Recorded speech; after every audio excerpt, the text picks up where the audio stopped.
60-40. And go. And go. You know what? This might surprise you. The piss out of me. This might surprise you. Yeah. I'm losing faith in Obama. Yep. A lot of people. And you know, I was rah-rah Obama. Yep.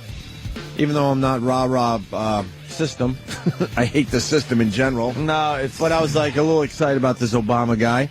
And the last week or so, he's losing me. Between the mom jeans and the 60-40. Yeah. And his approval rating, by the way, down to 44%. That came out yesterday. And he was what?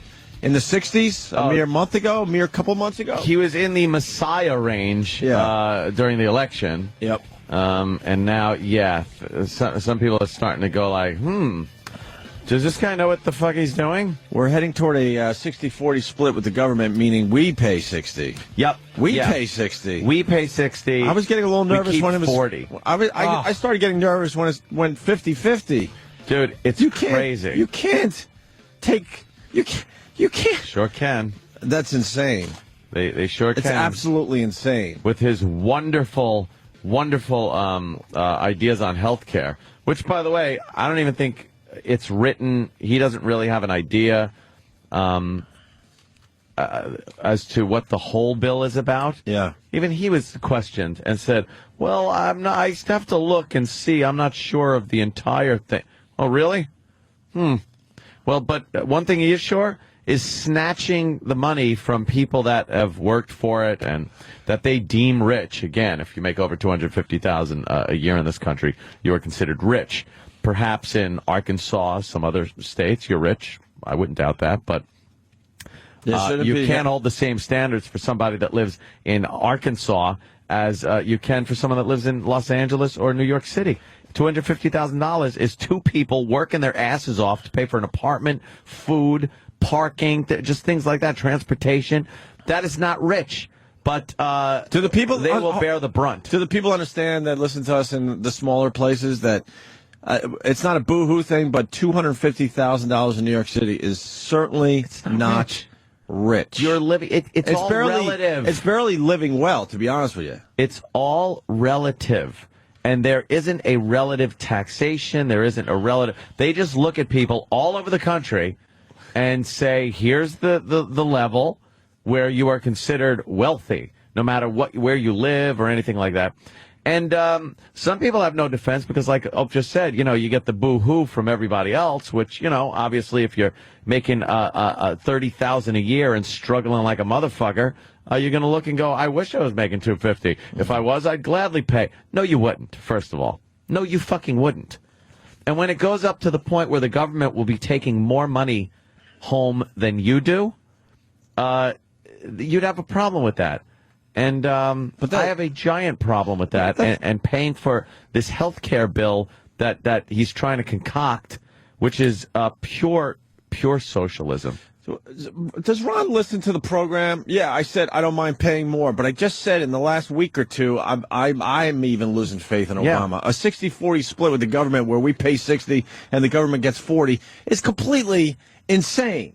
Yeah. It's completely insane. It makes no sense. And is this for New Yorkers, the 60-40 split? Oh, no, this is nationwide? This will be, if Obama's version of a health care program is put in place, the brunt of the payment is going to be on the backs of the rich. Again, by the way, remember when he was saying, well, the taxes, he goes, the people that are hard-pressed, we have to help bring them up.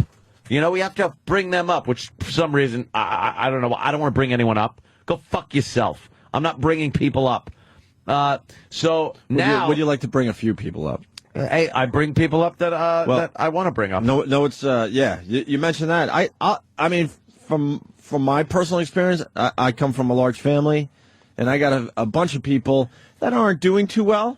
Yeah. And what's going on with the taxes and whatnot, it makes it harder for me to step up and help family members because I'm helping strangers. I'm helping strangers. You're helping strangers. Right. Like I said it a long time ago. All right, if you're going to force us to, hand over 60% yeah. of our earnings, then allow me to choose family members I want to help. Let me start there at least. Yeah, start there, or even people working. Like, put it this way. I've had a lot of work done on my house over the past year. Now you can say, "Oh, booty hooty hoo! Look at that." No, you know what? I'm not looking for sympathy. Yeah. What I want to put, the point I want to put across is, I've employed a lot of fucking people: carpenters, electricians, plumbers, a lot of people, woodworkers, have been employed. Masons. There isn't one fucking occupation during this shit fucking economy that has not been employed, but personally by me, over my house. And I am looking now and going, you know something? I have to slow the fuck down. I got to slow the fuck down because I don't know what this cocksucker is going to fucking start taking out of my check. That's sort of that's how I'm feeling too. So now all of a sudden you start looking around and go, I'm not gonna buy this. I'm not gonna spend this. I'm not gonna hire this person. That is a fact. It isn't so much buying thing. Like people think, oh, what, Anthony, you're not gonna be able to go out and buy a car or buy this or buy that. I'm not gonna be employing people. People that came to my house and I paid them to do work will not be getting paid. That's fucking the economy. And the reason is I got to hold back now because I don't know how much I'm going to have to pay for some cocksucker's health care. Sorry, it ain't guaranteed. When it comes to a 60-40 split with the government where you're paying the 60, you got to start looking at the government. You got to start looking at the system and going, it's broke. Yeah. It's broke when you're demanding 60%. A 60-40 split with your It's tax and spend Democrats. I'm sorry. I sound like a fucking broken record. I sound like a cliche. You're right, though. But it's so true. We've never had a deficit this big. The Democrats used to jump on any Republican president the second the deficit got high. And I don't hear one person talking about the deficit higher than it's ever been. And ticking away. Tick-tock. And it's these fucked programs. And then this idiot appoints a fucking big fat surgeon general. He's trying to appoint this big fat surgeon general. You can't. What kind of example is that?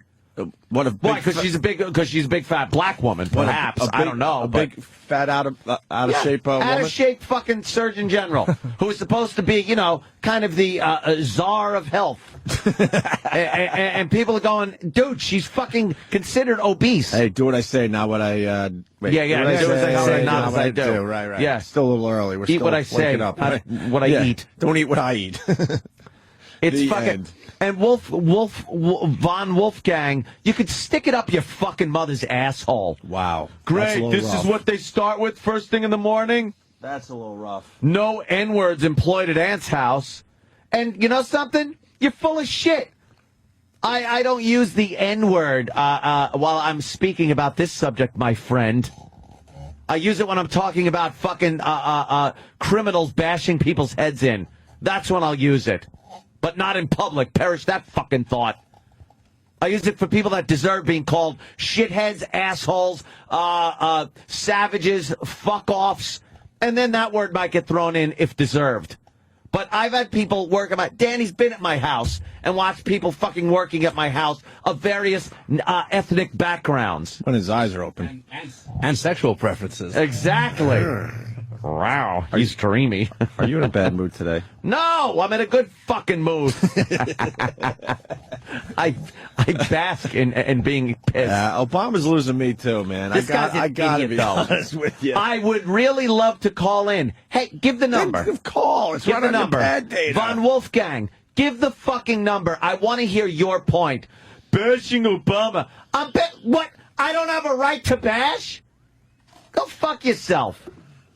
He's taxing the shit out of the people that are employing people.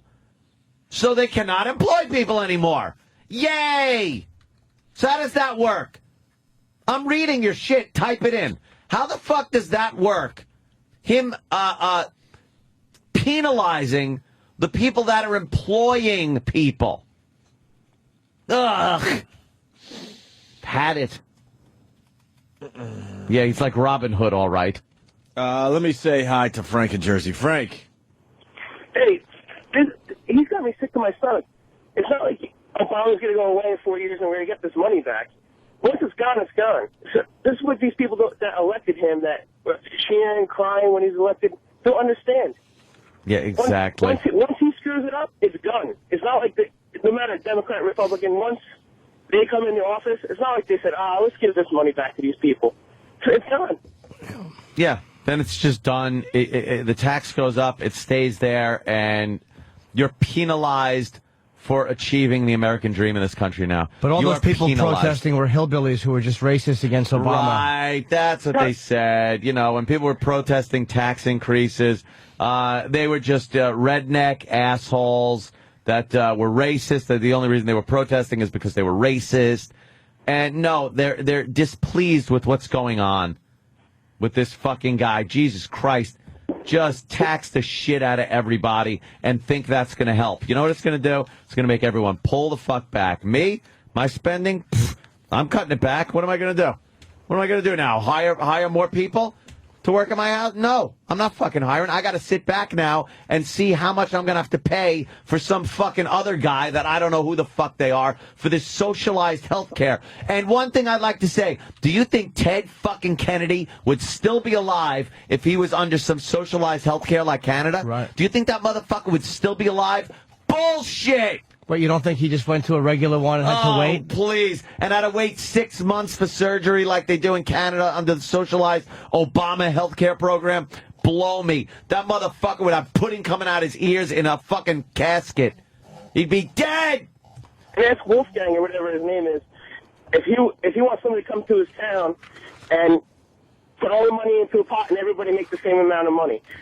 If they take his salary and give it and divide it up with everybody that works at the food town and Walmart's and everybody makes the same amount of money. That's what the Obama nation wants. Ted Kennedy would be dead from a brain tumor if he had to adhere to any type of socialized medicine, some type of tax the rich so they could pay for the poor, the government, which is already now in the automotive industry, the banking business. You know, they're spreading themselves thin. Now they want to run health care, which is great because the government's been so good at running everything. Whenever it's a government agency, never too many people for one job, never a bunch of red tape, never delays, never over cost.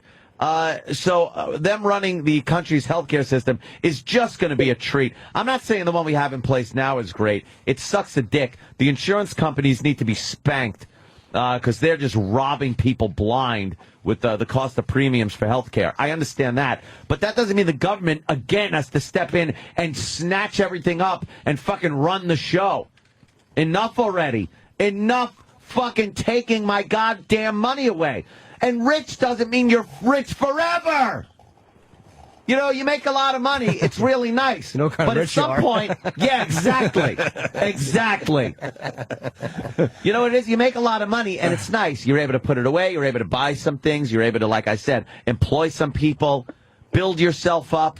That was the American dream. That isn't a fucking crime in this country. It's what was supposed to happen. It's an opportunity for somebody to step in and use a little bit of luck, some skill, networking, whatever you want to call it, to build themselves up and make something. The opportunity, not a guarantee, the opportunity to prosper in this country. People now think it's a guarantee that they're guaranteed health care. You're not.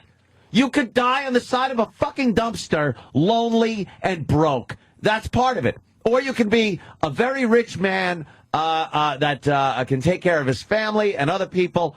It's what this country is. There's no fucking guarantees. You should debate Obama. How do we get this done? Oh, please, get him on. How do we get this done? How do we get this him on. done? What? Treat him with kid gloves, everybody. We could Google bomb that. I've never seen a fucking president treated with such kid gloves under such adverse circumstances. Not so much like this. The people are turning a bit on Obama. I certainly hope the people are turning people on Obama a bit.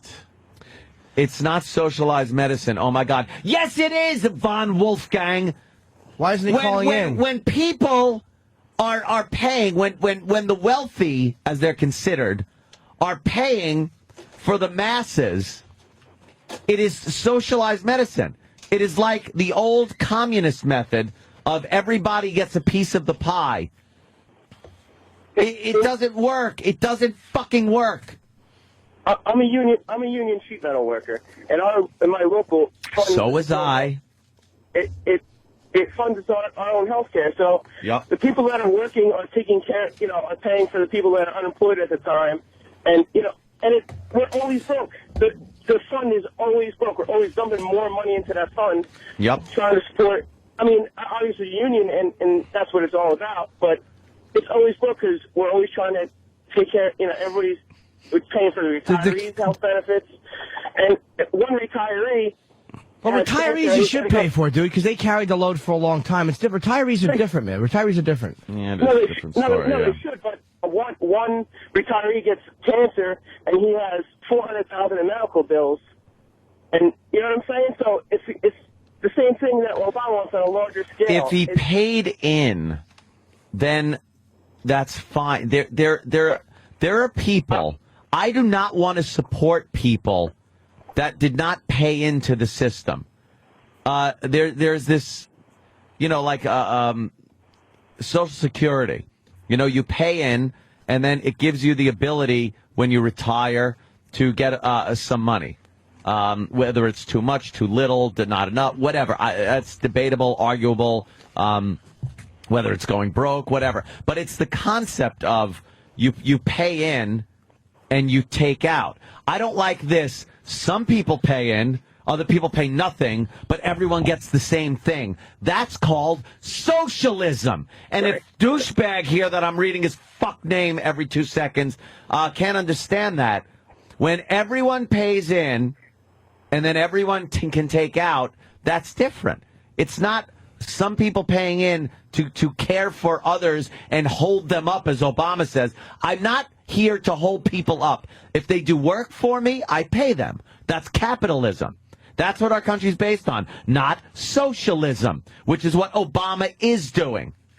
He is trying to put across socialist programs by taking care of people based on taxing the living fuck out of people that are the only people in this country with the ability to employ other people. So now, like I said, I pull back. I don't employ people. Now, what happens to them? They're not making money. Unemployment goes up. Boy, that worked well. And we're just getting tax and spend like every Democrat has a fucking stamp tax and spend on his forehead. Listen, Mike in Jersey, my wife and I earned $268,000 last year and struggle every month to pay our mortgage, car payments, college costs, and our luxury, quote, vacation this year is a trip to the Jersey Shore. Yeah. It's not rich. This is another booty hooty hoo thing? Yeah. When people go, oh, poor Anthony, oh, booty hooty hoo. I'm not getting a new car anytime soon. I used to support General Motors every 2 or 3 years based on my lease or a purchase or something like that. I would then go in and get a new vehicle. You know why? I'm doing well. Feeling good. All right. I can afford this. And it's not just me. People don't understand. This shit doesn't get pulled out of thin fucking air. I don't hand the money over to God and get a fucking vehicle. It's supporting an industry, which now I can't support because I'm being taxed up my fucking asshole.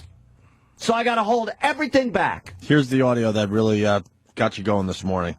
Obama on the Today Show. Again, the office is saying that we're going to have higher costs with those bills and a greater deficit. People look at that, Mr. President, people who are paying already high costs for medical care, and they think it's a joke. Well, wait. They're paying a lot of money, and they see Congress coming up with legislation that would cost them even more. Well, no, but I think it's important to not confuse two issues, and that's out-of-pocket costs for individuals versus the long-term unsustainable costs of health care under Medicare and Medicaid and other government programs. Here's what's going on. We have a problem of healthcare inflation generally being out of control. And that's true in the private sector and that's true in the public sector. And so what we've got to do is we've got to bend the cost curve over the long term.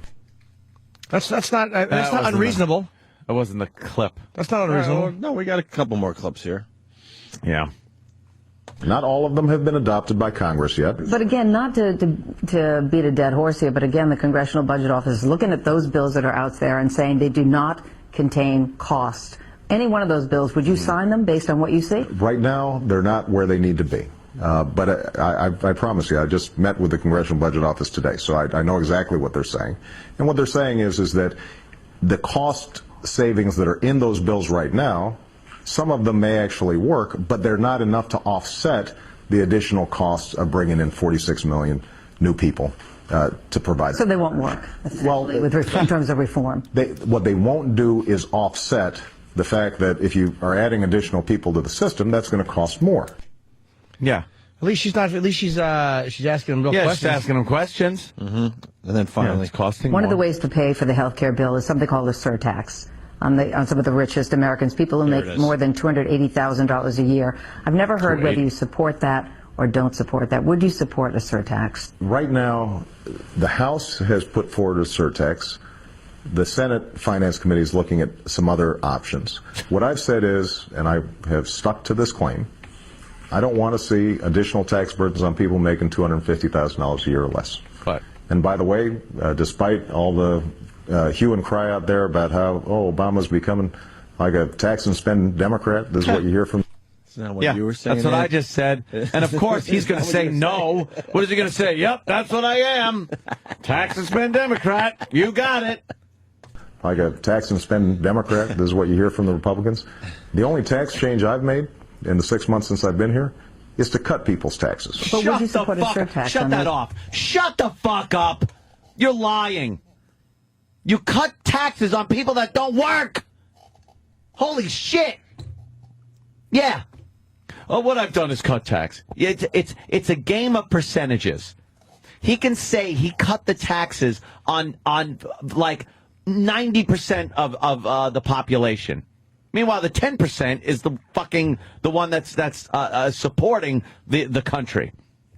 That's where the tax burden is. And 40% of those people never paid taxes before because they fall in a bracket where they don't have to pay taxes. And he gave them a rebate check.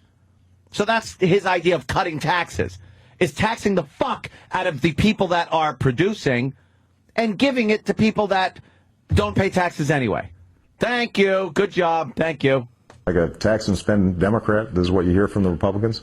The only tax change I've made in the 6 months since I've been here is to cut people's taxes. But would you support a surtax on those people making more than $280,000 a year to help pay for this health care reform? I think that ultimately what we're going to have is a package which will probably include some additional revenue from well-to-do people. Well-to-do. Well-to-do, he calls them. Well-to-do people. Well-to-do. What an old lady he sounds like. Let me also add another thing. He is a square. He's a nerd. To people that love thinking that I fucking like cigars with $100 bills and shit like that. I am in a fucking career that can end at any moment. This radio business is fucking shit. It's a very difficult business to keep yourself in, especially the type of radio we do. And with the rules and regulations where they are. Lousy. So if I'm so thank you. If I'm so well to do, you know what though? Next year might not be as well to do.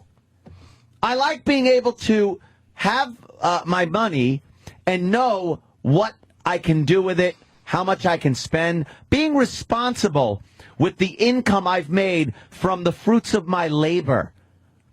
Instead of having to worry that I'm going to hand out my money to people that I don't know what the fuck they're doing, all right? Some I do understand. They're falling on hard times, whatever the fuck. Not my responsibility. Not my fucking problem. You know my taxes? You know what I want my taxes to go to?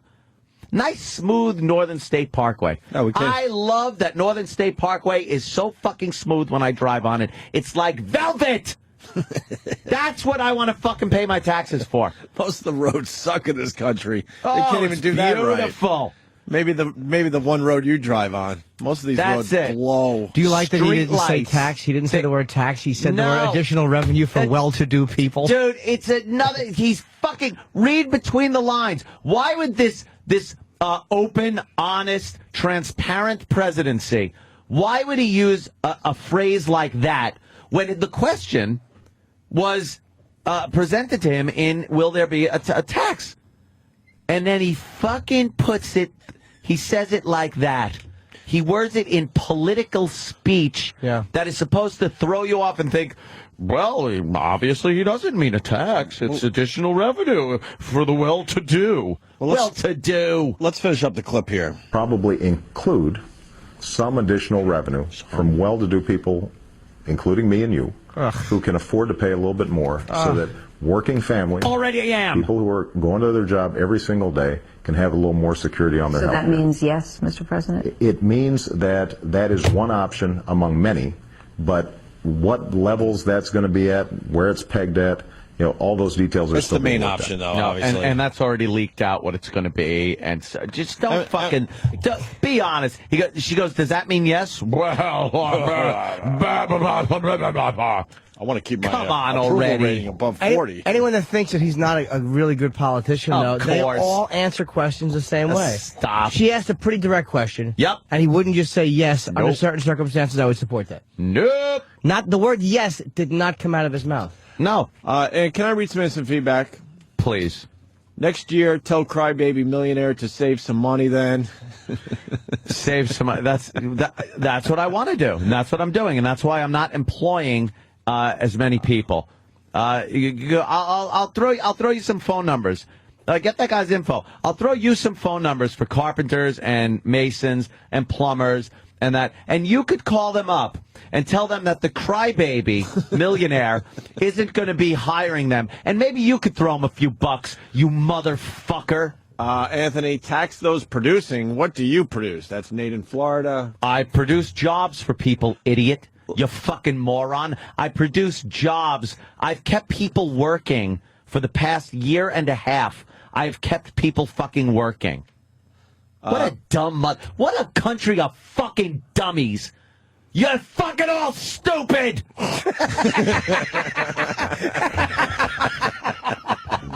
We're psychotic.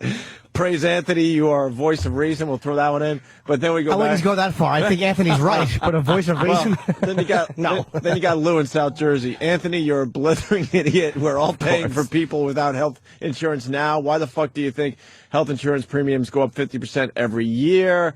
You sound more and more like Howard Stern every day. Shut the fuck up. I wish I sounded like Howard. Could you deposit this check? It'd be wonderful. The thing is, I don't mind even paying for people, but I don't like where they're taking the money from. It's like the money already exists, so you don't need to fuck people out of more. Just spend it better what you have. There you go. Yeah, spend it better. Yeah, the system's broke. You don't need to take more. So why are you looking at us to try to... I mean, they're not even trying to fix the system, by the way. Just patch it up. Just tax the fuck out of more of the people that are productive, that are producing, that are supplying the jobs for people out there. Well, this guy, Joe, wants in. Joe in Trenton. Joe? Hey, how are you guys? How are you, Jimmy? Hi, Joe. Hey. Hi, Joe. Anthony. Yeah. He barely said hi to you. First, let me say I didn't vote for Obama. I don't like his points of view. I think he's a rookie senator who has absolutely no place in the White House. He's like Anthony said, he's a smooth talker and he's full of shit. Let's be honest. Language. Excuse me. We're on XM, so we can do that. I'm right. Kidding. Excuse me, Jimmy. I love being able to do it. Yeah. Let me say, forget about all the tags you're putting on people, socialists, and using all the political cliches and so forth. Well, he's doing it, so whatever. Okay.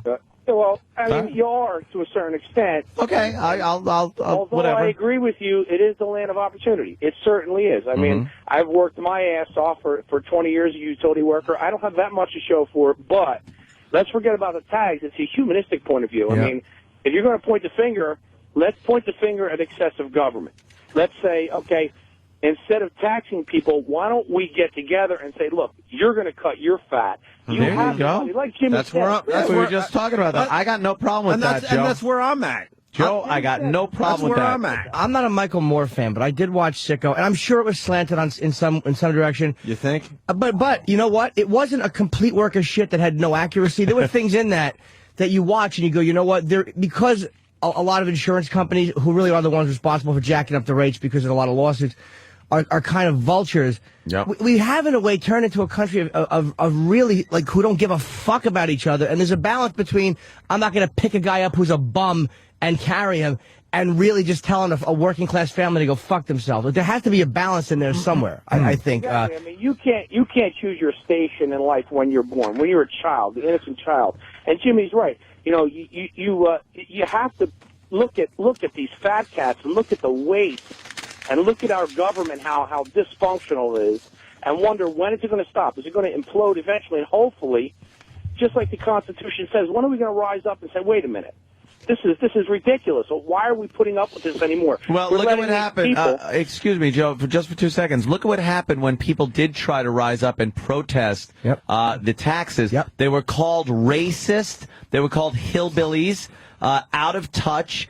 For some reason, you're not allowed to go out and actually voice a negative opinion about the way the government is spending your money, or else you're fucking you're crazy. Want to overthrow the government, or if they're black, there's a black president, right. So now you're a racist. They put you in a position where you can't really rise up. It's only because it's a black president. That's why they were called racist, because they had the nerve to question the policy of a black president. Of a black president. Exactly. How long do you think it's going to be before we get to a point where the people aren't going to start questioning each other? Do you think we're going to get to a point? I'm really interested in what Anthony has said about this. Do you think we're going to get to a point where people are actually going to rise up, where there's going to be an implosion, where government is just going to fail to the point where people say, you know what, I'm tired of eating dirt, I'm tired of not having health care, and I know the money's there. If you watch TV, I see these senators and everyone wearing $1,000 suits. Wait a minute. Giving themselves raises during an economic friggin' earthquake, and they give themselves raises. They're taking, it's like, they're going to try to get this bill in before their summer vacation. These motherfuckers take a summer vacation.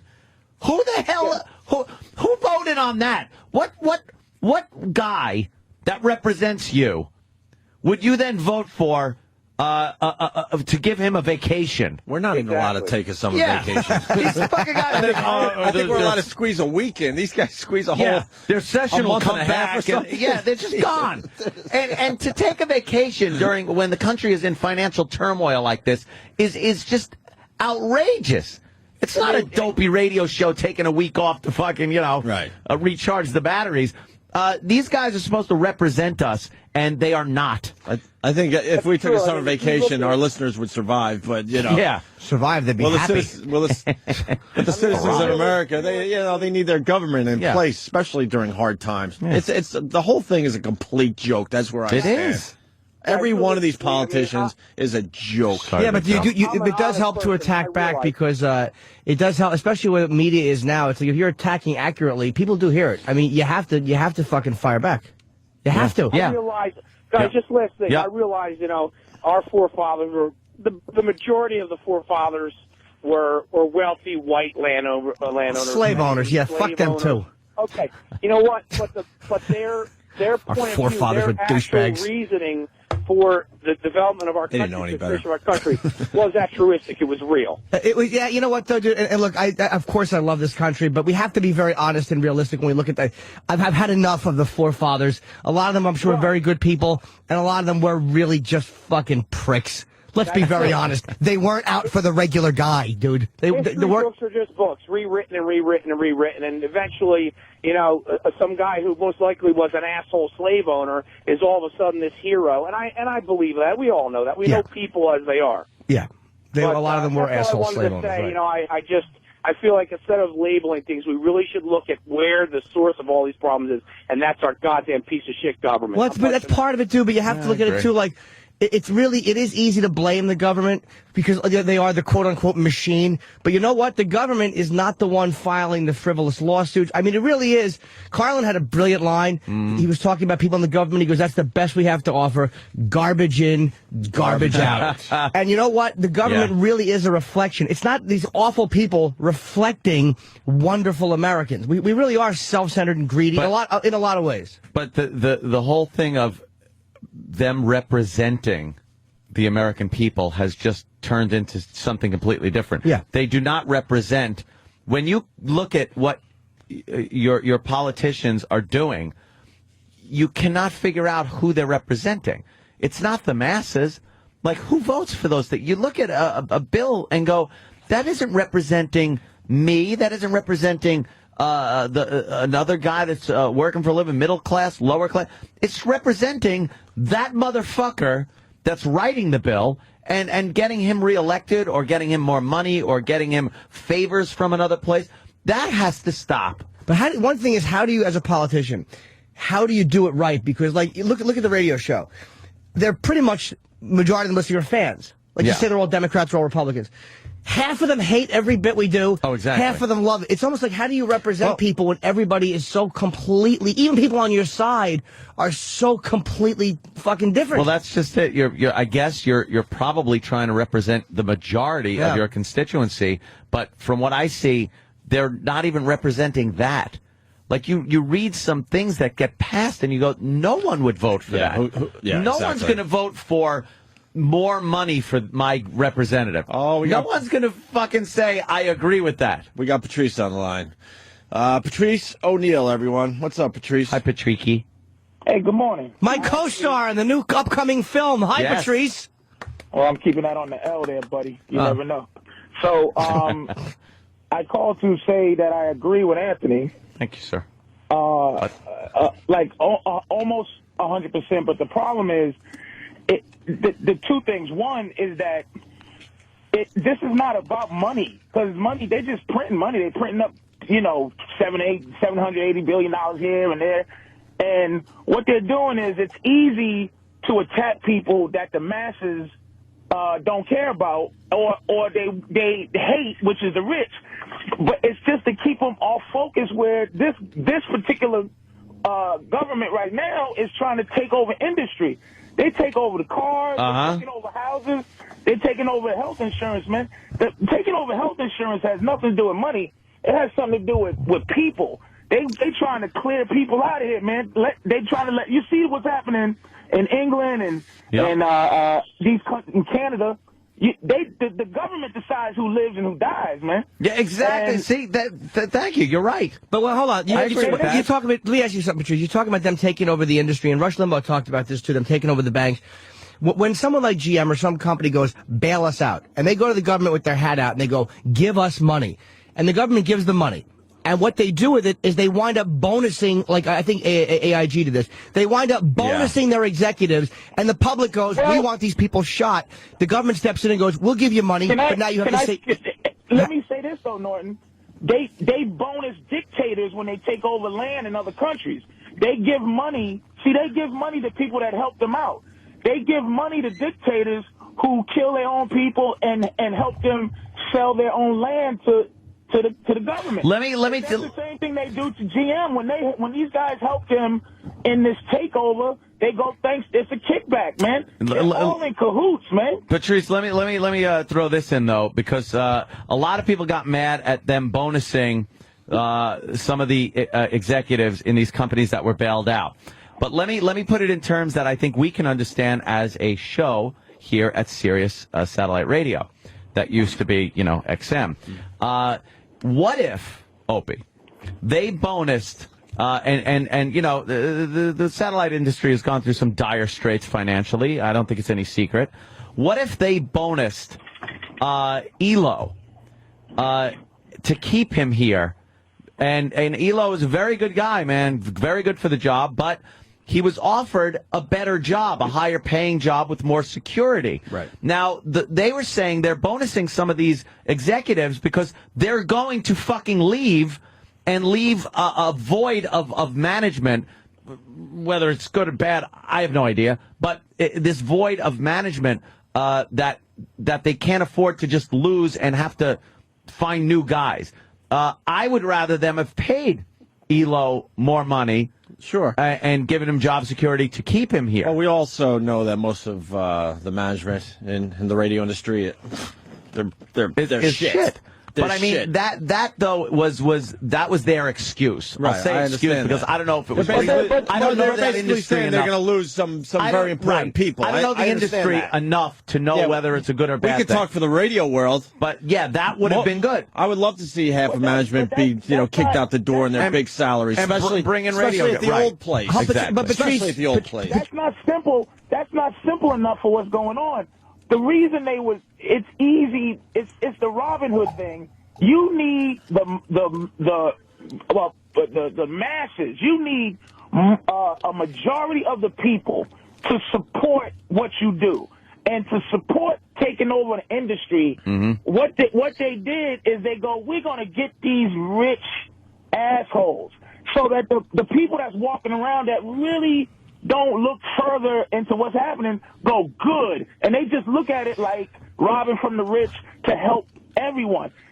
People are saying socialism, man, but this is close to something else. I get nervous to say it publicly, but it ain't just socialism. But the whole planet was the whole planet was in the economic toilet.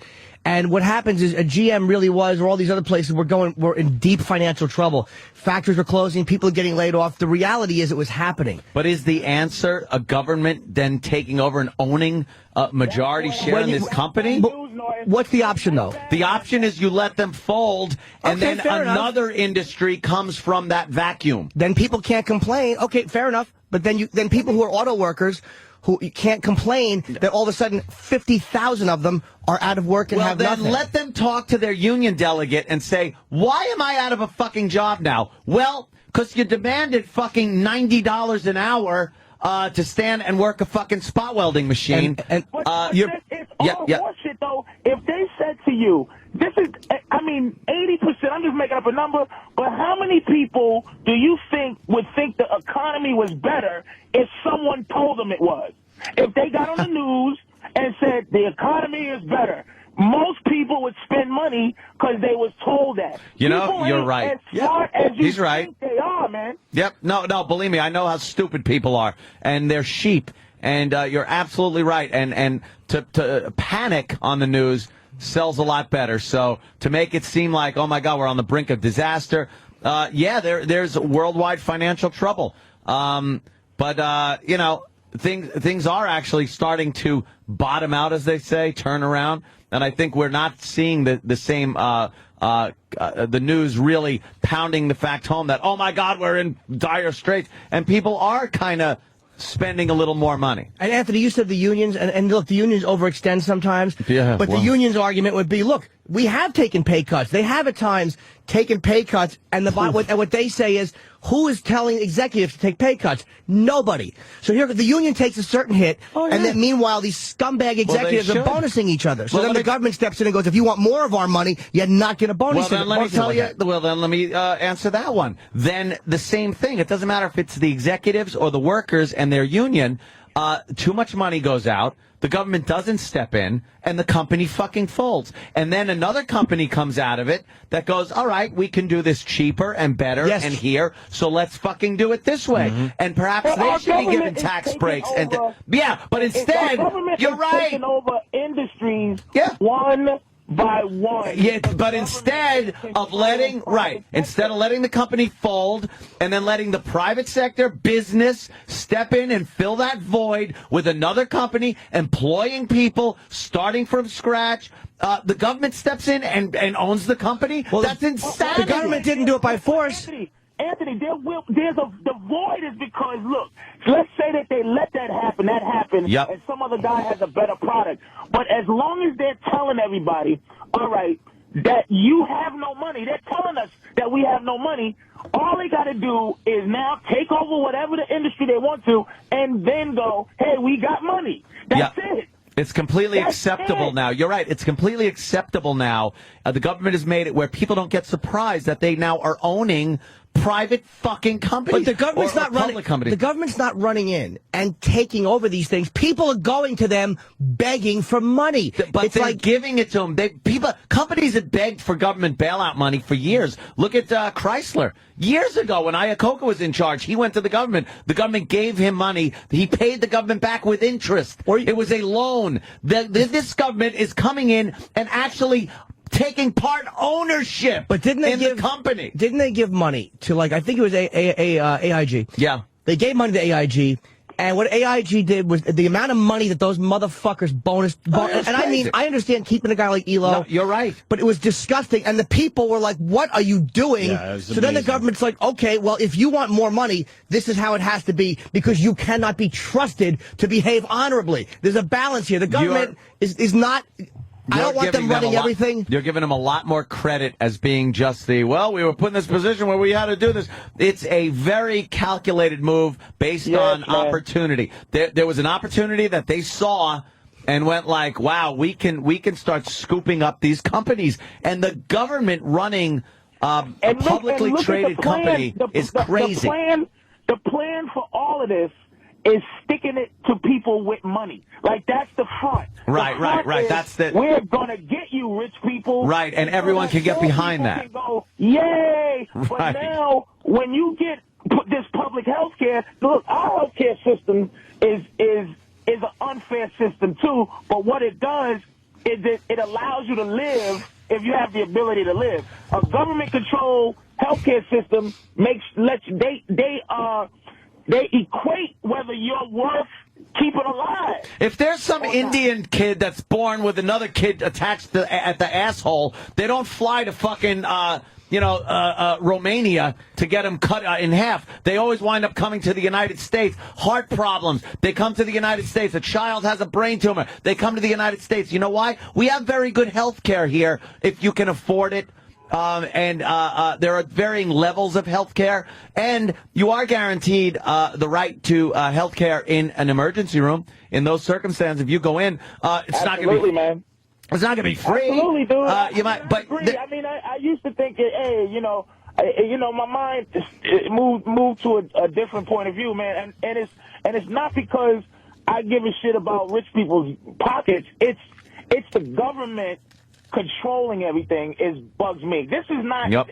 They're printing fake money. Money means nothing. You think 5% of somebody's shitty $300,000 helps?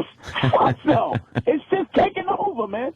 Anyway, thanks, fellas. Right on, Patrice. Hey, thanks for calling, man. Great phone call. It's, Patrice O'Neal, everyone. Yeah, but it's also, it's like this, we have this thing to look at the government like it's this brilliant calculating organism, and at times, maybe it's sneaky and shitty, but the bottom line is certain members of society have been proven that left to their own devices, they behave like absolute scumbags, and they don't honor what they said they were going to honor, and they become pieces of shit. And it's like, people who have no health care, I don't want to see people who are broke left out in the cold with nothing. I'm not a socialist, but I also don't want to see, especially when I see all this money being wasted in the war, or I see all this money being wasted. Exactly, yeah. So the system has to be fixed. I don't want to see some fucking one taking their kid to the emergency room, or someone just going for regular checkups that can't get it because they have no money. Well, then go for the fucking hard fix and fix the actual problem instead of the easy fix, which is pit everybody against this evil well-to-do and tax the fuck out of them again. And Patrice is saying, the government printing up money, they're doing that. So could I ask them, could you just print up the share that I'm supposed to give in and just print that shit throw up it in the pot. so I don't have to fucking give it in?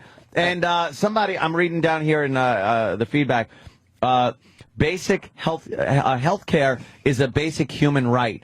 And I was saying that if you can afford it, it's not a right of this country.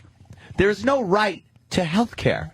I'm sorry. And there's no right that says that people that make a certain amount of money have to pay for people's health care. I'm sorry. I think, and like I said before, by employing people, by spending my money and employing people, they can then have a better chance at affording health insurance. I'd rather do it that way. I'm getting something out of it. I'm getting a worker that is coming to my house, performing a service. I then pay him money. He can then use that money to support his family, to pay his health care, and do other things. And then other people that can pay for employees do the same, and you get enough of that going on. It's called capitalism. And that's a very good point you're making, because I think a lot of people are focused on the fact that you're doing a boo-hoo today. Of course. Poor me, Not poor the me, Anthony case. Cumia. But Not the fucking that case. is a very, very important point right there. I've reached a point in my life where I employ people. I give people money in exchange for services.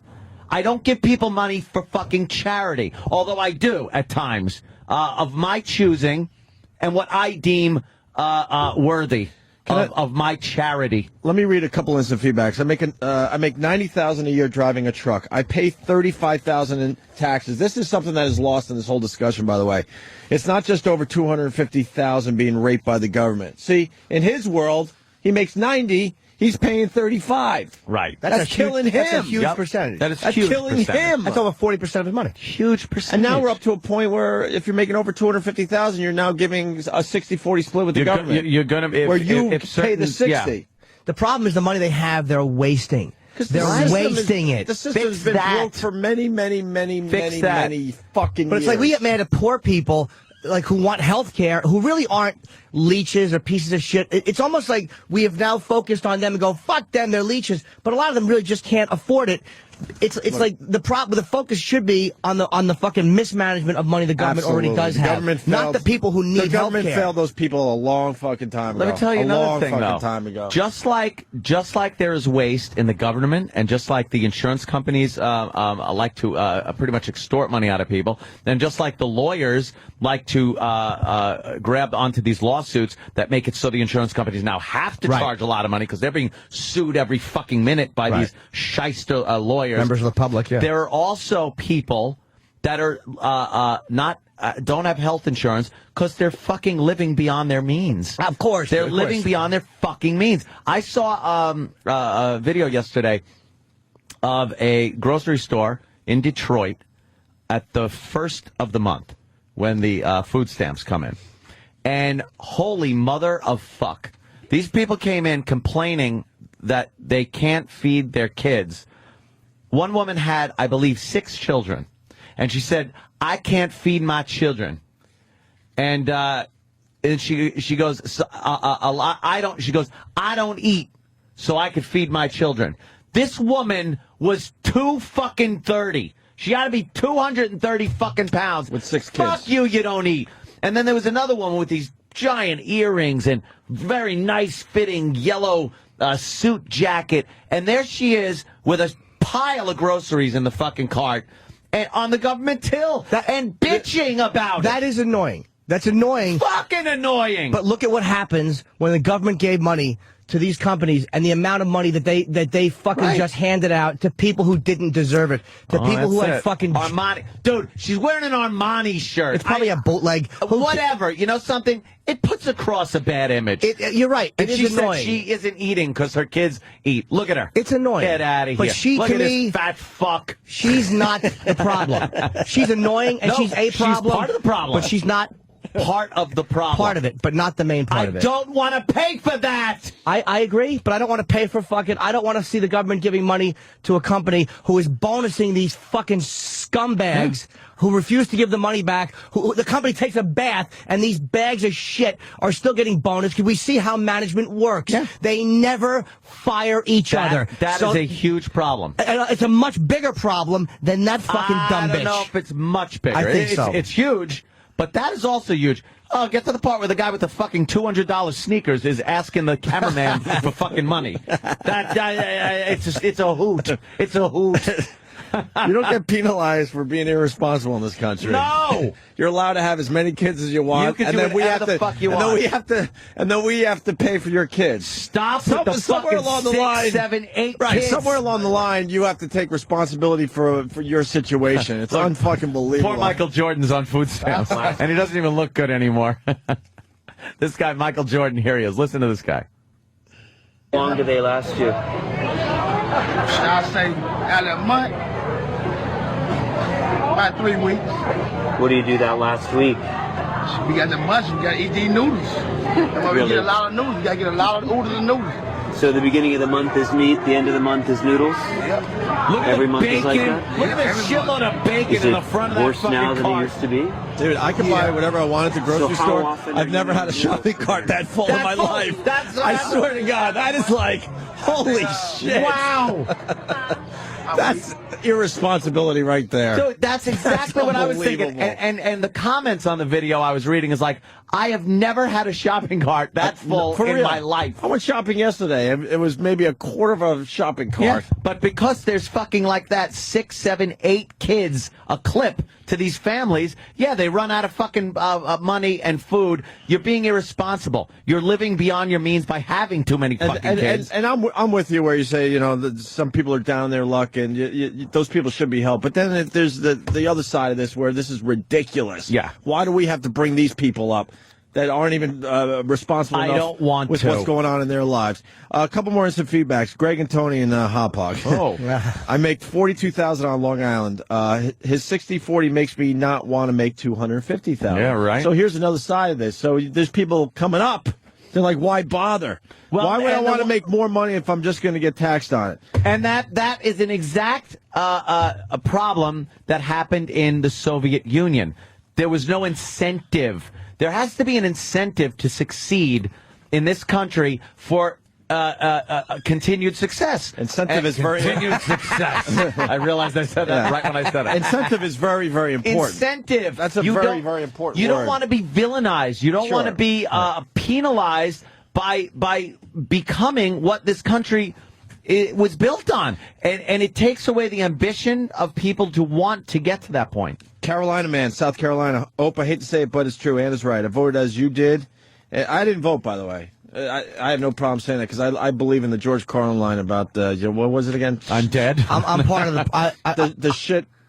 He's saying I don't vote. He goes, because you didn't vote, you have no right to. He goes, I do have the right to complain because I'm not part of the problem. I didn't contribute to it. Yeah, there you go. Although I love Carlin, but I didn't vote because I'm lazy. That's why I didn't vote. Is that the reason you? Of course it is. We have a civic responsibility to vote. I firmly believe that, and I'm lazy. I just think it's the same shit every 4 years, to be honest with you. It is. We should vote independent. More or less.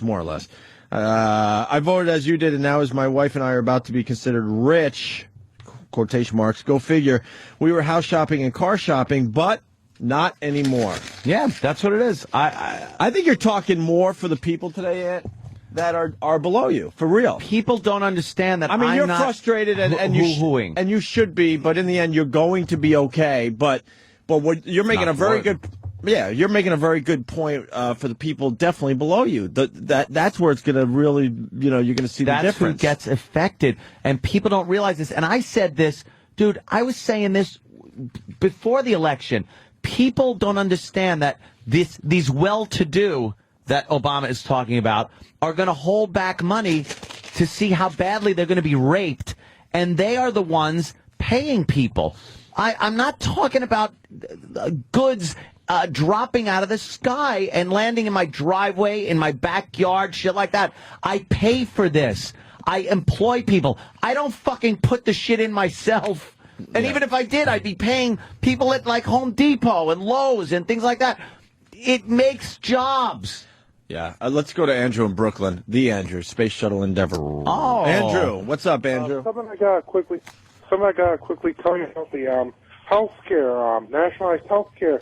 You know, in some of these countries of nationalized health care, they actually ban you from getting certain life-saving medications. They actually ban you from it. So you're actually for health care being nationalized? No. What do you think should happen? It's not a good endeavor? Keep health care the way it is. It's I don't want it nationalized. I'm fine with it. Well, there's a balance, Andrew. I think there's a balance. Like, again, I keep saying that dumb word, but it's like we're just a bunch of extreme asses as Americans. It's like I don't want a nationalized system where I have to go to the government to get my fucking tonsils looked at. But I don't like the fact that all the money we waste for giving foreign debt and handing it over to fucking people who vote the way we think they should vote in other countries. That's where they should be focused That's where the money on. should come from. That's so obvious to a lot of people, but for some reason they just look the other way as far as all that stuff goes. They try to take it from people, right? Yeah, they can find money if they really wanted to. Andrew? Are you kidding me? Andrew? Can I ask you something? Because I know healthcare works fine. No, right? Yeah. Andrew, can I ask you something? It's a little off topic, but I just need to know real quick. I don't know which even shuttle is up. What shuttle is up at the station right now? Endeavor, basically. That's it. Which one? Which one? Endeavor, that's it. I didn't hear you. Which? Okay, later. He doesn't fall for it anymore. He doesn't want to deal with that. Never basically. He actually wants to have like normal discussions. I know. With us now. All we want to hear is him say, "Why don't we let him have a normal phone call with us?" Special Endeavor. He's been hanging in marriage. 6 month delayed diagnosis. Here's a spot that's running. It's a Canadian woman talking about nationalized health care in Canada. She had a brain tumor. She was on a 6 month waiting list. She had to come down to the United States and have it operated on, and she said she would have been dead. She would have been dead. It's like Ted Kennedy. Would have been dead.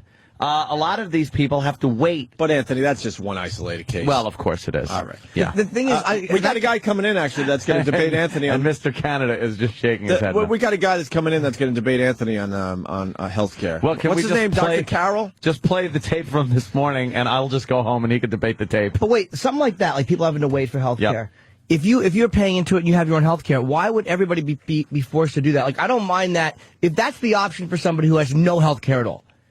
I'm for that. I don't want the entire system changed, but people who can't afford it, that's the problem I have. There is something in the bill that does call for the elimination of you being able to actually pay for your own health care.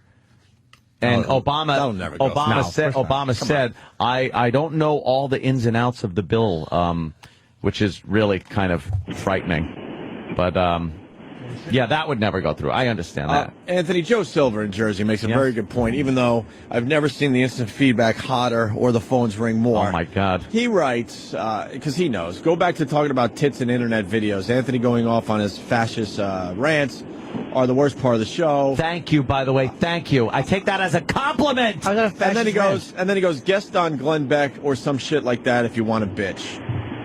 As everybody is calling, because this does affect everybody. It affects everybody. Let's say hi to Jose in Queens. Jose.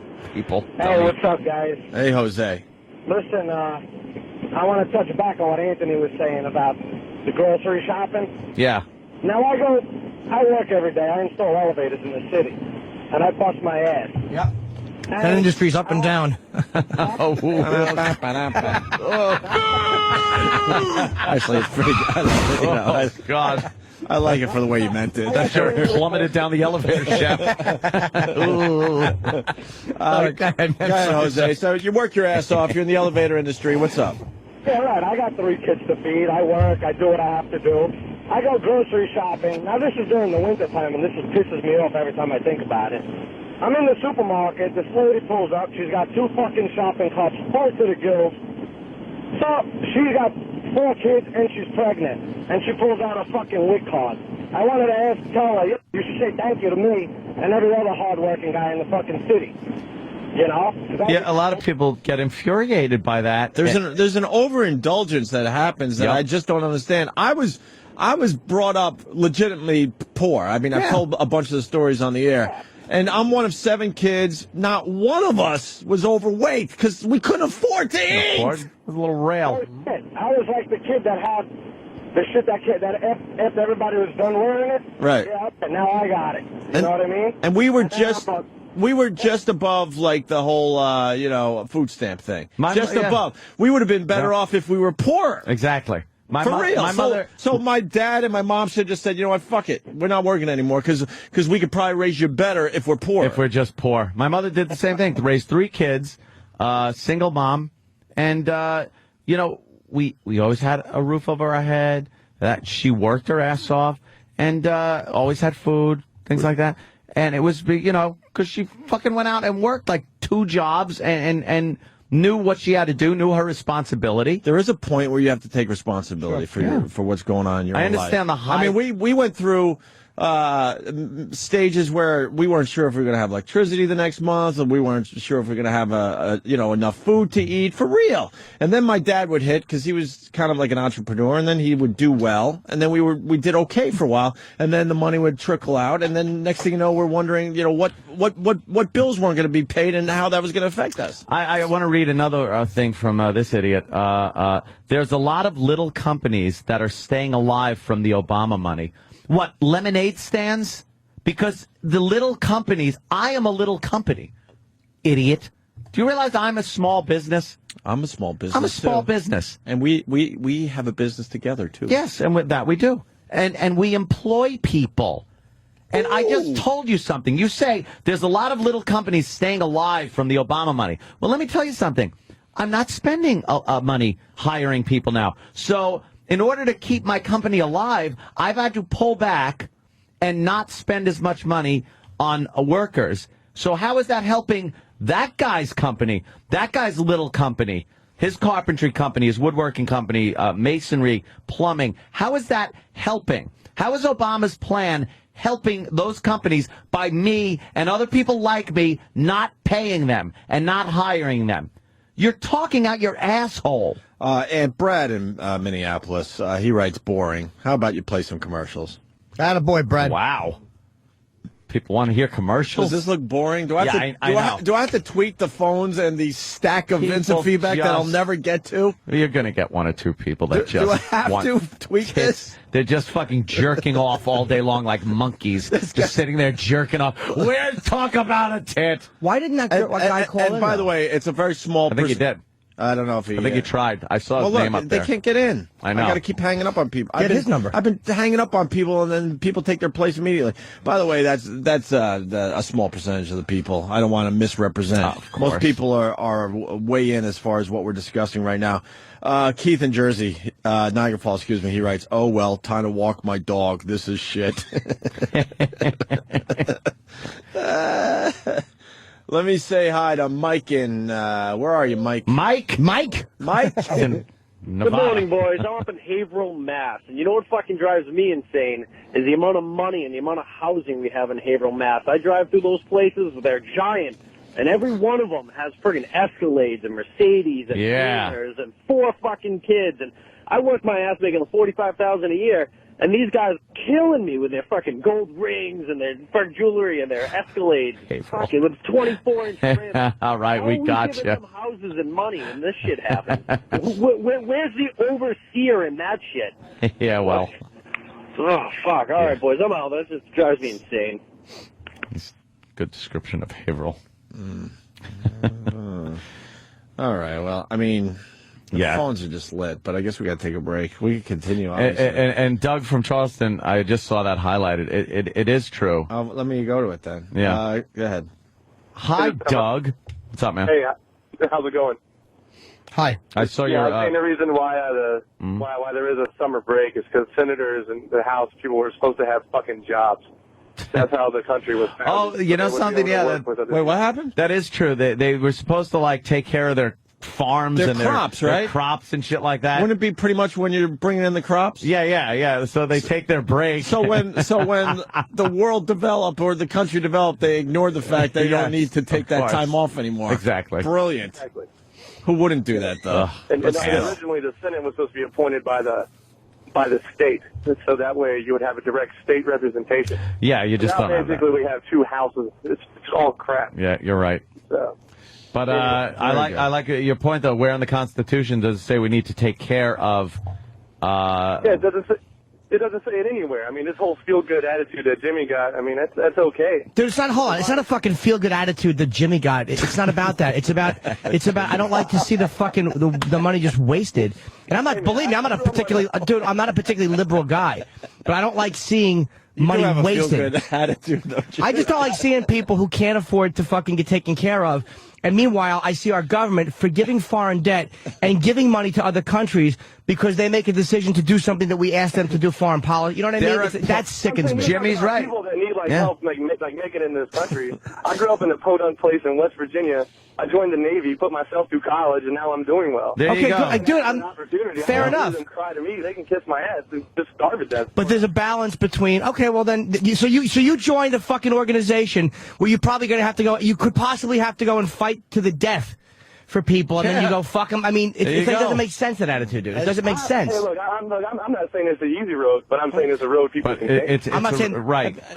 I mean, and we're already helping bring people up. Now it's getting to the point where, once again, there's a possibility that there's going to be a 60-40 split with the government, and we pay the 60. To bring people up again. We're already bringing people up. I know, that was the whole selling point. So then you have to go to where Jimmy's at and where I'm at, and you got to start looking where all this fucking money's going and how to bring some of that money back and use it for something else. Where's the next time? Where's the next time they're going to dig into our pocket too?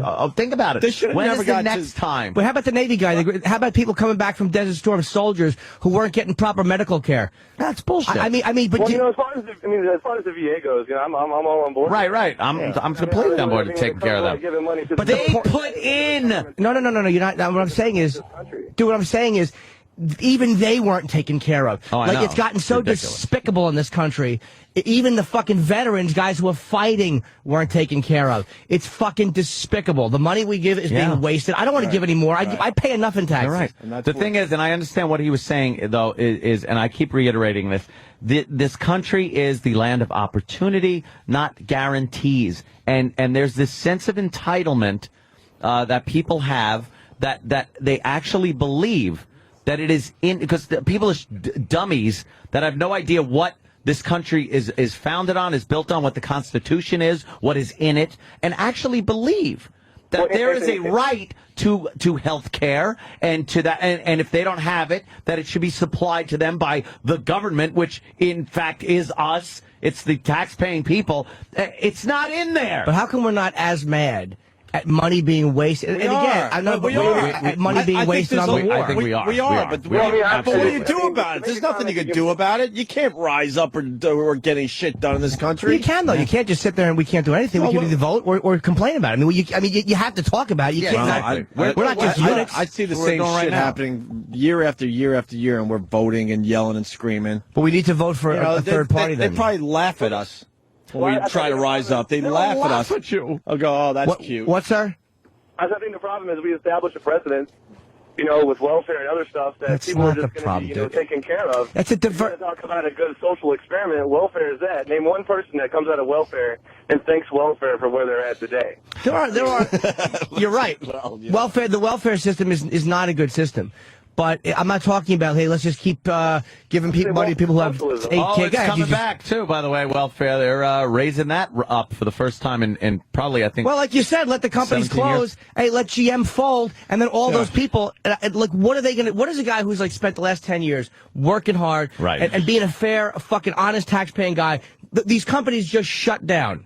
A company like GM that employs that many people, where are all? There are very little jobs. So I guess all of those people are supposed to sit around and go, "Well, we have to wait till something else crops up." Who's going to crop up? More Japanese companies who are doing the labor for shit are just going to have the. It's like, what do you do? How about you get General Motors, who, by the way, a lot of these companies during the war were able to turn around in no time and retool their plants to make fucking tanks. Which is amazing to me. Sure. They're making cars. All of a sudden, they're making tanks. That was the go-get-'em spirit. Right. How about you turn around and you turn your company into a wind turbine fucking manufacturing plant? Things like that. Something that actually has a need, fills that void that was left when the company folded.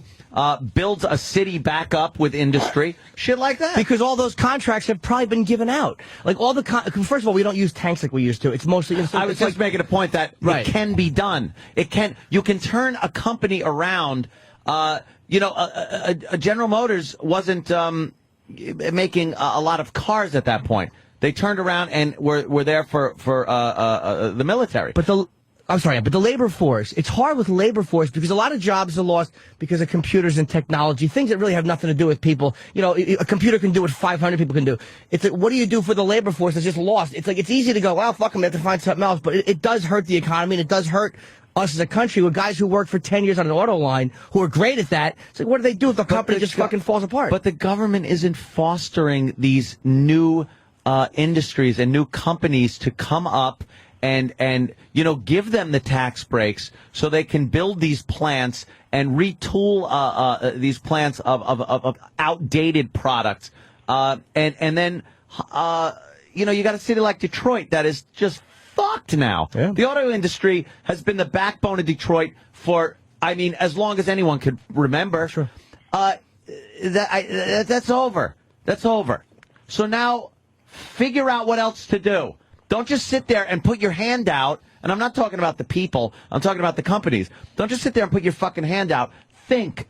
Have an executive that comes up with a fucking idea that goes, we need to now do this. You make enough money. It's a drastic change. Let's do this. Then we can hire people, bring back a city with a brand new industry. But the executives were there, and they didn't do that. Exactly, you're right. The executives paid each other big bonuses and watched people losing their jobs. And some of those people you see on food stamps are fucking leeches. And other ones, are probably ex-auto workers or people who did work. Right. Oh, yeah, well, that's what, what Anthony was making that generalizing point. Everybody. You know what I'm saying? It's like, that's what's frustrating. It's like, and I'm not saying, man, the rich people are terrible, but it's like, after watching what's happened in the last year, but the headline it does disgust me. The headline is enough is enough. You understand you got to help some people if you're in a position where you're making a lot of money and doing very well. I understand that. Get the fuck out of my pocket. It's like enough. We're to the point today. Enough is enough. That's it. I feel that way. A 60-40 split is so ridiculous. You're right, but I feel that way about the bonuses that were paid out. So ridiculous. All this money was given to these companies, and these scumbags just gave it to each other. They're no different than radio executives or anything else. You're right. We gave them fucking millions of dollars of our money.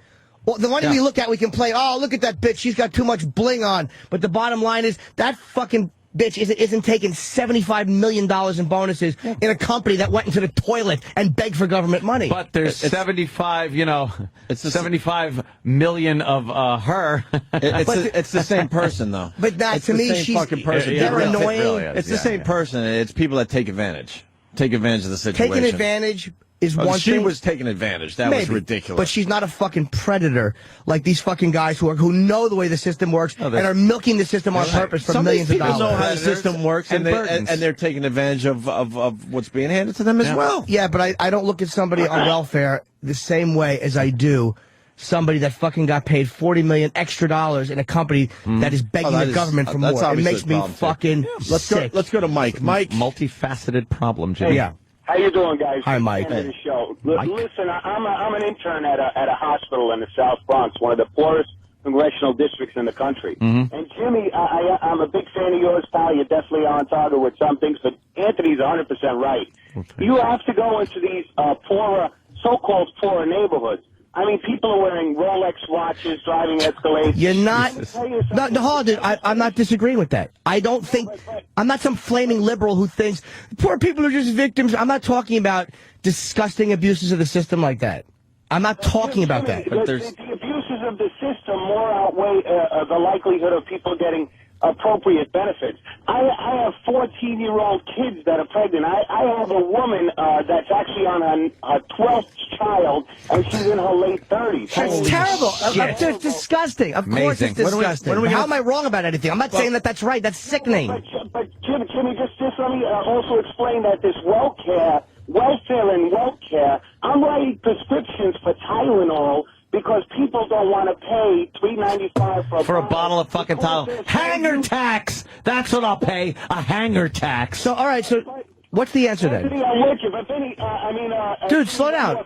I just want to say, what's the answer? People are so used to getting things for free. It is expected now. What is? Yes, you know what, dude? I don't disagree with you. To a point. I do too. However, there are other people on the flip side that are used to getting $30 million extra a year, and then when the company goes in the toilet, they still want $30 million extra. Right. And those people lately, hold on, dude, hold on.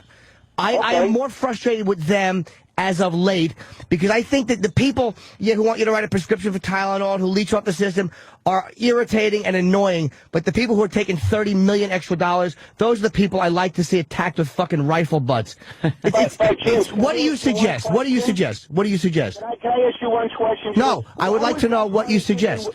Why was that money given without restriction? How come you're able to restrict cigarettes to $11 a pack, and you're handing money out in buckets to these executives? What do you mean? The government, why was it given out like that? Billions of dollars given Exactly. to the auto industry without restriction, as far as they were able to give a $30 million bonus to one individual. And I want to ask you one other thing. Hold on, can I answer one at a time? Did you want to roll? One at a time. I think the reason that was done is because there's a flaw in the system. And I think what happens is if the government steps in and says, we're going to give you money, and this is how you use it, then the government is accused of overly interfering. So what happens is they give the money, the company gives bonuses which outrage everybody, and then we find out they gave out more, and then they come back and ask for more money. And then the government said, we'll give you more money, but we have to dictate how you spend it. So it's like, what's the proper way to do that? Jimmy, let me ask you one other question. Why just answer that one?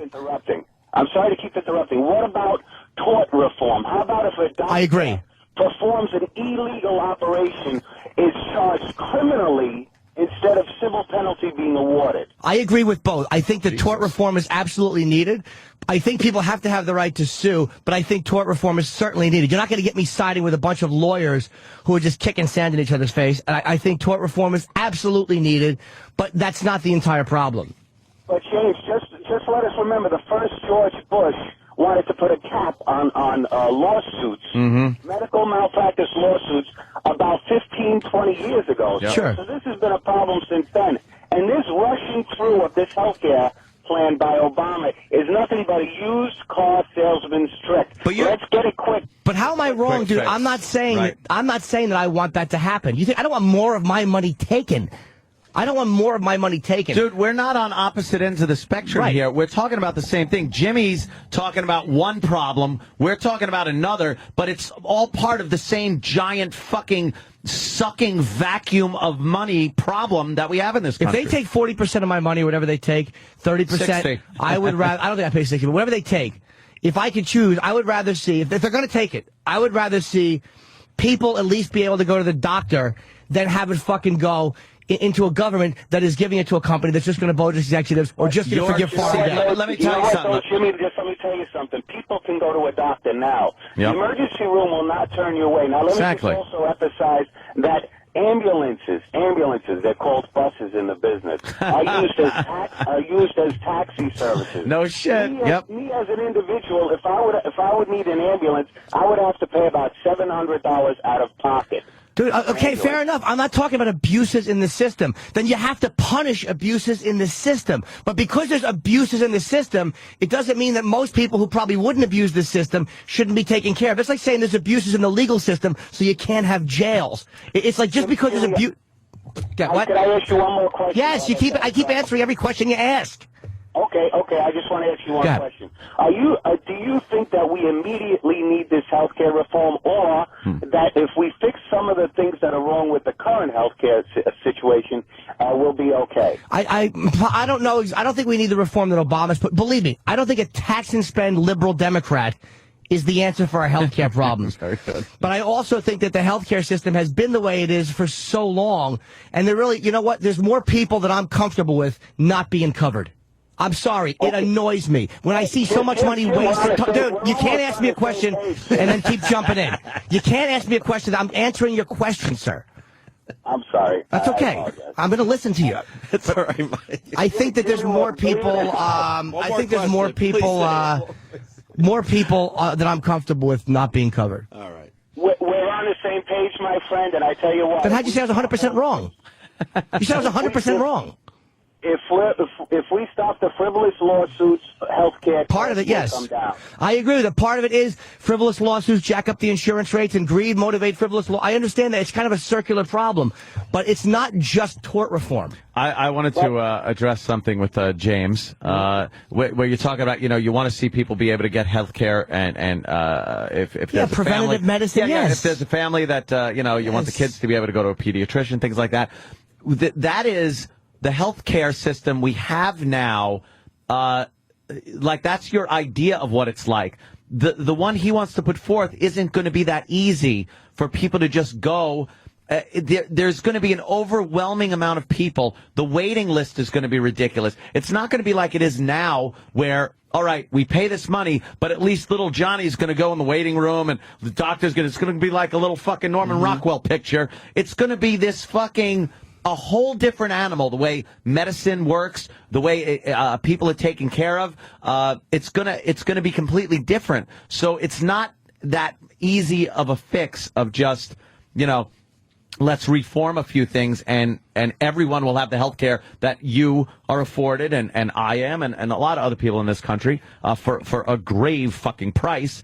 But it's going to be a whole new animal. Look, I went without it for 10 years, so I know what it's like not have health care. I went for many years. I went for my 30s. I would bet half my life. My 20. Yeah, you know what? I might have been on that close boat to too. half my life. Exactly. So I went a long time without health care, and I know people that don't have it. And it sucks if you get sick. It sucks if you need a fucking a tooth out, or if you need a fucking. I put a drill screw in an abscessed gum once. A drill screw. Because the insurance companies, and this is what Sicko points out, and he's right. This is where Michael Moore was right, is that a lot of people who work for the insurance companies, their job is to turn you down. Their job is to find a reason to not honor the insurance you have so they don't have to pay for procedures that they don't deem absolutely necessary. So here it is. In good faith, you work a job, you pay into the system, and these fucking vultures are trying to find a reason to not honor the arrangement you have. Obama should do a little focusing on that type of thing. Exactly. That's all part of the problem. I'm so with you with all that. I don't think we're in any disagreement on that one. No. That needs to be taken care of. That to me is a much more angering, vulturish mentality than some fucking dummy who's eating too many Funyuns. I don't care about the Funyuns. I mean, I care about the Funyuns guy, and that's huge. What I care about is enough, like Opie said. Enough is enough. And we got your fucking hand out of my pocket. And we got to look at the people that are taking, advantage of the system, all the way up to the executives taking advantage. Oh, you got to just run the gamut. They're all equally as bad. I said it earlier. And they're the same person. You don't like the big executive and stuff, but you're talking a lot fewer of them than there are people taking advantage of the system on a smaller level. These social programs. So it really does equal out in scumbaggery. Yeah, I don't think it does. Even though I don't think the motives are, and I'm not saying I don't just hate executives. Again, executives a lot of times are the brilliant people that make the companies run. Without executives, you don't have companies. You know what I mean? It's not some radical, if you make more than $5 million a year, you're a crew. It's not that. It's just, but when I see what's been going on in the last year, it's despicable. Most executives are way overpaid. A lot of them are, yeah. But you do. Unbelievable, let me tell you something also. On the news, you will see that a fuckload more than you'll see abuses of the system by people on welfare. You will see, Bernie Madoff, that motherfucker should have his head chopped off. But they will show Bernie on the news every fucking day. Meanwhile, go down. Let's see some abuses taking place. Fair enough, but let's see that whole supermarket full of people spending their money, some wisely, some poorly, food stamps. Yeah. That in their lifetime, that entire supermarket full of people will never do a tenth of the damage that one piece of shit did. They will never do the damage he did. Yeah. They will never cause the economic domino problem that he caused. And where is he? In a medium security jail. But you know something? He's a criminal. They're not. They're just people wasting fucking money, having too many kids, living beyond their means, and that's not a crime. But if one of them steals to get some money, they're going to fucking jail. That fucking piece of shit is in a for jail, comfortable medium security jail. He's not doing hard time. Well, I think he should be in fucking... It's all part of the same... Fuck you up the ass. Of course he should be. Federal fuck you up the ass prison. Well, we could continue, but we should take a break. Yeah, phones are just ridiculous. I mean, look at this feedback. We're never going to get to I'm hungry. Me too, for love.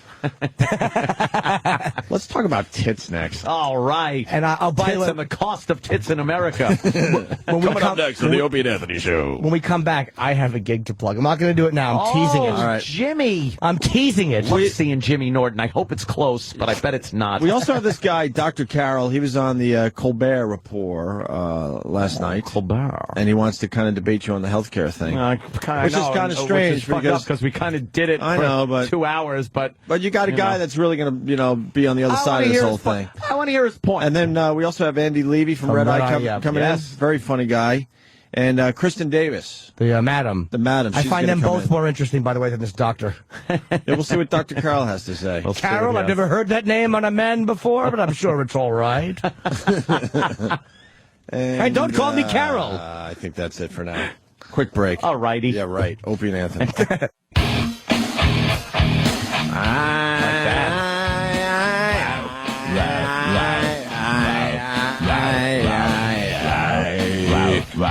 I was hanging with Jerry Cantrell and Sean Kinney yesterday, Anthony. It's too bad you don't live in the city. You could have came back. No way, no how. No way, no how. You could have came back to Sirius XM and you could have, done some time with Jerry. That would have been well worth the fucking 8-hour drive home in rush hour. I brought up the fact that we used to hang with him in the AF days mostly. I don't think we might have interviewed him once. Denied. Oh. We might have interviewed him once when we were at NEW. I'm not really sure about that, to be quite honest. But AF days, we hung with him a few times. And he remembered us, for real. Yeah. Because he brought up? Dave Douglas. Of course. So I'm like, okay, you do remember us. He goes, of course. Right. Dave Douglas. And I could have went to the listening party for the new Alice in Chains album last night. I have a tough time calling this an Alice in Chains album because I'm a huge Lane Staley fan. I know Anthony's a huge Lane Staley fan, and I do know Jerry Cantrell sang a lot of the songs and harmonized with Lane Staley. Yeah. But it's kind of tough to go on when Lane Staley was, I think, the voice of Alice in Chains. It's just there's one of those unique voices that's very hard to just throw a new guy in. Some bands you could do that. You could throw a new guy in. It's like, oh, the guy had kind of a raspy sound, so you do this. But his was really unique, and just all that fucking heroin pain and shit was all in there. And I wish Jerry and Sean and the rest of the guys nothing but the best, but it's just a little weird for me. That's all I'm saying. Yeah. But, I mean, it also should be said that Jerry Cantrell pretty much wrote all of the Alice in Chains material. Yeah. Lane Staley basically just sang. Basically. But you know something? He would put a little input here and there in the creative process, but he was basically the lead singer. I think you could look, though, and see where his inspiration for some of those songs came from. Oh, that's true, too. Watching Lane. That's true. You know? And the thing I learned about the new album, this William, lead singer is William, anybody, William something... William. He sang with Jerry on his solo projects. Oh, he did? And as far as this album goes, there are co-lead vocals, Jerry Cantrell and this guy. So this guy isn't the official lead singer of Alice in Chains. There are a few songs that Alice in Chains did that they kind of traded on and off vocals, which, they did very well. Right. Yeah. But for the most part, Jerry Cantrell did a lot of the backup vocals, which were really cool. Because that's what I like about Alice in Chains. I think, was it the most or second most? The music is just fucking great. Oh, some of those driving riffs, music. Some of those riffs are ridiculous. But that harmony that they put together, the weirdest kind of dark sounding harmonies that were really good. That's why I dig it so much. Yeah, they made it like a love song out of someone nodding out on heroin, basically. How do you do that? William Duvall, thank you. It was right on the tip of my tongue. And I know a lot of Alice in Chains fans. No, not that. I think they made an educated decision here, though, because they started going out on the road with William, and they were well received. People were like, right on, you kind of sound like Lane, and this is kind of cool. Yeah. And they took their time because Lane died, at this point, 6 years ago? Something like that. Actually, probably more. Probably 7 years ago. So every time you think it's 6, it's probably 10. And they probably, not probably, I think this is the first Alice in Chains album in 14 years. So they really did take their time, and they have decided let's give this a shot. Mm-hmm. So I wish them nothing but the best. It's still a little weird for me. 7 years. But the stuff I've heard from Alice in Chains is not the new Alice in Chains album. Not bad. Yeah. Not bad. But the point is, did some time with Jerry and Sean, and they're going to be coming in studio, and they said they would play. We'll see. We'll see. That would be cool. I think they might have been, being nice at that point. But I said, look, you have nothing to lose. You come in and play some songs, man. We got a huge audience. Rock. And I go, me and Ann are huge fans. I represent you. I go, Ann is also a huge fan of the band. And sorry, I saw shooting. That's all right. It's like a retard looking at a pinwheel when they put guns on the screen to me. I know, you just went... Guns. And yesterday, Jim Brewer did an interview, and I taped it, and I threw it up on my my YouTube channel if you want to take a peek. It's hard to hear Jerry because he's very soft-spoken, talking about Lane Staley, so people are bitching that he can barely hear him. Turn up your fucking... Listen. When I uploaded the video last night, I heard him just fine. I might have had to crank up my audio a little louder than usual, but you could hear it. Turn up the volume. Right. It's Opie Radio on YouTube or Opie Radio on Twitter. But one of the really funny things I saw on Twitter yesterday, the highlight of my Twitter day, because you have your Twitter highlights. Absolutely. There you go. All right, this is what I really dug about. Hold on, because I know we're going to move on. Ralph is saying that Lane wrote a lot of their songs. Is that true? I don't know. I just like them. I don't care. I heard it was mostly Jerry Cantrell. From all the drug references, I would assume Lane wrote them, but, you could have had Jerry Cantrell watching Lane and just going, Jesus Christ, there's an inspiring guy to write a song about. If you could research that a little bit, because I want to stand by the fact that I think Jerry wrote just, most of the stuff, certainly. But go ahead. Yes, an inspiring Twitter of the day. The funny Twitter of the day was had to be given to James Norton. James P? James P. Norton. Yeah? Taking the picture of Club Soda Kenny rubbing his cock on the mic stand. It's the comments were the funniest thing because no one really commented on the fact that he was dicking the mic stand. They only made fun of his suit, his ill-fitting suit. One guy said his suit looks like he got it from the set of Barney Miller. Did he get it from a coffin? It was just this horrible suit. Kenny's suits have dirt on the back of them. Ill-fitting suit. The comments were really fucking funny, man. I'm a huge fan of the comments of all the pictures I post and videos I post. There's some funny fuckers that listen to the show. They're brutal. It's just... Actually, when I post a picture, I get very excited about what they're going to say. Yeah. As long as they, you get one or two. At this point, I don't have time for haters. I just don't. If you're throwing someone on the bus and you mean well, I don't care. There's a very obvious difference. But, I just don't have time for the haters anymore. You're always going to get I understand. one or two. I understand, but... I'm psyched that most of the people that follow my shit are just they're keeping it cool. So I just want to say I appreciate that. Speaking of Jimmy, remember his fishing rant? No, I don't. I sure remember. I think Coke Logic should be animating the fuck out of that one too. Oh, Lane co-wrote lyrics, only credited on 3 songs from music. All right, that's where I was at. I assumed only Lane credit wasn't for 3 songs. Oh, okay. For music. I assumed Lane wrote the lyrics, but co-wrote lyrics. That's a little Jerry fishy. Cantrell kind of wrote the music. I bet you Jerry wrote most of the songs and kind of Yeah. Come on. Oh, there's so many great Lane drug songs. Could you study a little further, Danny? If you wind up dying of an OD like that, and you listen to Alice in Chains songs, you're like, I should figure that out. So Jerry wrote just about all the music. Jerry, yeah, and probably right. Some of the other guys, helped out with that, and then Lane co-wrote the lyrics, which means Jerry was writing the lyrics. Well, they would sit there and just kind of hash out a few things. Okay, one comes up with the chorus, one comes up with the verse, things like that. Now someone's writing snore. Oh well. Oh yeah. Oh, well. How can they... Sorry, I shared shared my afternoon with you. How can people be asleep? I never understood. How can they be asleep and actually snore and type it in? I don't understand that. Some people just put Z's. They go, Z. Right. Like they're sleeping. Sorry, I wanted to... Saw wood. Sorry, I wanted to share my afternoon with you. I apologize. Our Lady Peace was here, too, yesterday. I remember them from the AAF days. Do you remember when they played in a closet for us, for real? Yes, I remember that one. Do you remember for real? A closet. Think. We never got respect in this business. I dream. We're running out of time, but I'm thinking we are though. We've been at this a long time, and my dream is that someday we get real respect in this business. I'm still holding out. Smart. I'm still holding out for that. But it was at AF. We were doing afternoons. We had to go to the venue for a Van Halen show. We were interviewing Van Halen the second time, not the one at the Worcester Centrum. Right. Where Eddie walked by and we saw him for the first time. We kind of freaked out. We were starstruck. Let's be honest. Yes. Van Halen. This was with Sammy Hagar and all. And Our Lady Peace warmed up and they wanted to play for us. But our broadcast center was literally a oversized closet. That's what they were willing to give us that day. I can't believe you don't remember this. I don't We remember were making all sorts of jokes. There was a mop in the corner as we're trying to broadcast. Sure wasn't me. Fucking hair. He said mop, not mope. No, I'm the mope, remember?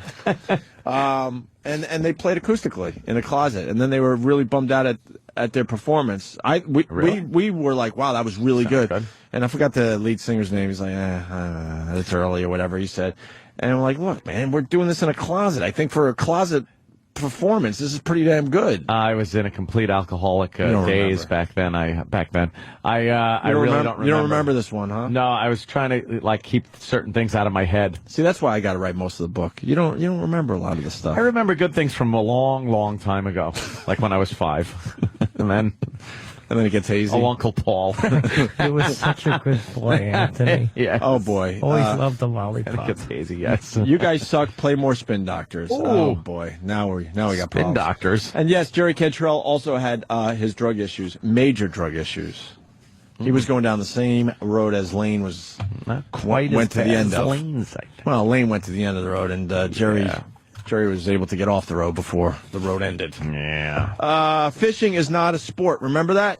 I certainly do. Derek and Steve put a little something together based on Jimmy's brilliant rant that should be animated by Coke Logic. What are you waiting for? Love it. Coke Logic. Blow off all your other projects. I've been following your tweets. Enough. Busy man. Enough with all these projects. Stick to one. Making animations for our show. That's all we care about. For no money. For no money, by the way, yeah.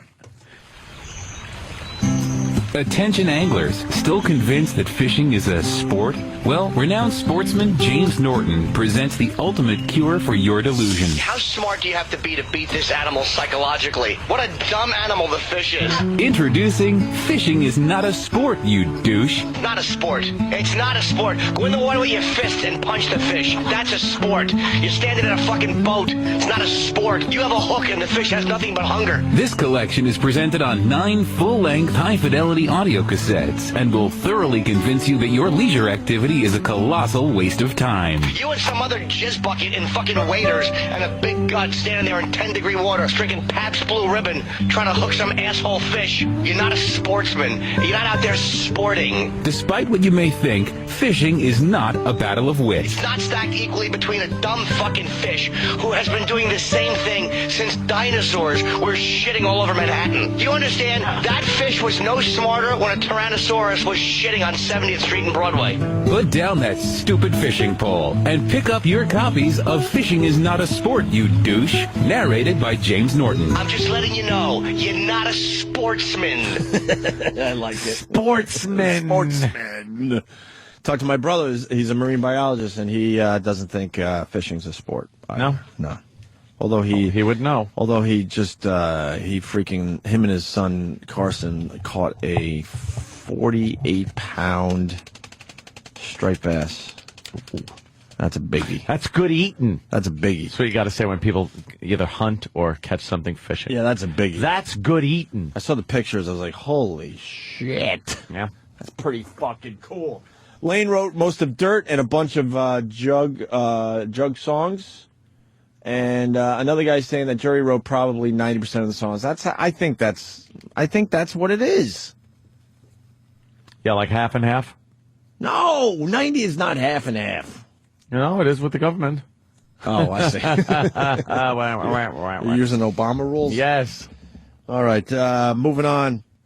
Other things happen in the world. Steelers quarterback Ben Roethlisberger accused of raping a woman. What the fuck is this about? Rape. He's a big sports star. He shouldn't be raping women. Yeah.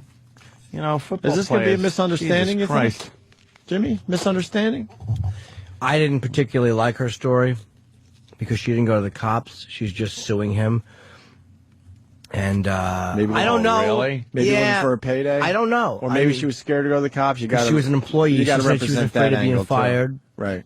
Which may be true. But I didn't like the way she described it. That to me does not sound like some kind of a violent rape, and then a year later she shows up. I just don't buy it. Super Bowl winning quarterback Ben Roethlisberger of the Steelers is the recipient of a lawsuit from a woman who was accusing him of raping her last summer in his penthouse hotel room in Lake Tahoe. Roethlisberger's attorney adamantly denied the allegations, pointing out the woman who was working at the hotel never went to the authorities. But the alleged victim, who is seeking $440,000 in damages, contends the Harrah's Hotel and their top executives went to great lengths to cover up the incident, adding she feared she would lose her job. The Steelers and the NFL commissioner said they were looking into those allegations. Jimmy gave me some advice a long time ago, and I laughed at him when he said this. And I think Rich Vossa said the same thing. When you bring a woman to your hotel room, whatever, You make sure everyone kind of knows in the lobby. Yeah. Especially on especially on the way out. And I'm like, what? You're paranoid, Jimmy. Come on. I got that from boss. You're paranoid. Kind of makes sense, right? Yeah. Just like when the elevator door opens, you yell, "Hope you enjoyed your fucking." Yeah. And then she says, "Yes." What was the advice, Jimmy? You're like, when you're walking through a lobby, you stop off at the desk and ask them a question for a wake-up call where they can see you and the girl kind of happy together and joking. Right. Because a lot of times women, and it's not paranoia, a lot of times they'll have a regret about acting like a whore, or their boyfriend or husband finds out and they gotta make, you know what I mean? They can file false charges against you. I've never had it happen, but it's very scary. Yes. And I'm not saying that's the case here. I don't know I don't know this woman's story. Personally, I don't buy her story just because of the way I read the description. But I'm a firm believer. If you want to sue a guy like that, then you should go to the police, and after a criminal conviction, then you go for a suit because the law has said that he did it. Right. But, just to sue the guy, I'd question that. Moving backwards, someone said, "Holy shit, Steve C did a bit. Give him a Monday off." I didn't like the way the audio was like on the phone in that one. But then again, I hate the sound of my own voice. I love it. And we discussed this morning that Steve is a complete psychopath because he went about his job yesterday and today like nothing happened yesterday. Was there any discussions after the big Steve blowout yesterday, Danny? None that I had. Huh? None that I was involved in. No anyway. fallout? No residual radiation? We had our not meeting. even a clue that this went on yesterday. No. Unbelievable. It's the strangest business ever. Really is. You would think there'd be some sitting down and talking after what went on the air yesterday. No. What you heard on the air yesterday, some people tuned out, whatever. You're going to do what you're going to do. Most people thought it was pretty cool, a look at the inside. You would think some talking would have happened after that. No. What you heard was it. That's it. There's no update to that. Wow. Just happened, and that was it. Now it's back to business as usual. So the Sopranos episode. Yeah, exactly. no tying up those loose ends. No. That's it. Yeah. And where are we at with the ESPN girl? It's on the front page again today. She very angry. Well, no shit. Lawyers are like out for blood. Hot. How many video. people got that virus trying to find that video, by the way? Yeah, someone put a virus on the links. Now, a lot of links. Who put the virus in? I don't know. They don't know, but they're assuming it's somebody that her is camp, friends with her, and said, "Look, I'll help this situation a little bit." Yeah, and then you get a thumbnail that says, "Here it is. Here's the video." You click on it, and you get a virus. Boom, a virus, and that stops people from searching it because the one thing we're all scared of these days is computer viruses. It's the AIDS. The AIDS for the computer. Yeah, no one wants that shit. Let me say hi to Brian in Massachusetts. Brian. Hey, I just wanted to touch base a little Jimmy there and make a note that he's never experienced that with a woman because he pays for a level of professionalism. Never experienced what? The rape allegations. Jimmy asks for a receipt when he's done. So no, I picked off plenty of them in my day, and I'm always careful at the end. I never want someone to feel like a whore walking out. I really don't. I don't want someone to feel bad walking out. Just flick the money at him, rolled up. Here! Oh, yeah, whore. I'll actually make this little triangular football, and I'll snap it at her face, and I'll say, catch it with your teeth, sex pig. Like you did my dick. I'm nice to girls. Yeah.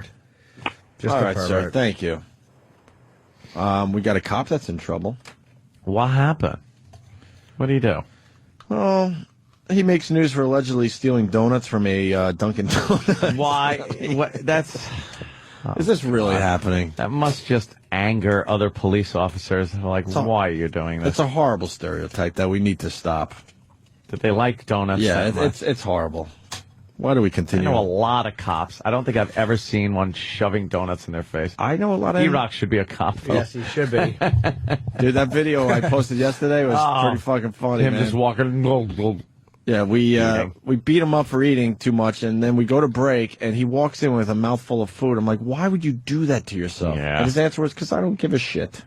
Yeah. People kind of liked him for that. I think people are starting to They're like, turn around as far as E-Rock goes. NYPD, I know a lot of those guys, and they like their Starbucks. Yeah. I don't know if they like their donuts. Donuts. The accusation prompted residents in the Rockaways to snicker. Sources say 38-year-old Sergeant Eric Turetsky made a habit of swaggering into this Beach 129th Street Dunkin' Donuts, then helping himself to pastries and coffee. Pix News found the alleged donut thief on desk duty inside the 100th precinct, but he politely declined to comment. I think it's pretty ridiculous that a cop would just take advantage and steal $2 donuts because he has a uniform on. Sources say Sergeant Turetsky often left small tips for the Dunkin' Donuts manager, though the cash was never enough to cover the bill. It's against departmental guidelines for officers to accept free food or gifts from stores and residents. More than 10 years ago, Turetsky made headlines during the Abner-Louima police torture case. Back then, the accused donut thief was one of the whistleblowing officers who identified Justin Volpe as the crooked cop who sodomized a Haitian immigrant. If found guilty of plundering pastries, Turetsky could face official reprimand or loss of vacation days. I'm weak. I was weak. I like donuts. I'm sorry. Show me how you eat a donut. Show me with your mouth. Show me how you eat a cruller. I'm sorry. I did so many bad things. I tried to do the right thing, but I'm weak. I'm so fucking weak. Listen how much he loves the donuts. Where do you put the donuts? Come on. Show me with your mouth. See? Where were you tonight? The Kit Kat Club? Kit Kat Club? That is so fucking sick. He's just jacking off next to the door. Yeah. Show me your mouth. Let the fucking cop have a few donuts. Doing it. In my neighborhood, I see it works both ways. I see cops, they're on line behind me or in front of me, whatever, and it's a dumb little store. It's either a little ice cream or a little donut, a little cup of coffee, one of those situations, right? And you see some of the stores doing the right thing and going, hey, that's on us. And then letting the cop have his free cup of coffee. Yeah. And then I see other scumbag owners in my neighborhood. They're charging the cop $2 for a lousy little something. As this guy is in his neighborhood, protecting his store. Got to give it to him on the arm. You have to. They don't make enough. Yeah. I mean, if it's an over the top steak dinner, then I can understand that it might be hurting business. But yeah, I don't think you're supposed to. I think it's one of those things they're not supposed to really accept. Well, that's why we're not. Yeah. I'm not naming names or anything, but the store owner should do the right thing and let them have it. Yeah. They're not asking for it, but you should just go, yeah, that's on us. Thank you. Have a nice day. Watching the girl on the fucking Bad Lieutenant show with her mouth how she sucks a cock. While he jerks off on her fucking driver's door. And the other sister is there in the passenger seat showing her ass. She has her pants pulled down, showing her ass. Goes, show me your ass. And then he's just jacking off at the window, saying, you like that cock in your mouth. He was a bad lieutenant. He was a great lieutenant. Hey, I'll tell you, what do you think? Comes on the side of the car. Fucking rain will take it right off. Dude, why didn't he put it in her mouth? That's what I would have done. I don't know. That would have been a little too much. So many bad things. Yeah, he's trying to keep control. Right. He looks very unpleasant and angry. Oh, he was so angry. He's just like grunting at her, and then he just comes, and then he just gets in his car and drives away. He's all like embarrassed with himself, I think. He gave her a fucking, he gave her a break. It's kind of hot. That is a pretty hot scene. It's phenomenal. She's kind of doing the fake blowjob in midair kind of a thing. And then there he's doing his cum shot. The worst scene is when he's totally naked with his arms out, just going, doing that crying thing he does the whole movie. I gotta see this movie again. It's been a while. Oh, it's fantastic. I saw it last night. You know what I love about scenes like this is the girl doing the blowjob thing with her mouth, right? You know she has a family, and she goes, I finally made it in Hollywood. Yeah, I'm in a big movie. Harvey Keitel, by the way. I got a scene with Harvey Keitel. And then the family has to, tell their friends, our daughter is in this movie. Could you please not see it? She gives an air blowjob to the guy, and he comes on her door. And Daddy's sitting there going, well, God, is she really a good actress, or what? Or is this from experience? Yeah. I haven't seen this in so long. Yeah. Let's say hi to Curtis. Curtis, you're on the Opie and Anthony show on this fine Whip 'em Out Wednesday. Good morning, gentlemen. Hello, Curtis. Hey, I didn't know if you knew about this, but I just picked up a 40th anniversary special edition of Penthouse, and in their sort of look back section under the film, TV, and radio section. There's a picture of you guys and a quote from you, Opie, from 2001. Wow. What's the quote? Look at us. Do we look rich? We still go out and drink beer with our listeners. I take the subway every day. I want to lead as normal a life as possible. I don't want to end up in a gated community somewhere. Opie, January 2001. Boy. Well, who were those guys? Yeah, times have changed. I don't ride no fucking subway anymore. It's very dangerous out there. I never did. Now I got Kenny picking me up every morning. I never rode the subway, and I hate people. But I will drink with anyone. Awkward. Kenny cleans out my smoothie fucking cup every morning. Awkward. Oh my God. I used to commute on a subway, and now I get picked up every morning. Look at us. And it's not a gated community, but it's a well-secured building.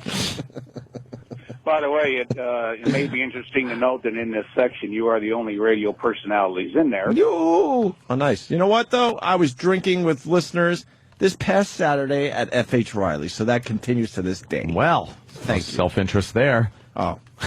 Well, that was the only reason. You know, I gotta make sure these fuckers keep coming when I'm not there. I drink with the listeners when they come to my house unannounced. Right. See? We're still the same guys. Yeah, exactly. Thank you, Curtis. I'm going to have to pick that up. I did not know that. Oh, by the way, to kind of sort of burst your bubble on the whole deal, later on in the magazine, there was a big-ass article featuring all the Penthouse pets that were been on Howard's show. Sorry. Yeah, I figured as much. Well, enough with the kissing of Howard's ass, really. There's other fucking radio guys doing very well and doing some fine stuff out there. Jesus, enough already. It's fucking annoying. Who? Let's go to Adam in Connecticut. That's a yellow fucking flag. Hey, buddy. That's no red flag right there. I said who? Oh. I'm saying there's plenty of other radio shows like, okay, Jesus Christ, name one. That was everyone sucks ass. I was talking about us. Oh, okay. But I didn't want to well, that's good. Blatantly obvious. Yeah. I think you meant, what was his name? Todd and fucking...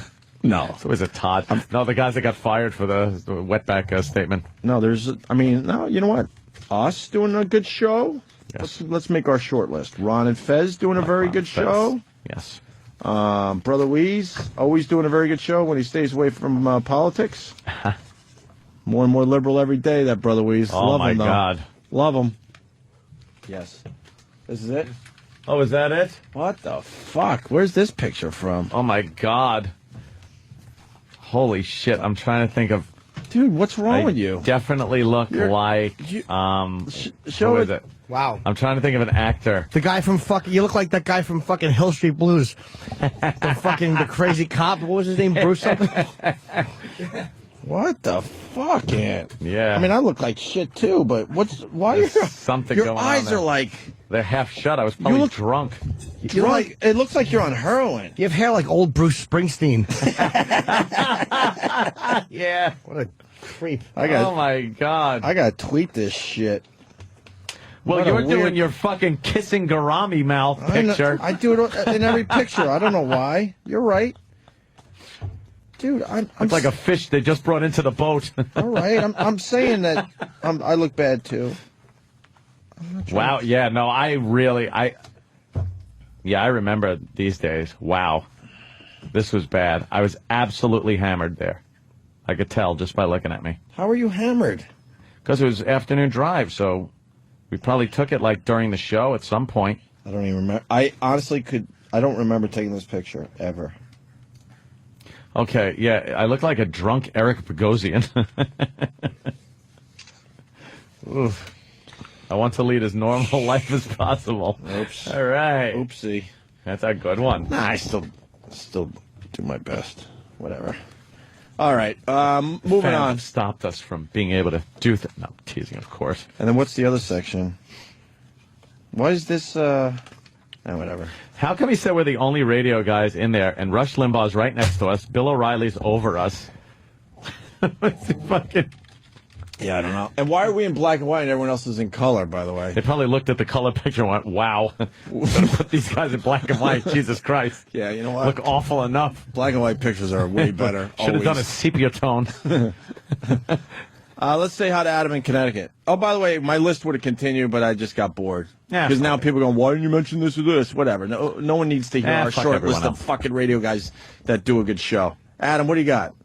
Yeah, when you were talking about what the girl, how the girl's parents felt when they went to the movie and saw her. Yeah. It'd be like the same thing in Lethal Weapon when Danny Glover told everybody to watch his daughter in a commercial, and she did a commercial for condoms. All right, yeah, there you go. Yeah, that's it. You got to think that is really happening in real life. The condom commercial. And you're putting your parents in an awkward position. Like, God damn, I thought you were going to be like a Meryl Streep. You're showing how you blow guys. Yeah. Next day at work, you got a condom tree on your desk. I thought that chick was hot, that Lethal Weapon daughter there.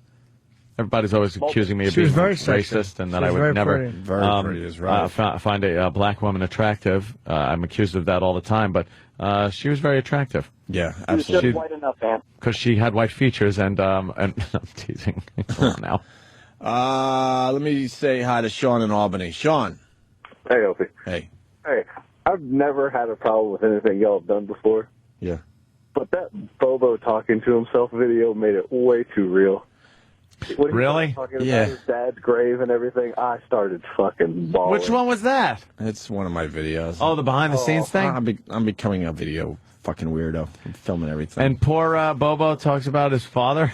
Well, it started out fun. It was stupid. It was like him talking to his picture from like a few years ago. And then the next thing you know, he's giving the old Bobo advice about his dead father and his grave and how sad you're going to be when you finally find the grave of your father. As he's talking about himself from the past.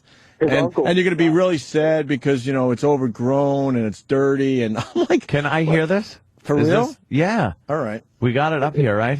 So the studio here. Well, it's a long video, though. This is a picture of Bobo. Thanks, Sean. Get a little bit of it. Camera.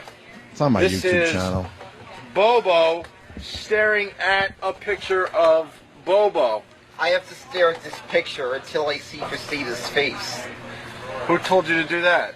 Troy told me to. Troy told you have to stare at a picture of you. It's like abuse. Until you see your new girlfriend Christina's face. Otherwise, I'll never see her face again, so I have to sit in front of a picture of myself. I think this picture was taken in May. I know it was right before the animation festival. You just found out that your mom got you tickets to the animation festival, and you're going to see Opie and Anthony on stage for the first time ever. And she said it's going to make up for you not having tickets to the Virus show in 2007. And you're going to be sitting in the second row. He's talking to his picture. I think maybe Opie and Anthony might end up seeing you on stage. No. I know you made E-Rock puke with a picture of a tumor that was removed from a dog that your mother used to take care of. And it made E-Rock puke. I remember it's going to creep out Stalker Patty, which I know you're going to really enjoy when that creeps out Patty. And Big A was cheering when he saw this. He's going to be cheering. You're also going to run some people from Philadelphia, but don't worry about those Philly fans. They have respect for you, even though you're a Met fan, but just remember, during the game, there are enemies during the game. Remember that. And you might also want to know that your father is buried in, I think it's Woodlawn Cemetery, not far from Republic Airport. That I know for sure. And please, when you see your father's grave, make an effort to clean it up, because no one ever maintained it all these years. My uncle forgot the directions of where he was buried, and that kind of upsetted you all these years. And you're going to be very upset when you see how it hasn't been maintained, his grave. As a matter of fact, the first time you see his grave, if I could tell you my past self, bring a hedge trimmer to that gravesite. His grave sports almanac. Some OxyClean. OxyClean. And while you're at it, a little bit of a heads up. Might want to arrange for an encounter with Tippy Tom if you want to meet Tippy Tom himself. Because he's going to pass away. You're going to find out he died. He's talking to his past self. Yeah. Tippy Tom. Tippy Tom. Which would have been freaking hilarious. And, while you're at it, a heads up. You're gonna have to show off your junk the second time you go into the Opie and Anthony show. You're gonna have to show Just a heads up. But don't worry, it'll be worth it because you'll get virus tickets. And yeah, that's a picture of yourself. I guess I could say, look, I'm 2008 Bobo. I have no idea the Mets are gonna collapse 2 years in a row. I have no idea that I'm actually gonna get to go on the Opie and Anthony show.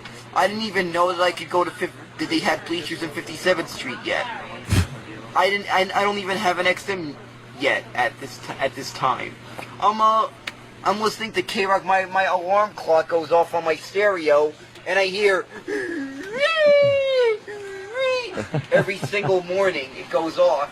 And even on the weekends, I got a program to do that for my iPod. As a matter of fact, in 2009, I still... Holy shit! Isn't that a great The pullback is fantastic. Thank you, sir. Oh. Thank you. Yeah, He's 2 feet away from it. I pulled back, and you now see the whole room, and there's literally, 12 people watching Just him watching talk to himself. And he might as well be alone there. He's Right. just concentrating on the picture of himself from the past, talking to it. That is fantastic. Thank you, sir. Well, yeah, I got some compliments on that one. Oh. Opie Radio on YouTube if you want to check it out for yourself. It's creepy. God Did damn, the father that's shit get creepy. to you or no? Because I don't know where you're at with emotions. It's not Nah. Bobo. It's not Bobo. It's just a dude talking about... No, I found it fascinating. It wasn't kind of like a... That doesn't get to you a little bit? kind of a thing. No, it's tough to get to me these days. I understand that. Fucking... my emotions have just like... They're gone. They really are just gone. I don't know. How are we going to bring them back? Although sometimes I could just sit there and feel bad watching a movie alone by myself. What movie? I don't know. These days, let me try to think. Shit. It's always the same old ones. Patch of Blue, Jungle Fever. Jimmy, bring back the comedy. Thank you. Because we're getting a little too silly. It is. There are certain movies, though, where I'm just kind of like, oh, God, no, that is pretty fucking sad and things like that. I'm scared to admit I saw a movie that, wow. I got to admit, I liked it, though. The 500 Days of Summer. Guy meets this girl named Summer. It's a relationship movie. Uh-oh. Beginning and end, huh? I don't know what I want to say about it because... well, the title kind of gives it away. If it's 500 days of summer, that means they probably end the relationship after 500 days. Or do they? Do they give you the Hollywood ending? Uh-oh. Yeah. Yeah, all right. We're giving each I other... won't see it. No, you probably wouldn't. I was surprised I liked it. You know, it wasn't the same old Hollywood shit. It was kind of formula indie film. Yeah? A formula indie film, but... There's a movie out. Oh, let's see. Look at the cover, though. Again, the guy and the girl. Anytime there's the guy and the girl on the cover... I understand touching that. like that. That's why I'm like... Full shot cover. I get like, ugh. That's why I was like, oh, man. And you know what? My girl was cool because she goes, I want to see this movie. And I looked. I'm like, look, come on. And she goes, I think you're going to like it, though. So I read up on it. I'm like, all right. You know what I mean? Yeah. Because, I mean, my girl's cool enough where I don't get dragged to movies. Like I probably did in the past because I didn't speak up.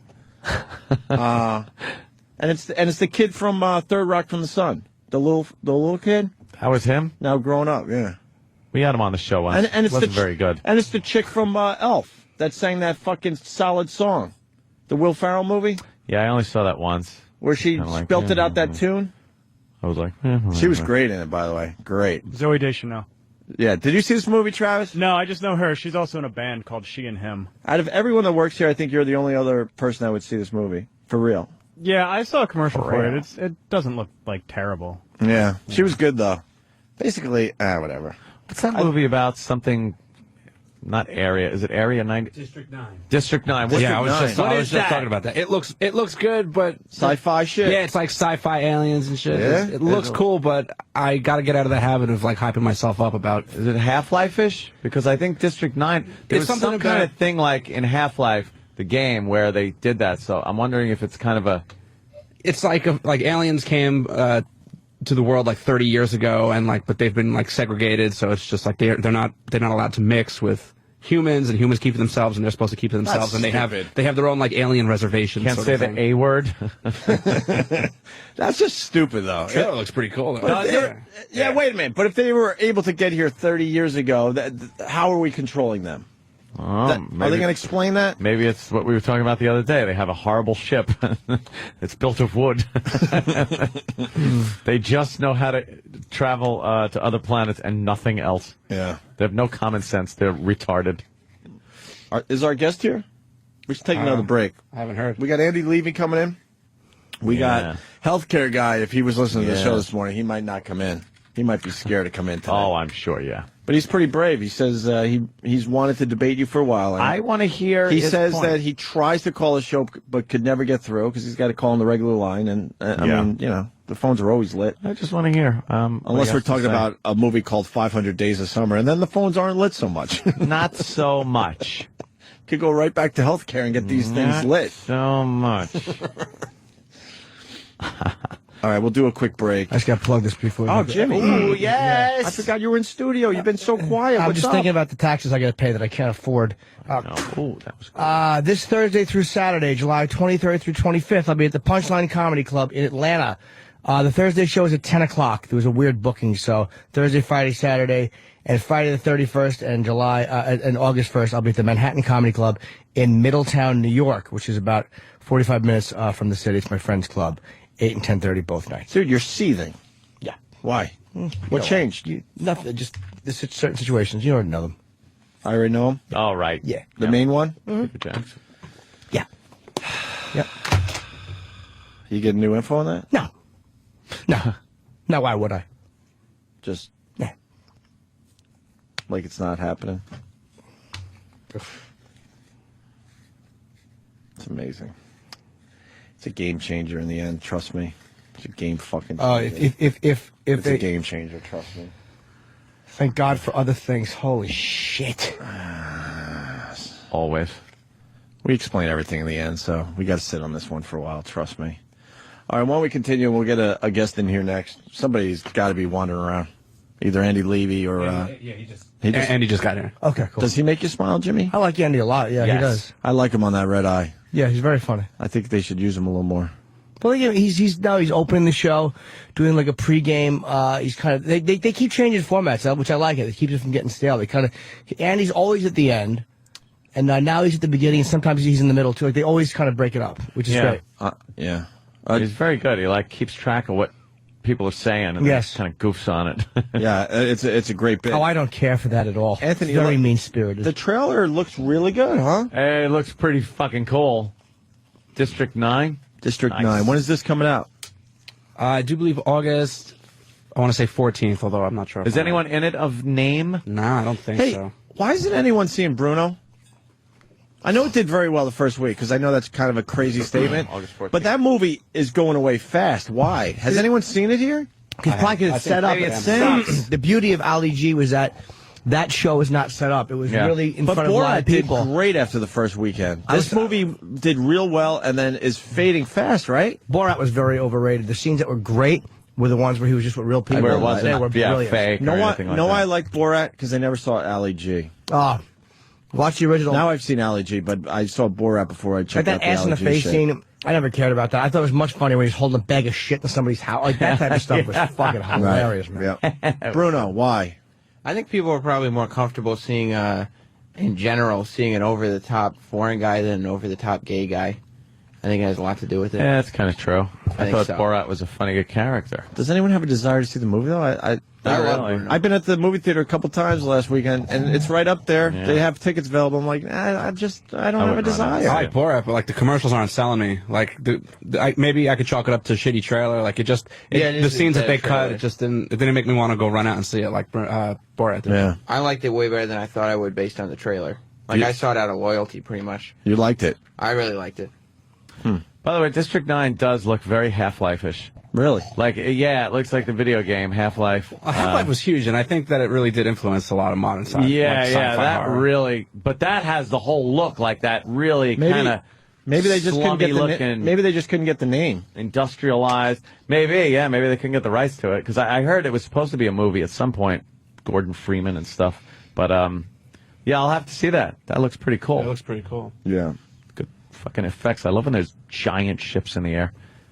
Even Independence Day was kind of best part of that movie, and it was a cornball fucking movie. But when you first see those ships, it's great. When they first bring them out of the smoke, like first it's just a bunch of smoke, and then the fire, and then the ship comes out. You're like, Jesus fucking Christ, that is a great. How are the special effects in that movie? Looking back, I mean, when we saw it in movie theaters, it was we all said it'll never get better than this. But now I wonder. Now that it's been a few years, 90. Fuck, it's got to be 90s. Yeah. 95 or 6. 95. No, it wasn't that late. Let me think. Let me think. No, Clinton was president. 95? 90. I'm going 90. 98, 99. Hold on. 93. I'm going BAB days. I do it by my radio gigs. I'm doing 94. Say 98. 96. Damn it! 96. I was way off. I was already doing radio. What the fuck? We were in Boston? Yeah. No. I remember seeing it. Wait a minute. Maybe I came home for the weekend, because I remember, know where I saw the movie? Was the Comac, I was going to say Comac Motorin. See it on the fucking mirrored ceiling? In the jungle room? I went to that fucking Comac Cinema, which is just the scariest place on earth now. That used to be the place to go to see movies. Now, I haven't been there in probably 10 years. I've heard the stories. El Salvadorian gangs have taken over the place. No joke. It's scary. Yeah. It's close to that Brentwood. What the hell's going on in that town? Very scary stuff going on in there with some graffiti signs of gangs that I ain't even screwing around. Ixnay on that. No. Let them write on whatever the fuck they want. Yes, I'll just stay away. Exactly. I'll take a picture and say, wow, that's beautiful artwork. Look. All right, why don't we take a break? Yeah, tinkle. Yeah, tinkle time. All righty.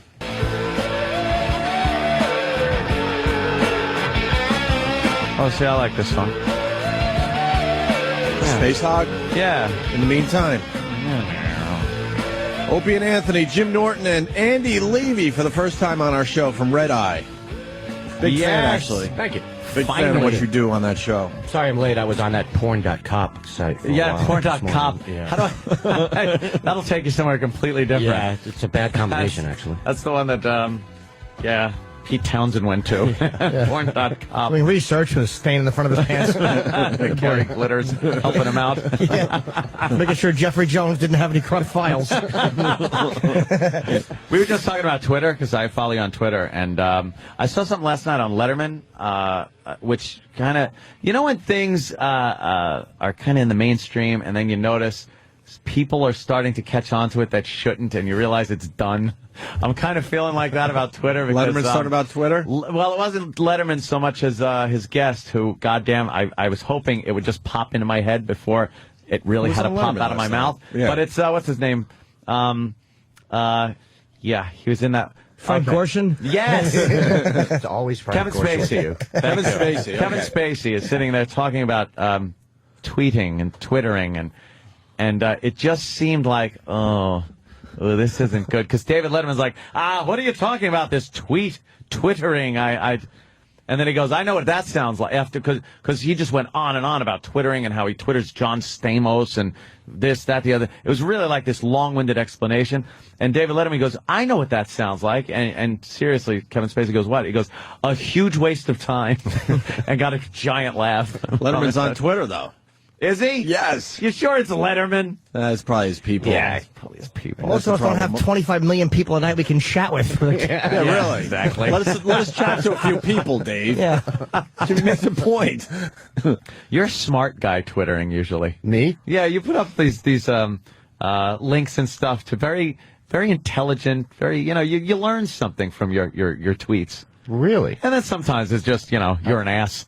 You'll tell me I'm an ass. Are they thought-provoking? Yes, thought-provoking. Some intelligence behind them. There's some good shit on I like there, to take like a sideways look at the news sometimes. Oh, yes. Little skewed kind of thing there. Yeah. What do you like in the news today? Anything? I saw that was it Carroll and Maloney's in a little bit of trouble. Representative from upstate. Oh, for dropping the N-bomb in a quote? Yeah. It wasn't even her saying it. I know. She said it, but she was repeating. She was repeating someone else. Yeah. That's the double N word. It's Yeah. the N once removed, we call it. In the politically correct circles. But I'm pretty sure she should go to jail for it. Yeah, of course. I agree. Of course. We have a black president, for God's sake. send her away from Guantanamo. Let loose the terrorists and put anyone that uses the N-word there. We were talking about Bruno and why it's not doing... What do you think there's a trailer? Because there was mixed reviews and people just it's not getting the same vibe that fucking Borat had. Yeah, I think I haven't seen it, but I saw they do those cinema score numbers where people in the theater rate the movies from A to F, and it got a C, and that's incredibly low for any movie. So I gotta think just bad word of mouth is killing it, especially on the heels of Borat, which did very well. And then you get a C coming out of there. I don't know. They said, what does he suck in the movie? It was C. Oh no, C's gay. I love the get it part. Right? And a lot of people are complaining it wasn't gay enough. So I think he didn't gay enough. Yeah. That'll kill you in Middle America. They probably overthought him and made it too safe. So the word of mouth's like, don't bother. Probably. He seems to get a lot of press making his movies, more so than after the movie comes out, because there's always, oh boy, look, he's at it again. So those English papers like to follow people around like that. And I don't believe anything on the web that has that .uk. The second I see a story, I'm like, I'll go to Drudge, and I'll be like, holy shit, really? Like, that happened? They found some kind of a piece of a UFO? And I'll click, and it's like, oh, .uk, okay. Well, that's like, have you read Pravda? Oh, yeah, that's the used to be the state newspaper for the Soviet Union, and now it's just this wacky, bizarre website where everything is UFOs and oh my God, they went that way. It's like your old World Weekly News. Yeah, that's exactly what it's like. It's like the Weekly World News. Weekly World News. Unbelievable. There we had the Bat Boy. Come to Russia. Bat Boy, very scary. And it's always like, Professor predicts that U.S. will be giant hole by 2011.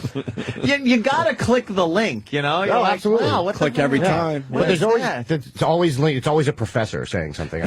Some kind of Russian professor. Used to be great back in Soviet Union. Now I pump gasoline, but I know still laugh. Moving back to Twitter, Mike writes, that Twitter's time has come to an end when Larry King is twittering. Which he is. Twitter, is he? Yeah, he knows nothing of He promotes technology. his Twitter on his show every night. Does he even know what it is? They reach me on Twitter, yeah. I don't know. Who knows what he knows? I think it's next to my prostate. It hurts. You're not a fan of Larry King, are you? I was, back when the show was hosted by a live person. I thought it was actually not that bad. We actually now watch, because it's so ridiculous. It's one of our favorite bits we're doing lately, is bringing the Larry King audio, and we're just amazed at what he's doing with that dumb show. I don't think anyone from CNN is watching him to know, oh my God, he lost his mind years ago, and we have to remove him from the airwaves. He doesn't know what he's saying half the time. Yeah, he's basically animatronic now, I think. Yeah. I think he's just stuffed with little cogs and rods. Because talking to Joe Jackson, he was talking to him and asking him, how do you feel about your son's death? Well, what's he supposed to say? Even if he didn't care. Well, what he's supposed to say is, I have a new record label coming out. That's what he did. That was remarkable. I thought I was a plug whore. Jesus, I never did it on my son's casket. Probably signed the contract right on the casket. Wow. The best Larry King ever was asking the skateboarder how important the board is when you're skateboarding. He fell down off that's when we. That's when we went, wait a minute, something's going on with Larry King. He had nothing. And then he tried to, I even saw the promo for Larry King talking to Joe Jackson, and they tried to hip him up by adding in the clip where he goes straighten me out. He's talking to Joe Jackson. I guess Joe said, I'm being straight. I'm being straight with you, or I'm straightening out everybody. And he goes, straighten me out. He's lucky he didn't get a fist in the face. Yeah. That's how Joe Jackson I did Michael. Things out. He straighten you out. Right. Like the Colonel at the end of Boogie Nights. That's how you get straightened out. A big non-white penis right in his Larry King face. Straighten him right out. Stephen S. from Bayshore, Larry King. So, Joe, it's 1 down, 4 to go. Comment? And Stephen also writes, Larry King is lucky his heart is still twittering slightly in his chest. Oh, is that what it is? Yeah, Larry King twittering and stuff. Because then people, it's always the thing that is a fad, I guess, and the technos pick it up at first, and then it just becomes this thing where, grandma's twittering. We have a special thing that just Twitters. I love how old people just need one thing, like that phone with the giant button for help. It's just like, and it's, I think Meredith Baxter Burney does the commercial, and you kind of forget she's an old lady now. And she's talking about, I don't need a phone where I need to call all kinds of people, but if I need help, it's just a giant red button that you push, and I guess a help button. I guess a like, Undertaker's on the other end. Like if my ex-TV son's hat falls off again. Oh, God. Yeah, I got it. Big numbers. It's what you give to children. Get it. It's like a tracking thing. My new favorite bit is Jim Norton. Get it? I like to make sure that people get my jokes. They're very highbrow. You did that on the show on Red Eye. Get it? Yeah. Just in case something. Just in case they didn't get my John and Kate plus 8 joke. I like to drive it home. Oh, did you have John and Kate plus 8? Twittered. Yeah, Twittered. I DVR'd. I didn't Twitter the show. I haven't seen it's it very yet hard either. to do. It's only 140 And it's characters. illegal. It's Fox content. I know. Uh-oh. Barely get through the opening with that 140 character thing. The thing I don't get Facebook at all. No. No. Yeah, I kind of bailed out of that quickly. Yeah. I was MySpace for a little while because it was kind of new. Why didn't you get the Facebook? It's just because anytime I go on there, I end up spending 3.5 hours blocking applications because I don't want to have water fights with people I don't know. Yeah, we've discussed I want to poke you. Yeah. I got poked. What does that mean? Can I come to your house and shoot you now? I hate the pokes and the invites. And the super pokes. Pillow party. No. Unless it's like the end of Cuckoo's Nest. That's a pillow party I want to attend. Facebook goes too far and Twitter doesn't go far enough. Twitter is like this very weird, that needs to grow a little bit. I kind of like the and give you a structure- few more options. Twitter, I kind of like the simplicity. Just a couple more 140 characters, options. too. Like you what? gotta edit. Yeah. You gotta edit yourself. Yeah. Especially if you're posting a picture or a link or something. you got to do that first. I learned that. You type something out and it's like, all right, that's well worded. Now I put the link. Holy shit, it took away my letter. Mine is 17 characters. Right. Fuck. I'm like, this got to go, unimportant. Exactly. Punctuations. Fuck that. Well, people, if I take out the U, will CNT get the point across? Start removing vowels. I kind of like that, though, that you're limited to that amount. Called me a cant. But Twitter will blow it. You know they're going to add more characters. They're going to blow it and go, all right, now 160. And then you're just going to get people, because some people just bam, one after the other, like you get 5 in a row. Because 140 is a little, short. I don't think they can. I think they're constricted by the length that a text message can be. It's something to do with with the phone companies. Yeah, you know what? That's a very good point. Yeah. Huh. They'll split the letters up into No joke, 2 letters, good point. one thing. Yeah. I have no idea. We got the health guy here too. What do you want to do? Oh, that guy? Yeah. No, he wants to debate on healthcare, on the healthcare issue. Well, that's funny. And that's hysterical. Truth of the matter is, we spent about an hour and a half on it this morning. We go serious. We went off on it this morning, and now it's kind of odd to have him come in here. I was just like, I'll go home, play the tape of me this morning, and you can debate the tape. We're all kind of mixed on it. Like, I kind of feel like, it's gotten too crazy, but we do need to help some people. And Anthony feels like anybody who makes under 400,000 should be put down. All right, I don't remember quite putting it that way, but all right. Like a sterile farm animal. They should just be fucking electric bolted in the head. Get it? Get it? Did you get it? Because they're not producing anything. I'm just tired of the hand in the pocket and the 60-40 thing, with 60% going to the government and 40% going to us, the elite, rich, bastard. Oh my God, I can't believe they actually used the country the way it's supposed to be and made something of themselves and attained what this American dream is supposed to be. And you're just punished for it. And I don't think having a 60% share go to the government and I keep 40, which is then taxed every time I go to move it around or use it or spend it. I don't get your goddamn hands out of my pocket. But good news, the Naked Cowboy is going to turn this whole thing around. He's running for mayor. Yeah, he's going to be the mayor of New York City if he has it his way. Necessary to Walter air. Cronkite died. A week later, we got the Naked Cowboy running for mayor, and the news is taking this as a serious fucking Because he story. heard this story was going to be aired, and that finally killed him. Yeah, he said, "Fuck this." Every world. bit of credibility. He's in his underpants, and they're interviewing him like he's like a real candidate. Oh, he's like a fun celebrity. He's like a little local hero. I love the Naked Cowboy. Could you just see Bloomberg? I want to concede to the Naked Cowboy. Yes, I can, because the Naked Cowboy couldn't fuck up Broadway as bad as stupid Bloomberg did. What the fuck is that going on out there? No, is that ridiculous? I saw cars the other day It's a mall. parked in the middle of the street. Yeah, and there's a bus lane, and then you could park in the middle, and then there's tables. And the chair, they have folding chairs out there. It's like being at my grandma's 80th birthday party. Yeah, it is. Every except day. the music's worse. It's like a backyard party with exhaust fumes. It's horrible. And you went over the screwing up top. Traffic. It is bizarre. If a new mayor does happen to get in there at some point after this, he holds it like a pope. By the way, I think we have to say mayor now. Mayor, yes, he's the mayor. They'll open that right up. You can't.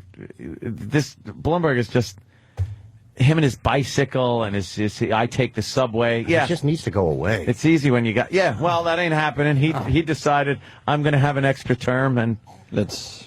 Did he get it? He hadn't run yet, right? And he's got more money than God. He could do whatever he wants. How do you know how much money God has? He's loaded. How do you know? He's loaded. God lost a lot in the Madoff scandal. Did he? Was God on that list? Yes. Yeah, poor bastard. He got all his money in futures. I don't even know what that means, but it sounds kind of funny. Yeah, I don't get it. I don't either. I really don't. I couldn't explain that one. Yes, I don't know if this guy healthcare guy. We booked him. We should probably have him in for a few. Let's make him talk about anything but that. Make him sit on the couch. Oh, yes. Talk about his suit. You'll be in the power position. Can we just ask him health questions like I have a rash? Yeah, that. I thought you meant debate things because I think it's just a rash, but someone thinks it's Lyme disease. No, I want to debate healthcare. But Jimmy said get it checked out. Get it? Yeah, I actually, I'm looking, I'm going on Twitter. He's too busy tweeting. No, I'm going to follow, I'm just looking at people to follow. I want to follow Pat Philbin, and I want to follow Big A. No, you don't want to follow Pat. Yes, I do. I followed Pat's Pat. an overtweeter. I know. I followed Pat for a while and Big A just had to get rid of him. Big A starts every morning with, "Good morning, fellow Twitters." Oh, good. I like that. Yeah. I like a friendly beginning. It's a ray of sunshine. Welcome aboard. Pat's face shows up every 3 seconds. He's the loneliest man I like Pat. ever. I like his tweets. I don't like them at all. What's Big A's name? Big A. Big A. And then numbers. I know. He Here's made a it guy. very hard for everybody. Maybe Very it's his professional. birthday that we're all supposed to Got his Izod know shirt. something. Hi, sir. How are you? Very well. How are you? I'm good. Good. Why isn't his name on our list of guests today? Is he not Kristen Davis? No. Sorry to disappoint. There go all my questions. Mine's about your body and health. You're a doctor, sir. I am. What type of doctor? I'm a pediatrician, but I actually spend most of my time doing health services research. Allegedly. Paul. A pediatrician. Yeah, it's Dr. Aaron Carroll. Don't swallow your gum. Myths, half-truth, and outright lies about your body and health. Now, I like the title because I was talking the other day. I used to swallow my gum all the time. Totally fine. But it kind of got a little sticky. In your mouth? No. Really? Coming out. That rarely happens. Your body's incredibly good at getting things from one end to the other. At breaking it apart in there. Speak for yourself, sir. Yeah. You're trying to claim that the gum was a little sticky on the way out, Aunt, for real? Yeah. Come on. I swear. Is that a joke? It would last. I don't know what it was. Maybe I was. Were you blowing bubbles? Yeah. Blowing bubbles out my ass. That's what happened. Help me. I got a couple of times. I think it went clean through. And then, during the cleaning process back there, it just kind of, wow, it's a little gummy. It's gumming really up the works. Should not do that. Goes right through you. Yeah? Yep. Dr. Aaron Carroll, were you listening to our first hour today? I unfortunately wasn't. It turns out, I was listening a few minutes ago, so I'm sorry you guys already did this. Oh, well, it was okay. It was a doozy. We can, we could get into it. I just want to hear your point on, quickly, in one sentence, healthcare in the United States. It's absolutely terrible, and it needs major reform. Healthcare, yes or no? I would argue, though, probably even further than what you were talking about this morning. I'd argue that we should go all the way to single-payer health care. We'll give everybody basically Medicare. Everybody gets government Medicare. insurance. Everyone gets government insurance. Correct. And now the big question has always been, where does this money come from? Well, every other country pays far less than we do for health care. Every other country. And they all have socialized finance healthcare. This is actually conservative spending. It's just a little bit more. They probably pay far less for healthcare because we are a very litigious nation. The insurance companies, their rates are unbelievably high because of greed and the fact that there's so many lawsuits that it gets passed on us, and the quality of health care in the United States. You see a lot of these children that are born with deformities and whatnot are usually brought to the United States because the health care is very good here. So you kind of get what you pay for. We're a large nation, not, you know. Okay, you're making a lot of arguments, so we should do them one at a time. All right. Let's start with the litigious society. You're right that we have more lawsuits here than in other countries, but the truth of the matter thank is you for that coming. I like you saying I'm right. And that was our guest, Dr. Aaron Carroll. Yeah, but the actual amount that lawsuits are actually a pretty small, tiny part of the whole. And we argue that there's more defensive medicine in the United States. We say that doctors have to do extra tests to avoid being sued. That comprises best estimates about $80 to $90 billion a year, which is a drop in the bucket of the $2+ trillion we're spending. So we could reform the malpractice system. There's no argument there, but that has nothing to do with single payer insurance. You also talk about quality. Any metric of quality you pick, honestly, if you look at the data, across the board, be it infant mortality, maternal mortality, life expectancy, how well we're doing with screening or vaccinations, and we're doing worse than almost every other country. You're correct that for some high-tech procedures, if you need a heart-lung transplant, you come to the United States. How many people need that a year? Well, Ted Kennedy sure needed a little brain surgery there, and I didn't see him going to Canada. I don't disagree with you. So I'm probably getting the best doctor money could buy and not using Medicaid or anything. But that has nothing to do with the health insurance. Blue Cross and Blue Shield ain't doing your procedure. A doctor's doing your procedure. Yeah, exactly. But the reason you're not going to get the best doctor under a government-run. I don't think that's true, and the data actually doesn't bear that out. The system performs terribly poorly. We have phenomenal doctors, we have phenomenal hospitals, but the system stinks. And overall, we're doing really poorly. We have to decide. I'll agree with that, by the way. So we have to decide about how we're going to reform the system. I would argue that we should reform a system that would actually get better outcomes, would actually cover more people, and hopefully cost a little bit less. That's what every other country has. Now, how is it costing less is what I want to know. By what you... Because everything in the United States costs more money. So that's part of it. In other words, our doctors make a bit more money, our drugs cost more money, our hospitals cost more money. Hats may cost more money. I can't actually vouch for that. But the problem is that there's also a significant amount of overhead and waste in our system that comes from having to employ tons of people to do different kinds of billing to actually pay for some of the private insurance, and that's not unnecessary. And you honestly believe a government-run program would have less waste? Well, take Medicare. Medicare is the best example we have. Medicare, for better or for worse, is socialized finance healthcare in the United States. Mm-hmm. It is what Canada has. It's just for everybody over the age of 65. Medicare's overhead is about 3%. Anywhere from 8 to 15%, and probably even closer to 20% for private insurance. They are by far, Medicare, the most efficient insurance system in the United States. One question, very important. Would Valtrex be covered? I'm asking for a friend. Not my own judgment errors. Well, he's over 65. Yeah, but the over 65, I understand that. There's a big difference between a government-run agency supplying medical treatment for people over 65 in this country than it is the entire country. No, it's really not. In fact, the over 65 is a lot harder than for a 25-year-old. Come on. How is that? Because you're talking about a lot of preventative medicine. That's so much easier than the end-of-life care and everything else that we're having to do for everybody. End-of-life care? Yes. I'm not. That's something we need to get rid of. What happened to your mic? God damn it! Sorry about that. Why don't you just Twitter it? So actually, I mean, there's no reason to think if we can provide it for everyone over the age of 65 that it won't work for a 64-year-old. Why can't we do it? I mean, everybody said these same arguments before they put Medicare in place. Then Medicare got established. There's no one running on a platform of Medicare's got to go. You know, we're all very happy with it. Why can't we have it for everybody? Actually, the Naked Cowboy is running on a platform that Medicare has. That has to go. Lose. God, is he? Literal Dr. Aaron. Patrice O'Neal has entered the studio as well. Hey, good morning. What's up, man? What's up, Patrice? We got Dr. Aaron Carroll. Yes.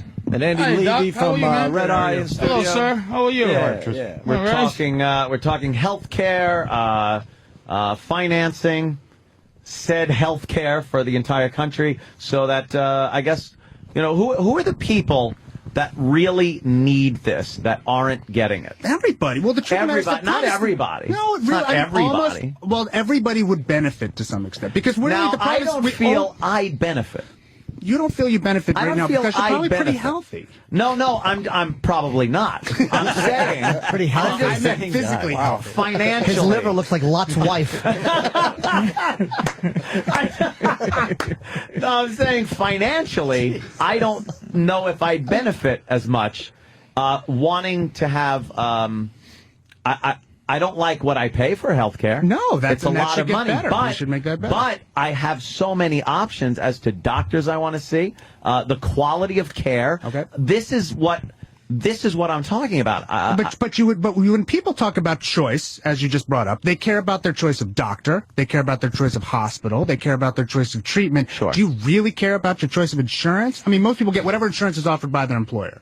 No, So I care about insurance paying for what I want as far as care Medicare goes. allows you to see any doctor in the United States for the most part, go to any hospital that you want to. It has phenomenal benefits. Medicare offers almost more choice for what we care about than almost any private. They don't give you out-of-network crap? They don't give you the out-of-network crap? Out-of-network in Medicare. Okay. Anthony, what's the conversation? The doctor is saying I'm a that radical. homosexuals should be put down, and Anthony's saying they shouldn't be. Oh, my God. This is very inappropriate. Really? No, it's medical. You don't think faggots have the option man? No, the doctor's saying that he wants nationalized health care or whatever. Yes. Am I correct in Yes. Anthony's again? Pretty much using the Medicare outline for the entire country, and not just the because I'm calling it niche. It is a niche. Over 65. It's the worst. But it's a small percentage of the country. Now, if you spread this out over the entire population of the United States, I feel it's going to cost more. And I think, it will come out of more. the wealthy's pocket. But it's utopia, though? It's two things that's happening. One is, in that great world, is that really doctors should just fucking help you. Like utopia, right? I understand. But in reality, though, the business sense, healthcare for everybody it's bad business to have healthcare be run nationwide. Because here's what utopia, meaning Medicare, everybody gets cured, everybody gets the chance to get. But when the government runs healthcare, like you see in these other countries that they keep it really quiet, they're deciding motherfuckers who can live and who dies. If you get sick, Anthony, and the government runs the thing, they got to make a decision on whether you're worth keeping alive. That's not how it works. It is how it works. It really isn't. I hate to tell you, it's not how it works because right now, if you have Medicare, they don't make decisions about whether you can live or die. Medicare is not government, though. We're talking this socialist. I'm talking about thing. Medicare for everyone. I'm not okay. You're talking about a socialized system. That's really only England. But they're trying to do that here. No. Come on. I'm as far to the left on this issue as you can possibly get. No one's arguing for that. No one's arguing for the VA system for everyone, which is socialized medicine. At most, people are arguing for just the government to pay for care, which is Medicare. That's what Canada has.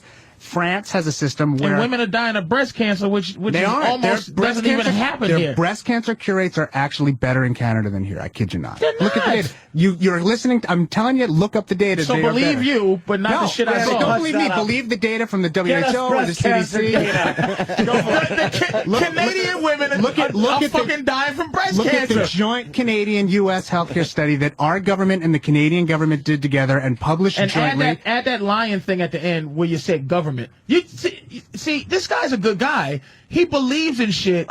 He still believes in like things that are good. I don't think you've heard me say anything about morals or good in this entire conversation. Then again, can I bring up a point then? Why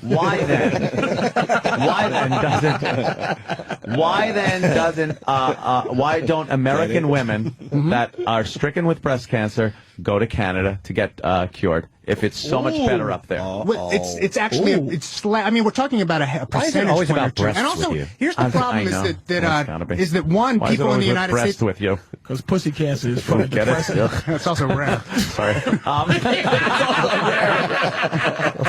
right, let him list. Let him answer that. It's okay. Women in the United States can't go to Canada for care because you'd have to pay out of pocket. They can't afford that.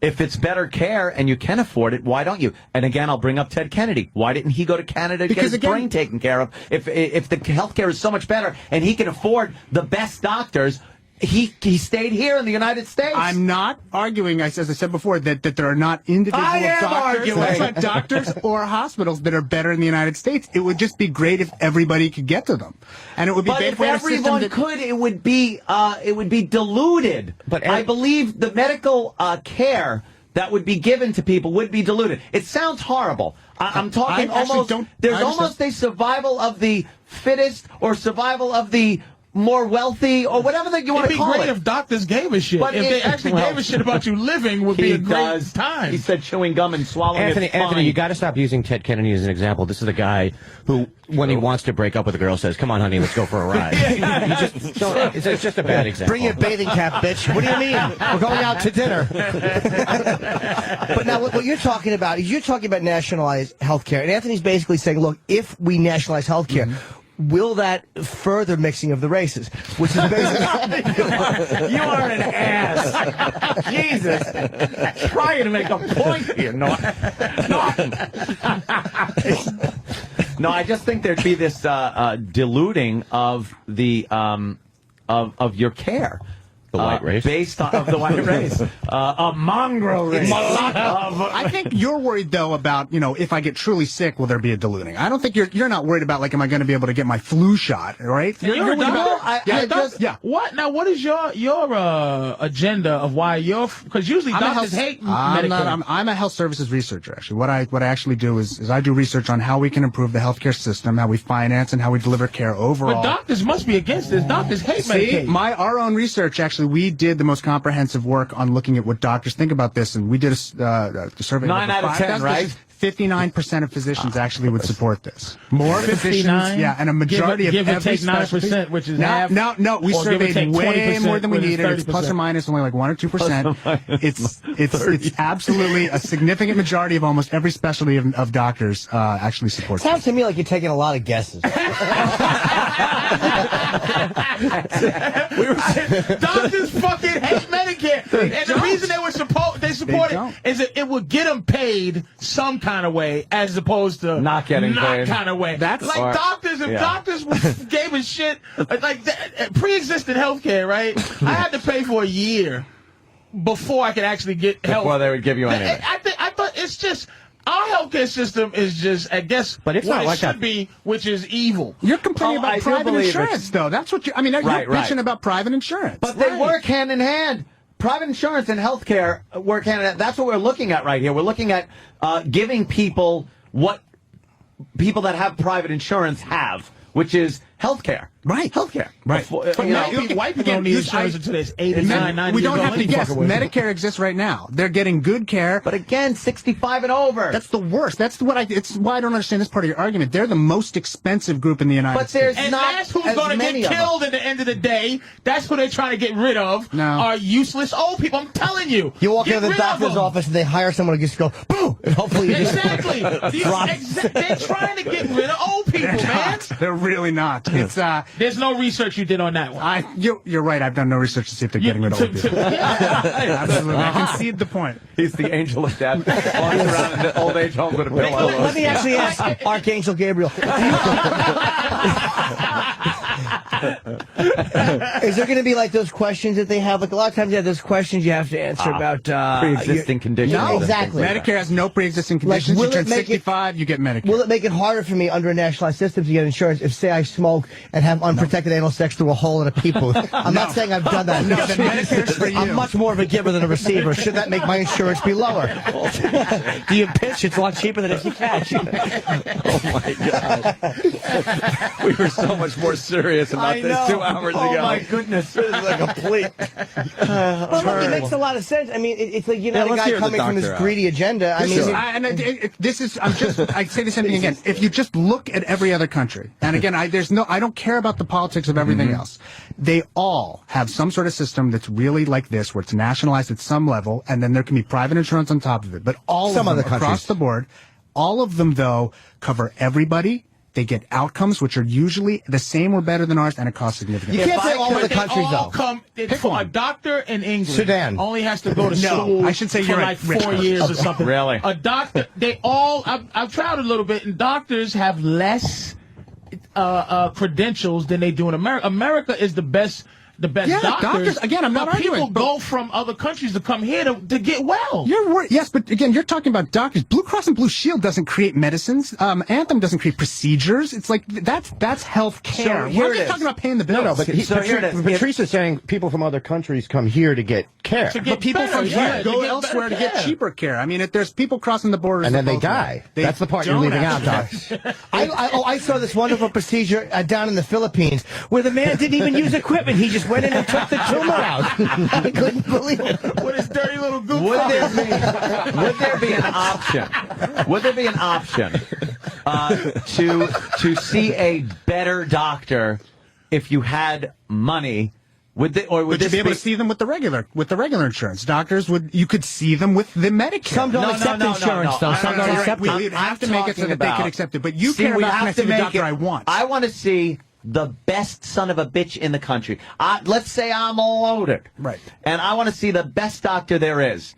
That, to me, that whole thing of competition, of being better than the next doctor, of being able to charge more because you are better, kind of fosters people doing a better job, I believe, than just across the board. We all make the same money for every procedure. This doctor does the same procedure as this one. This doctor, not quite as good as this guy. But they both get paid the same amount. Then what's his incentive? First of all, there's lots of different ways to compensate doctors. I mean, doctors right now, even working under Medicare, can make different amounts of money. You could work for a hospital that says, we want to have the best doctor. They pay their physicians much more, and then they collect the Medicare rates and they send it through. You can still come up with ways to incentivize people. It's not all I'm going to be paid a set amount by the government. That's not how Medicare But if it's functions. cheaper, I'm thinking this way. All right, I no longer have to pay a huge premium every month to my insurance company. Am I going to get the same quality of care under a free government-run program? It's not free. Nobody ever said the word free. All right. Nothing is free. All right. How is it paid for? It has to be paid through, Medicare right now is paid through Medicare taxes. If we want to keep paying the same amount of health care we're paying right now, we would have to take the money that's going to premiums and everything to private insurance companies, which really is only about a third of the money out there right now. So the government's now, already paying for 2/3 of care. What would you think? Do you think I'd pay more in taxes or less in premium? Premium. You personally, Yeah. maybe one of the very few that it depends how they set up the tax structure. Again, I know this is right in my but fucking back 99.99. pocket But again, I don't want to need to make an income tax. There are other ways that we could come up with some I don't sort of care tax what the structure. semantics is called. Call it up the ass Give tax. me my money, motherfucker tax. It's one of those things where I'm Punch in your tired. fucking face tax. I'm really tired of this. How about if they only did specific, like say they only taxed Melba Toast, which I have many times written. There are ways to do it through a VAT or other ways where they could come up with a different tax. But for the vast majority of people, there's very little way that any kind of increased tax could come up to be what the cost of insurance. Then you're talking. Here we go. Now you're talking socialism. Why is that socialism? Because when the wealthy have to pay for the poor. But we've got that right now. No, we don't. You in don't that think that the sense income tax of the, happens right now? I mean, come on, your income, you pay more tax than anybody else. You know what it is, though? I'm getting something for it. And this is why I want my income taxes. I love Northern State Parkway right now. Okay. Oh, it's smooth as silk. They repaved it. I love it. That would not change. You're still, right now you're paying for welfare. What I don't want to pay Medicaid. Tell me, I'm not happy. No, but that existed 10 years ago. Was it socialism There's then? socialist programs. There's social programs. There's social programs. Okay, if you define that as socialism, then we've been socialist forever. But since time out of mind. We have pockets of socialism with various programs, but for health care, Medicare socialism. Of course. So then you're out there. But then if you believe Medicare socialists, we're already there. No, we're not Medicare quite there. socialist. Oh, it could be so much worse. I don't disagree with you, but so much worse. Wouldn't be that much worse than Medicare. Now I am paying. What gives me the incentive to achieve the American dream of a little bit of luck, some skill, and making something of myself? The same incentive you have right now. Yeah, that's to true. be vilified. I'm To be incentive you have right now. vilified. To be What are you gonna? made. What's the option? Stay poor, and so you don't have to pay more taxes. You know something? Why the fuck am I going 60-40 with the government now? At that point. Because if you make $1 million Yeah. And you got to pay $400,000. Yeah. You got $600,000. If I make $60,000, I got to pay $15,000. But there is a point in the teeter-totter that you're talking about where it's going to be cheaper. You're damn right I do. And I want to keep it. I don't want to have to cool my pool off so somebody can get a tooth pulled. Listen, I want your money. I don't want you to either. I you want won't your have money, to. man. I want your money. But there got to be a way for this country to, one, give people a chance that can't afford decent health care. It's an equality of opportunity. But you can't have the goddamn government. See, it's private industry that ain't shit. They just don't. They care about nothing. Right, but that's nothing. Welcome to America. No. It's But private always been- insurance can't. I mean, think about it. We talk about innovation. We talk about what's the good thing that insurance does. I mean, really, insurance doesn't create anything. It doesn't actually invent any new procedures. It doesn't make medicines. I'm not talking about demonizing the pharmaceutical industry. It's just pushing money around from here to there. That's It's supposed to be there to pay more than you paid in if case you of need emergency. But just accept right up front. Insurance is socialism because it means that everyone puts money in the pot and the people that need it the most. It's not socialism because it's not run by the government and it's strictly voluntary. But it's the opposite of socialism. Okay, voluntary. Take the government out of it. You Then put it's money not in, and socialism. whoever needs it pulls it out. Well, then it's almost more communist because it's all like everybody keeps whoever saying needs it gets socialism it. too, man. So this is bigger than socialism. You're making everything socialism. I'm not. Socialism yes, is kind of fun. You're making every example of what we do on our daily American life. I'm saying that there are programs already that exist. My view of socialism looks like things that are already out there, which isn't true. But do you think Medicare is socialist? That's the only one I'm gonna say. When Jim pays for a hooker and shares with other people, that's not socialism. Yes. When the government forces us all to use the same hooker, that's socialism. And when the government tells me that I can't get my money back because it's not, in fact, the girl that I thought it was, that is socialism. Fine, let's back up. It's a surprise treat for If you believe that this, I mean, do you think Medicare is socialism? I think it's a social program. Fine, but if I say then just take Medicare and drop it to age 64, is that socialism? Oh, now you're going to say I'm saying how far down do we go? It's just Medicare. That's what I'm saying. If you believe that Medicare is not socialism, then why, if I say just take Medicare and drop the age for everyone, that's all I'm saying. There are charitable programs in this country. Okay. I wouldn't go as far as to call them socialist. No, I'm not either. But socialized medicine would be socialism. It would be, because it covers everybody. It's not socialized medicine. It's just socialized financing. I agree with you. But that's what Medicare is right now. It is. I mean, we all pay taxes. It's mandated, and we give it to the elderly. That if you and I'm fine. Sure, I'm fine if you believe that's some socialism. friggin' pills to some old people. It's like, all right, It costs that isn't way exactly more than that. That isn't exactly Stalin.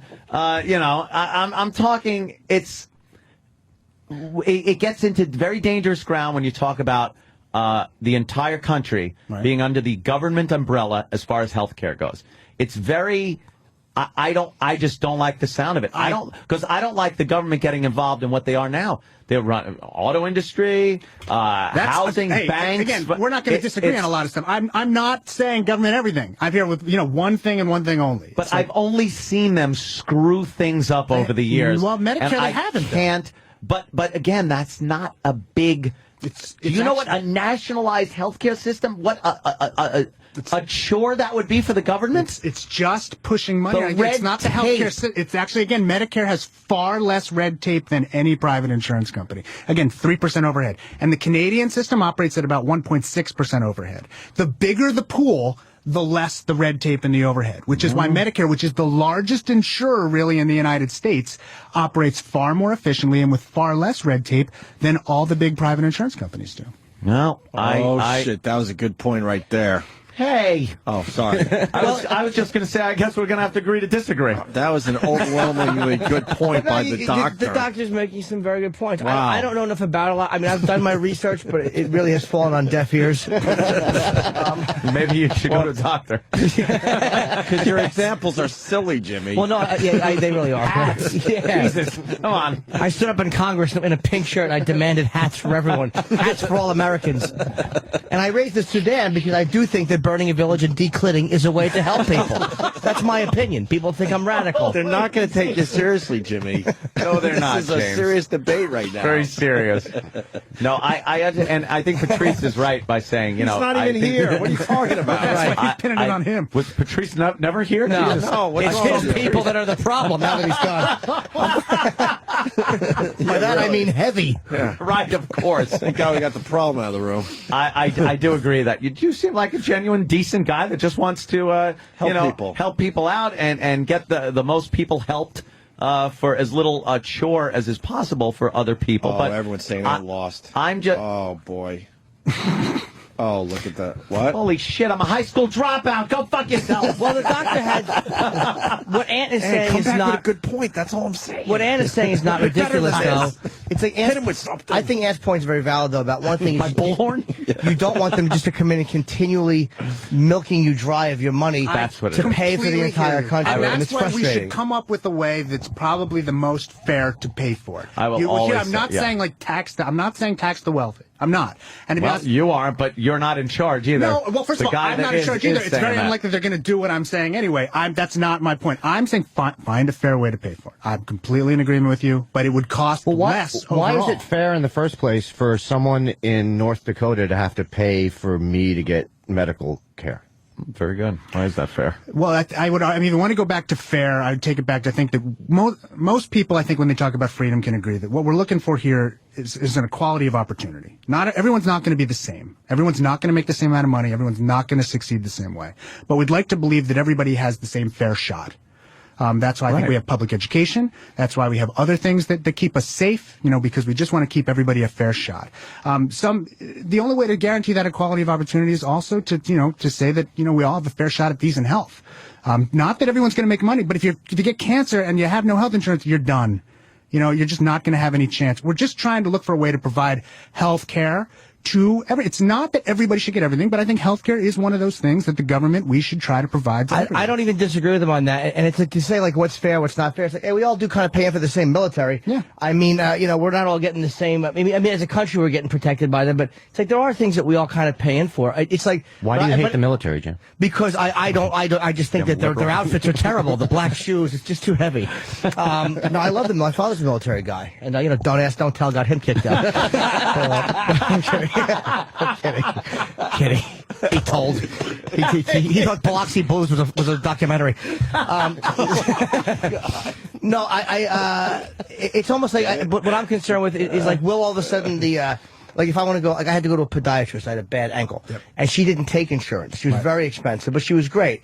Now, would she be forced to take Medicaid? Would doctors be allowed to operate that way anymore? They would have to. I mean, if we went this kind of system, they'd all have to take the regular insurance. Would her rates have to go down? The rates get a little tricky, and the truth of the matter is that that probably, I mean, research has shown, if you look at other countries, that doctor salaries on average actually stay the same or maybe go up a bit. But there's a shrinking towards the middle. Doctors who make a ton of money sometimes make a bit less, but those at the bottom end, those who provide primary care and some of the services that don't make as much money, now because a lot of that stuff's better supported, actually make more money. But how much? Now, You're making it sound like, this is what the tricky part was. You're making it sound like the government will dictate what doctors can make. Right. Now, you're saying a hospital can hire a doctor and pay them a certain amount of money, which is one thing. But I do believe then if the hospital is being paid through a government program, they're not going to have this huge amount of money to then pay. Also, there's going to be a lot more beds taken up with a lot less money coming in from those beds. And the government, again, dictating how much money is being paid to these doctors, you're not going to get the best health care that you can get. I think some of the points you bring up are valid, and you have to be concerned about that. But then we have to come up with a payment system, which right now we pay for quantity of care. The more things you do, the more you get reimbursed. It's a crappy way to pay for health care. So we need to perhaps pay for better incentives to try to get people to have better outcomes or to do the right thing as opposed to doing more things. Most people will agree to that. And so we'd have to come up with systems to reward in payment structures the better doctors to get them paid more. Why can't we do that? What is the way to do that where the doctors, because again, Don't we have that now? They do make that much money. No, absolutely not. You're believe me, your doctor, there's no graph of where doctor's quality and doctor's salary match. That does not happen. Oh, I wouldn't. You know something? Probably there are some crappy doctors that make more money than very good doctors. But no, but there's no relation. There's really no relation. There isn't a friggin' wizard heart surgeon guy that is just amazing that can walk into a hospital and they go, holy shit, this guy, hire him. Because he's probably paid by a hospital, like I said before, like a set amount. It has nothing to do with the reimbursement. Yes, but again, like I said, the hospitals themselves are going to make their money based on a government check that they are sent for caring. And it's not going to be as much money. Why? Because the patients that go in there aren't going to be these upper class patients that are paying for Dr. Wonderful. But they're paying I'm saying, in other words, we know how much money is spent in the healthcare system. Let's just agree to spend that much money. Are you saying the money's going to go vanishing into thin air? It's still going to go to the doctor. A hospital in Beverly Hills. Okay. It's going to have the same quality of care as one in the South Bronx. That's not true. No, well, under your idea. No. Why Everyone is can have that because there'll be different quality doctors. There'll be different quality hospitals. I'm not running the hospitals. What's the incentive to go somewhere else? I know you're not running the hospitals. I'm saying as a business, the hospitals are not going to be able to afford high grade, like those miracle doctors. Yeah, I hate to tell you, but the hospitals right now that probably are noted as like the best hospitals are not the hospitals that make the most money, because a lot of them are affiliated with academic institutions. A lot of them are university settings. A lot of them are not for profit. But there are hospitals that have better survival rates than other hospitals. That has nothing to do also with how much money they're making. Without how much money they're making. I'm not saying that they don't have. Lots of people have different reasons for wanting to work at those institutions. People don't go to work at, say, at Harvard or some other well institution because they're going to get paid more often. A lot of times it's the notoriety and because of everything else that comes with it. How about Cedars-Sinai, like a hospital like that? They are pretty notorious. So they probably do better than King's Community or King's Medical. Like a hospital like that where doctors know they can. Will the government? I'm babbling. Sure. Will the government cap what a doctor can earn? No. Okay, so they won't say no, that hospital which is that does not happen under Medicare. That will not happen. Okay, so because Anthony was saying that if the hospital is getting Medicaid money or Medicare money, they may not be in a position to pay, say, Surgeon X. That's just it. Because they can't do it. Technically, what you're saying is they're not going to be able to cap it, but the circumstance itself is going to be that the hospital is going to be forced to cap because they're getting... Well, let's be honest, there's a cap now. There's only so much money doctors can make. It's not an unlimited pool. I can't go out and be like, give me $10 million. No one, it just doesn't happen. Of course, there's a cap because you know how much you can get paid by this insurance, you know how much the overhead is. It's a business like anything else. Yeah, exactly, you know how much it is. But it's a business. But I'm saying, so fund it so that the amount of money going into the system is exactly the same as it is now. If the same amount of money is going into the system and the same doctors are practicing, the same money is available for income. But it's getting divvied up. No, it's getting divvied up by the patients, but still going to the same number of doctors splitting out the same amount of money. How much, let me ask you a question, how much would malpractice insurance change if it was being run by the government? Well, malpractice insurance, there's two reasons malpractice insurance would change. First is a lot of what gets paid out in malpractice claims is actually your future care. Maybe it accounts for about half of claims. You know, there's always the big case of punitive damages, but most cases are like, I'm going to need care for the rest of my life. This is what it costs. You owe it to me. If the rest of your care was already covered by Medicare or a government system, that part of the malpractice goes away completely. How much did the doctor, I'm sorry to interrupt you, doctor. How much do doctors pay, roughly, the average doctor for malpractice insurance? It's so variable, but I mean, you know, it depends. If you're an OB-GYN in a bad place, it could be 50, 100. I mean, it's insane. What's a fairly average rate that most healthcare providers would pay? I hesitate to. I say only because I just don't know the number off the top of my head. But it's a lot of money. 30,000. We'll believe you. Okay. Yeah. I've tried not to make anything up. Yeah, that sounds. I mean, that could be. Is it over $400 a year? Yes. We're going to start there and work our way up. Yes. But so right away you're going to lose half of the things. So we could then only reason to bring malpractice cases would be for punitive damages. We could set up a new system. The other reason is if we could pass some law. We discussed before defensive medicine. It accounts for $80-90 billion a year. Yeah, if we could drop that down, that would save us some money too. It's not insignificant amount of money. It would actually cover a fair amount of the uninsured, and we could work on that too. But yes, this would absolutely work to bringing malpractice premiums down. I'm just thinking of the basic American. Maybe I'm a traditionalist, my friend, or just an asshole. You're just a dreamer. But I am. I'm just thinking of the basic American dream of the fact that if you do, and I don't care how, organized crime, luck, skill, however you acquired your cash, in this country, that affords you the ability to get better things. And I think healthcare I think you'll falls still into find that a way. category. I think you'll still find a way. In some back alley abortion? Attaboy. Oh, Anthony, you got us there. Because that money will bring with relationships and knowledge, and you'll get into the clinic you want. It still happens today. I don't see that happening. I see that as being one of these, we're spreading it out, we're spreading it thin and evenly. I gotta tell you, and I'm not feeling that I would be able to get the best care my money could buy me. Your ability to get the best doctor, everything else is not today realistically related to how much money you have in your bank. As opposed to, like, do you know someone to get you into the clinic? Do you have a personal relationship? Do you know, that's the stuff that sort of matters. I kind of know. If I get an illness, I'm not going to the South Bronx. I'm not going to Bed-Stuy. Yeah, but you I'm going to Manhasset. Yes. I'm going to Roslyn. I got it. I'm going to that area, Nassau County. Just say the Jew areas. I'm going to every Jew area. Yes. Could we get Medicaid to cover his visit to Kevorkian? Is that possible? Well, I'll chip in. Goddamn Jimmy Norton. Well, you know something? Like I said, nice enough guy. I think, but I don't think we're ever going to agree on this, sir. I think that's probably true. And I hope I win in the end. But what the doctor's saying is not as radical as I thought either. Like, Shut up, you lefty! Oh no! Well, you see, you're just a part of the machine, man. But no, we do think like socialized. Gatekeeper, shut up, gatekeeper. We think socialized medicine. All right. Guy who doesn't know where he's going. That's my new character. Guy has no idea what point he's taking. Do you really? Well, why don't we promote the book? Because we got Kristen Davis standing by, too. Dr. Aaron Carroll, the book is called Don't Swallow Your Gum, Myths, Half-Truths, and Outright Lies About Your Body and Health. Anything good in this book? This is cool. Let me read a couple of these. Green mucus points to a sinus infection. Is this true? Yes, it is. No, it's totally not true. Points to an untasty snack.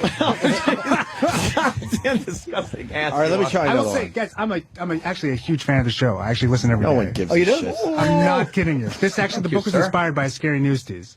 Oh, wow. I kid you not. What? Wow. Green mucus points to sinus. Wait. What scary news tease? There was. I'm not sure I actually heard the tease in your show, but it was one of those. It was a Halloween one, and they were going. Do you know what strangers are putting in kids' candy? And turns out, we'll tell you. No, Doc. 11. Yeah. Doc is very smart. Hold on. We got the good ones here for the good doc. Oh, I love these. Yeah, and we got like these are real ones. No. I'm not kidding. I listen every day. I know which ones he's going to pull off. Thank you, sir. Could frequent hiccups be a sign of cancer? Watch News 8 at 10. I like the one with the sex offenders are going to be put into your neighborhood. Yes. Your neighborhood. Sex offenders may be in your house. Dude, that's a real one. The problem solvers have uncovered sexual predators sent to live in our nursing homes. Do you really know who's living down the hall? Could this happen to your mother? Your mother. Great, thanks. Hopefully, if you look at her porn collection, that's what she likes.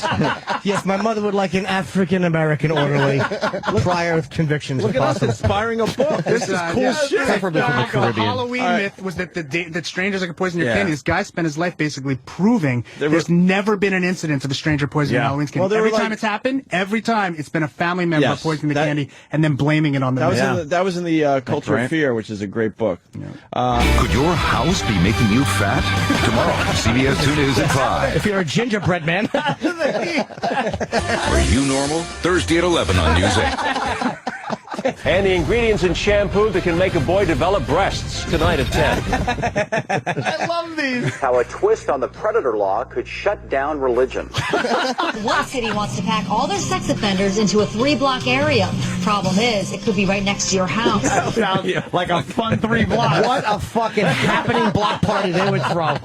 Everyone's getting ass fucked by the potato salad. God, would that be a great 4th of July party? You can't shut down religion. Big giant water slides are just nude men at the end. Yeah, look at that. He's shooting a Roman candle out of his anus.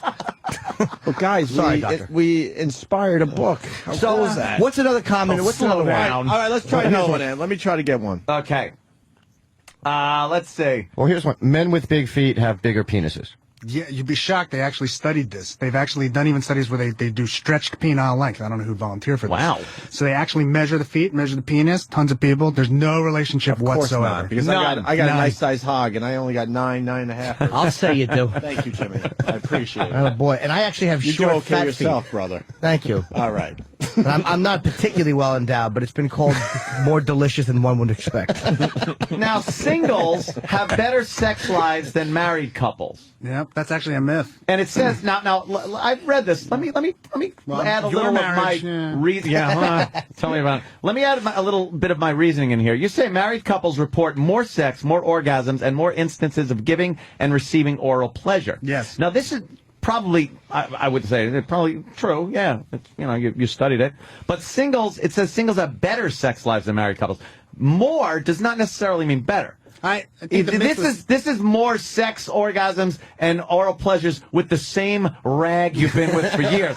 Do you know how special it is when a brand new girl touches your wee-wee? Oh, I don't care how many times it's done. It's that quality. I'm coming, you dumb bitch. Roll over and shut up. Exactly. Where do you live, Doctor? Indianapolis. No, you don't. Wow, okay. Yeah, I know, but believe me, I have trouble believing it too. Well, what about 500? I've never been. Been living there 6 years, and we still haven't gotten down there. Well, I hear it's a big shindig. Do you have anything else to say, Mr. Wanking? Yes, I'm a loyal Colts fan. Thank you. That was an Injustice for All reference. Very topical. It's like us, though. We don't go to the Empire Doctor, State you say Building. you It's right should- down you should- the street. You say you should poop at least 6 times a day. Is that can't be right? Yes. Where are we at with the That's pooping? a typo in your Yeah. copy there. I do 3 a day. Is that good? Oh my God, that's quite a bit actually. Yes. You're very good. That's healthy? 3 That's or fine. It's, fewer yeah. stools per week is diagnosed as chronic constipation. The idea though is that everybody panics that they got to be going every day, and if they don't go every day, somehow something's wrong. How many a week? Every day is pretty good, 3 but a if you week is skip a probably day. is fine. But actually, you can certainly do more than that as long as you know. I go every day actually, and I would say at least 4 a week make the bowl. The other 3, well, I should have planned better. You know how it is. Now, when the government's running healthcare, will they be keeping track of how many times a day? Because they won't be involved in that kind of stuff. They're Taking not running the samples. They'll be healthcare. bagging up your logs. Will there be cameras in the toilets? Well, if I have my way, there will be. Jim can only hope. He also says that milk doesn't make you phlegmy. Doesn't. They've they've done It does, Doctor. It does. They've done It does. double-blinded studies where they give people, they don't know what they're getting, and it makes no difference. It also makes no difference in the particles. It's in your head thing. Maybe not for blind people. If I drank milk, I guarantee I start going. People will say that if I give you 2 different substances and I don't tell you what they are, most people can't tell which one. Jimmy, stop drinking out of a mule. Maybe what do it's you not mean? milk. Oh. Yes, exactly. So what is it that makes me clear my throat a lot like that? I didn't actually get that. I don't give oral sex to men, so no, I don't quite get that. Why don't you explain? All right. Jimmy's sitting up. So, what is it about that? Because it drives me, and forgive my language, Yeah, but I would say bonkers. it could be like postnasal drip. I do have that, but I had Maybe sinus subtle. surgery. It's better since then. Well, I mean, but is it still like, are you still having postnasal drip? I don't know. Do they have it and everything? Probably, Jimmy, if you're still having He's going problems. to charge you if you're. No, I'm a ask any more pediatrician. I'm not going to questions. charge him for this. Hey, Doc, so why should we read this? Yeah, well. Why should we read this book? I think that, you're going to find that there's a lot of stuff that people have told you is true, and it's just absolutely not That true. is actually cool. I like great the is this? idea. Yeah. You can't get pregnant using the pull-out method. That's a myth. Of course Yes, you can, Of course right? you can. Yes, that one is one of those. Where it's What? like, Wait, Ixnay. Sorry. How about this is the best method? This is the best method. Leave it in and give them a wrong last name. Doc, you shouldn't have that in your book. I'm pretty sure it's not. You really shouldn't have that in your book. Kind of violates the bro code, doesn't But it? it does. Yeah, a little bit. But it does prove that we inspired you to write the book. Yes. No, that's fantastic. This looks phenomenal, this book, actually. Flying on a plane is dangerous for your unborn baby. Is that actually a myth? It's not. It's totally a myth. And the worry is sort of that, one, people always used to worry What about if the plane What if it crashes? What if Yeah. Air France? That's a danger Clunking to heads everyone, down. including your unborn baby. But it's not dangerous in terms of the air or anything else. Did we get a mention in your book? You didn't, and I apologize. Most for that. fucking people give us a mention in their book, Doc. I should have now that I look back. Opie's so embarrassing to be around when we have Why? guests like this. Because you ask, you give comments and questions that I cringe at because you say in the book? You We say wanna what be we're in all a thinking. book. You have the You don't wanna audacity be in to the say book, what I and want to you- say. And you weren't curious to know? Of course I want to be in You the like book. seeing your name in print just like I do. Where's our Not fucking usually. name? It's in the I'll tell paper. you what, we'll And go my- to the next print I'm thing if I can dopey. get it in there, if they can let me change the acknowledgments. Oh, We're not even in the acknowledgments? That's what I want. Get out! The average person swallows 8 spiders a year. Not true. That's a myth. How many spiders does the average person swallow a year? Probably 0. Okay, good. Doc, I've spent millions for no reason buying spider nets for my mouth to protect me. Boo. You kind of hurt all our feelings. We really wanted to be in the book, and we inspired the writing of this book. Could you at least apologize for us not being in the book? I do apologize. All right, thank you. Now, this is very, cold weather. Yes. And getting sick, getting a cold. Totally not true. Now, I understand, because it's a virus, so, But it's amazing, because you'd be surprised what people subject in research. They've actually chilled people or made them wet and then injected live viruses into their nose, and there's no difference in infection rates at all. Now, why, though, does it seem that everyone gets sick in the winter? There's probably 2 reasons. One is that people, if they're cold or wet, will often report symptoms more than otherwise. The second is that when it's cold, we happen to spend sometimes a lot more time indoors and around other people, and we're probably transmitting virues. Yeah. But one more question. Can you tell us, Doc, when this old fuck's going to die? There's a man walking down the hall who has what I would call supple bosoms. Is that healthy? Probably not. Should he move to Canada if he has a problem? Oh, you saw him though, Doc? He laughed. He actually laughed. See, he is a fan of the show. So I was just testing him. I miss Little Nicky. I'm very upset. I know, Little Nicky's great. Although he's starting to not look like Little Nicky anymore. He's changed his whole look. Very slowly morphing into some other character. Oh, but getting colds. Do you get? I always think you get more colds in the winter because your body is trying to heat you, and the things that would normally fight infection are heating you. That's a myth. No, that's a myth. Part of the reason is that viruses are seasonal, so a lot of the viruses that will cause colds happen to be in higher levels, sometimes in the winter months. That's all it is? Yeah, it has nothing to do with the weather whatsoever. Shit, and is it true that you never get the same strain of cold twice? You would never get the same exact virus twice. Right. Because, you build up an immunity. It's like snowflakes. There are some viruses you can't, you build an immunity, but you don't ever kick. Like, you get chickenpox, that virus is always in your body.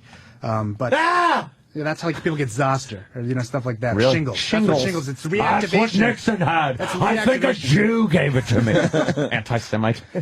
But you get virus, you get immune to it. So you what kind of doctor are you? Like, what did you? I'm a pediatrician, but again, you said that. Okay. I spend most of my time actually doing research. So I'm at what's called a health services research. So now, as a pediatrician, do you have probably a hell of an immune system? Because kids just come in coughing in your face all day. You probably never get sick. You'd think. I seem to get every virus. Oh, do you really? I don't know what that is. Swine flu. It's probably actually. I really don't practice that much. I I don't see patients that often. Our good friend Andy Levy here was very ill, and he believes it was a swine flu. And let me ask you a question: Are they not diagnosing the swine flu as the swine flu to keep stats down? Go, Doc. No, because the truth of that is that the swine people got so freaked out by the swine flu. Influenza every year, just regular old influenza, is far more dangerous than the swine flu. It was killing a lot more people. Way more people, exactly. Way more people infected. Way more people dying. Are you every belittling week. my swine flu? I'm not. I'm just saying the reason I'm tracking it go to work.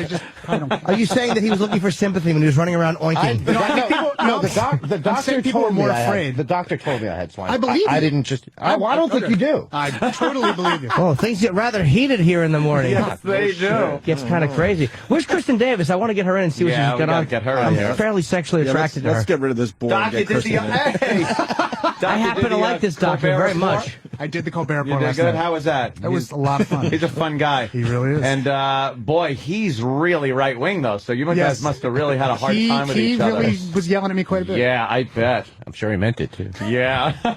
The book is doing called... any more press? What are you doing? I was here doing Dr. Oz for the book right before I came in here. Is that your publicist or your That's wife? my wife. Oh, she's lovely. Hello. You're a doctor as well, too, right?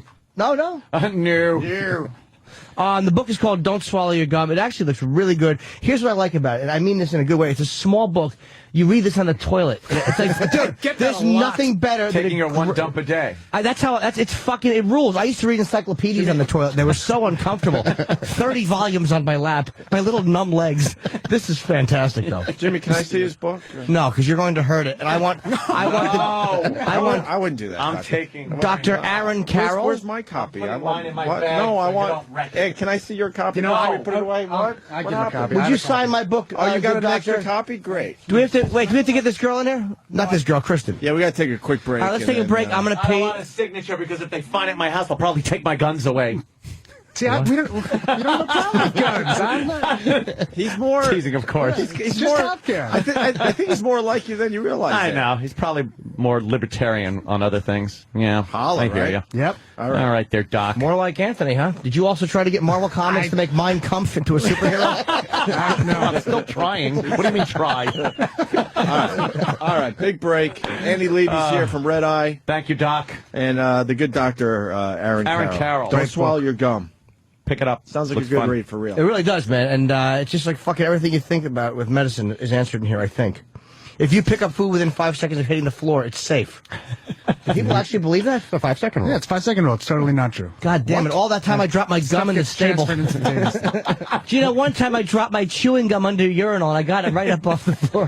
Can I ask the good doctor something? Sure. I ate gum off my shoe literally 10 days ago, and then I had explosive diarrhea. I was shooting water. Are they connected? that could be related. Yeah, I wouldn't doubt it. What did I get, you think? Whatever was probably on the bathroom floor that was on the bottom of your shoe. No, this was the dirty streets of Manhattan. It could also be the 6 enemas you gave yourself. That's just fetish stuff. So that wasn't a good idea to do that? Yeah. No. Nothing that would be lasting? No, it probably went right. If you had explosive diarrhea and you're done, you're fine. Oh, my God. It was inevitable that you guys would cheat on me with another doctor. Ha ha ha. Doctor Good who? debate. Great show. Doctor who? Dr. Steve. Call him Doctor is who. Dr. Steve is very upset we cheated on him. Well, you know what? Dr. Steve should fucking come up here and start doing some great radio instead of fucking stand there barefoot in a vat of grapes. Making stupid wine. Trying to make undrinkable beverages. This guy gave us a bag each of drugs. Did you do that, Dr. Steve? That is true, Dr. Steve. My dick would honestly be atrophied if it wasn't for Dr. Steve. Thank God for Dr. It would have Steve. bed sores. Oh my God, my penis is firm and young feeling thanks to Dr. Steve. Oh my God. Oh, so he gives you the pills. Yo, you bet he does. Well, Aaron Carroll gave us the pills too, and I really appreciate all the different color pills you gave us today. My pleasure. Yes, that's right. Dr. Nicopolis here. Really? Fresh back to the fucking Graceland tour. All right, yeah, we should take a break, and then we'll bring in Kristen Davis. Yep. All right. Very cool. Oh, no. We'll just leave.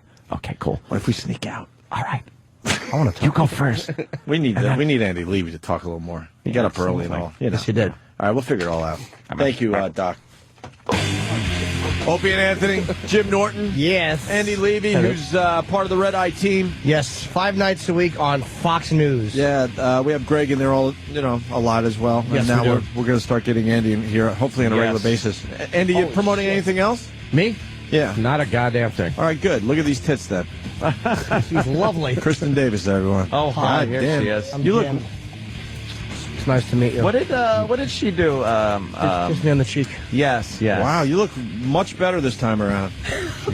Jesus, what a backhanded compliment that is.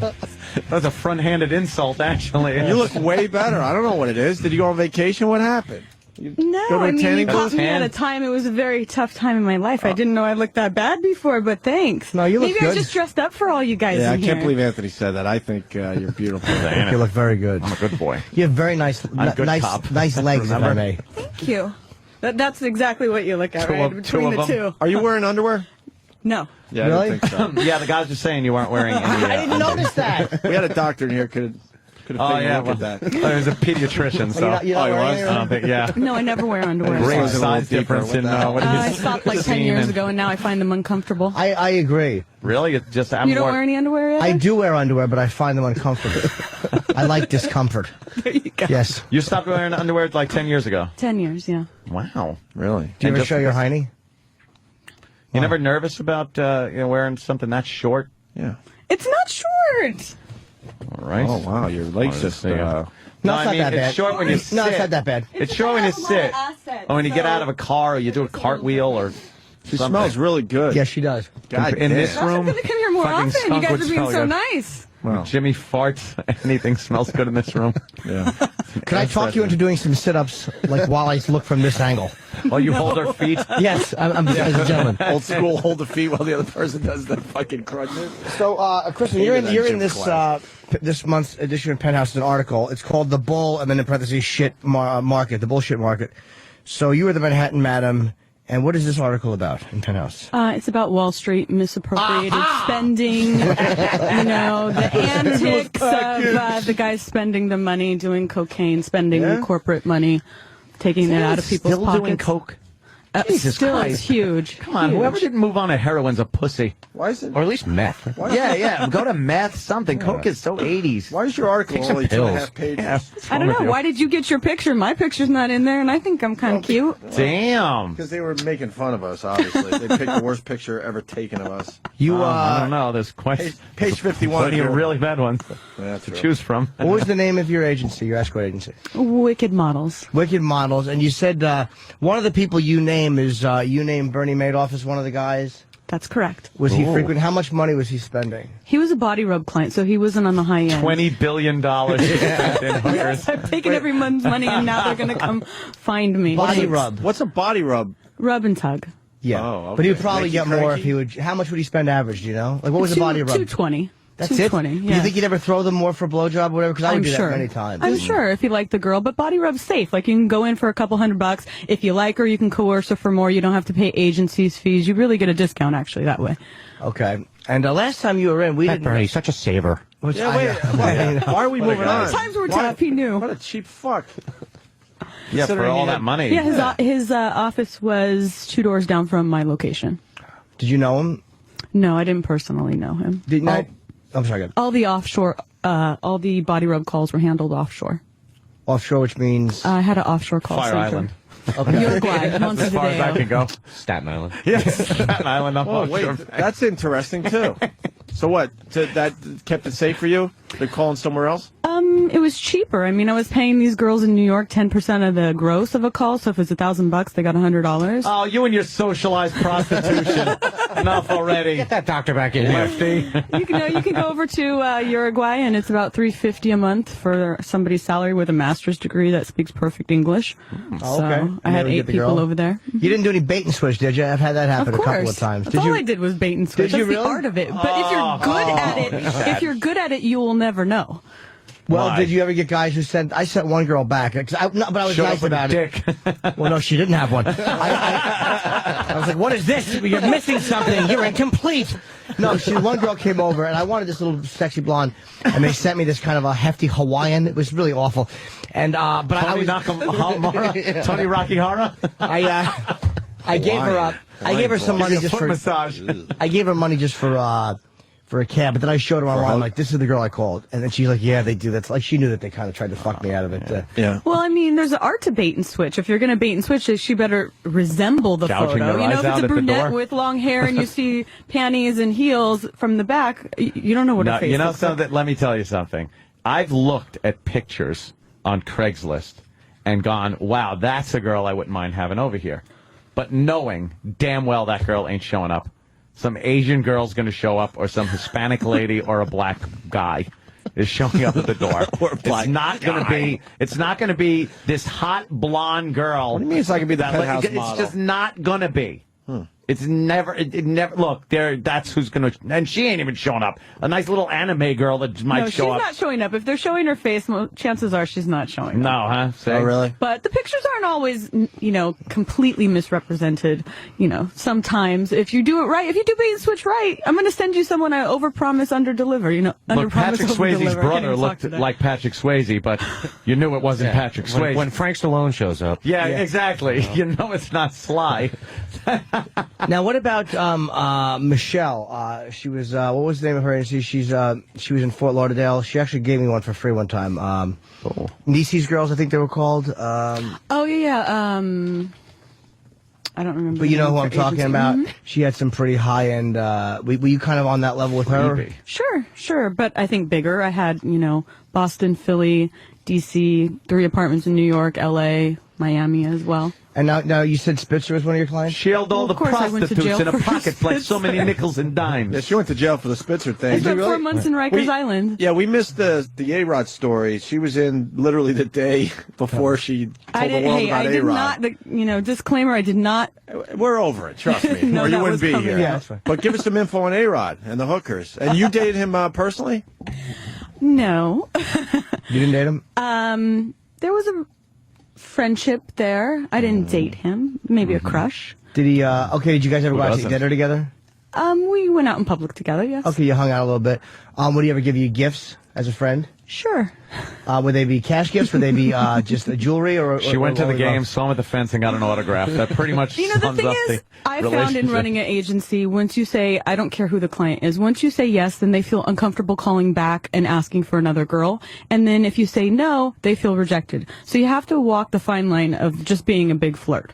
So if a client calls up and says, hey, I'm interested in, booking a girl. Oh, you sound really cute. Oh, you know what? Yeah, I am. But, you really wouldn't like me. I'm not that much fun. So you just keep saying no without saying no.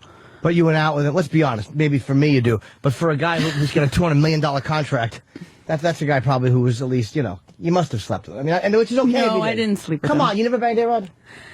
Come on, you can say if you did. How about other things? There was a hesitation. Of course there's hesitation. No, I'm not going to say that he's not a extremely attractive man, but I had a boyfriend at that time, and I'm not a cheater. So I don't care who you are, I wouldn't have done it. Give us some sign language. Her boyfriend, Derek Jeter. Did you have any, did you ever make out with him? No. You ever touch his hog? No, I never touched his hog. Are you like a Madame Prue? Potbelly pig. Was in the back room.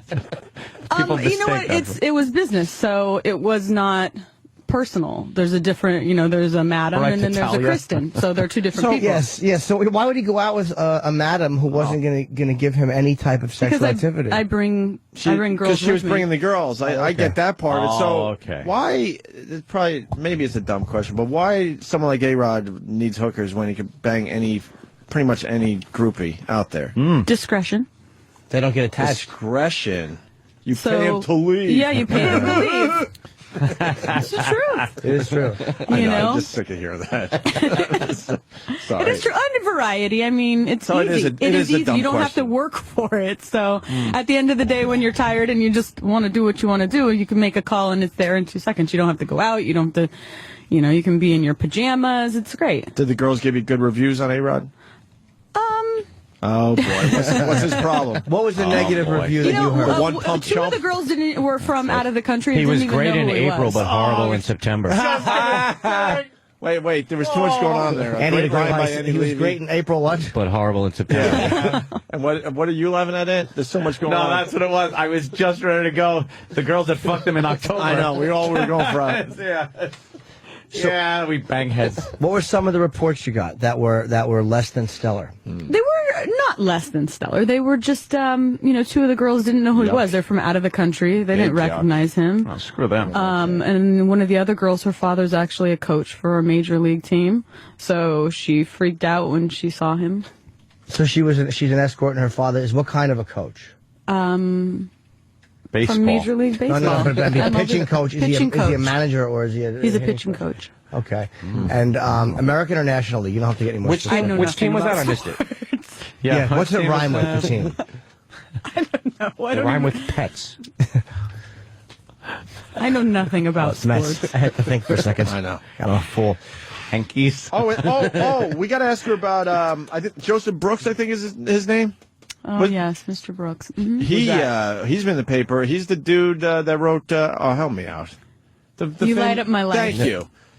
All right. He 91 counts on his indictment, 12 women, guy. 3-year period of assault, rape, all these first-degree felonies. He's a creep. But his bail was less than mine. Mm-hmm. Oh, really? Wow. That's fair, right? $500,000 versus $2 million. You knew him in this world? Sure, about 150 appointments. Really? How much an appointment? $1,500. An appointment for an hour? Mm-hmm. Wow, do I fucking... He was a complete crackhead. Did a whole, excessive drugs, 3 or 4 day binges, had the girls read scripts, saying, they're auditioning for his next film that he's doing. Complete whack job. And he would rape the girls or no? No, he didn't rape my girls. He just tried to have sex. Hard to rape a girl you paid for sex. Well, I'm saying he's charged with rape, right? So I'm saying, was it escort? No, actually, he's charged with rape, but his assistant used to go out on Craigslist and find women that they were for auditioning for parts, and then bring them over to the apartment. And it's pretty silly. Probably read the same script my girls read. Saying, dirty script? Joe, I want to have sex with you without a condom. I'm in love with you, blah, blah, blah, blah, blah. Oh, and the girl's saying this, and he's trying to get them to believe it, and then they come to do the act, and he wants to do it without a condom, and then there's some sort of, verbal discussion. Mm-hmm. And they usually call me, or, depends on the level of girl that I send him. If it's a really hot girl, he doesn't want her to leave, so he's not going to pull any BS. How did he have so much money? Was it from that one song? You light up my life. One song! Jesus. One song that was played 8 billion times. Yeah. The song was made into a movie. Debbie Boone? Who was it? Barbara Streisand? Yeah, No? Debbie Boone. Debbie Boone. All right. Boone's daughter. Debbie Boone. I wonder if he got her. And he was just a real creep, obviously. Real creep. Now, we don't know where to go with this Governor X. We're hearing things. about a governor. Yeah, so am I. Governor X. What are you hearing? There's a governor. Another governor. Not Elliot Spitzer. Not the governor. And we know not McGreevy. No, we definitely know that. Definitely not David Patterson. Patterson. She is saying... He went down on your toilet bowl cover. She is saying there's another governor, ladies and gentlemen. Really? Now, what did this other governor enjoy engaging in?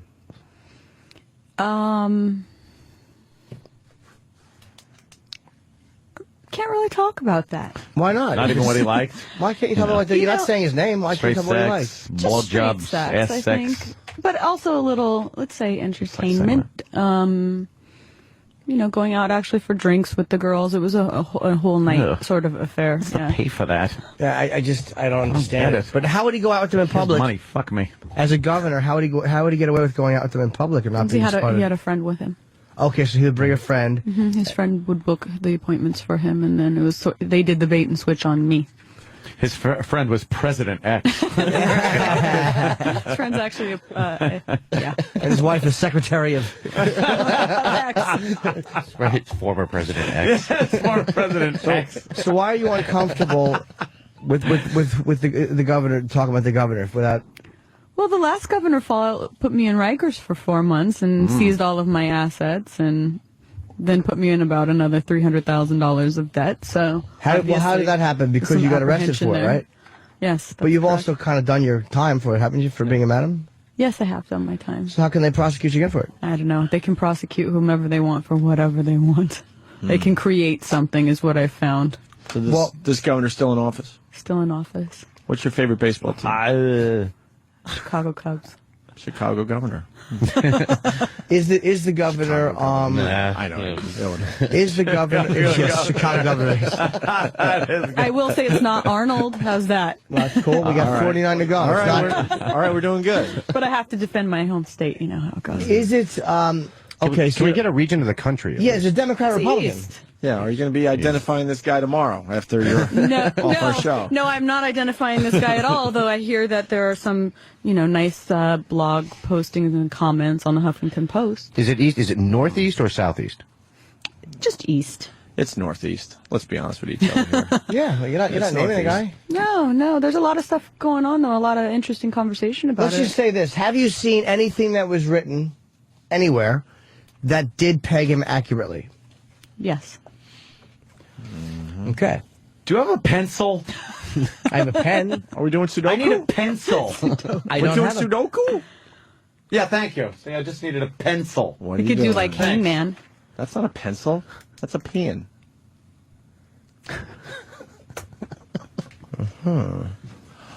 Oh!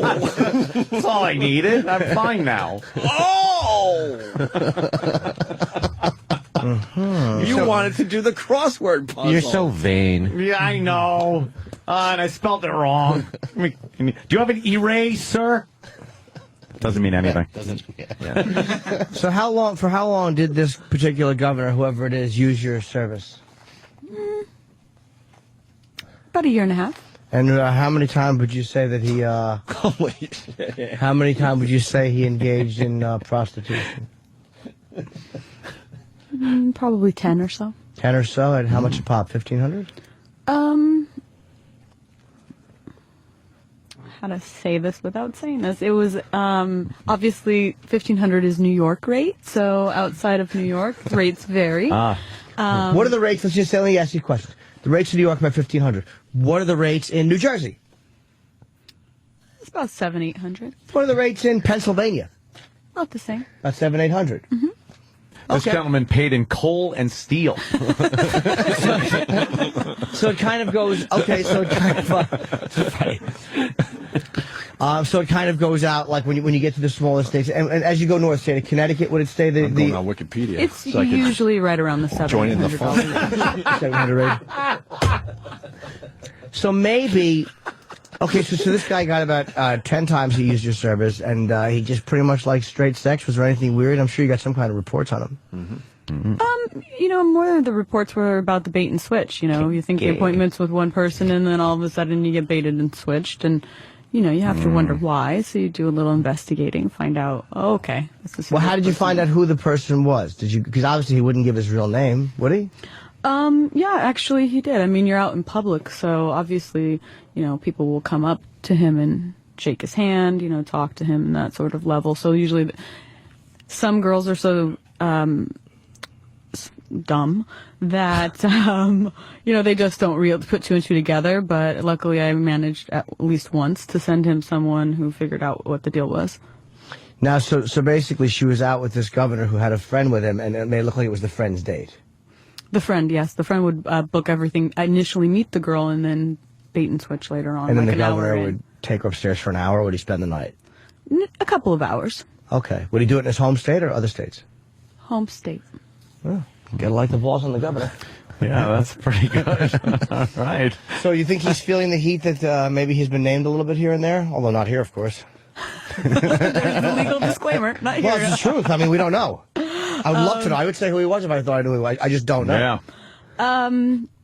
Yeah, I mean, it doesn't come as a shock, right? I mean, look at Spitzer. He was frequenting services in his home state.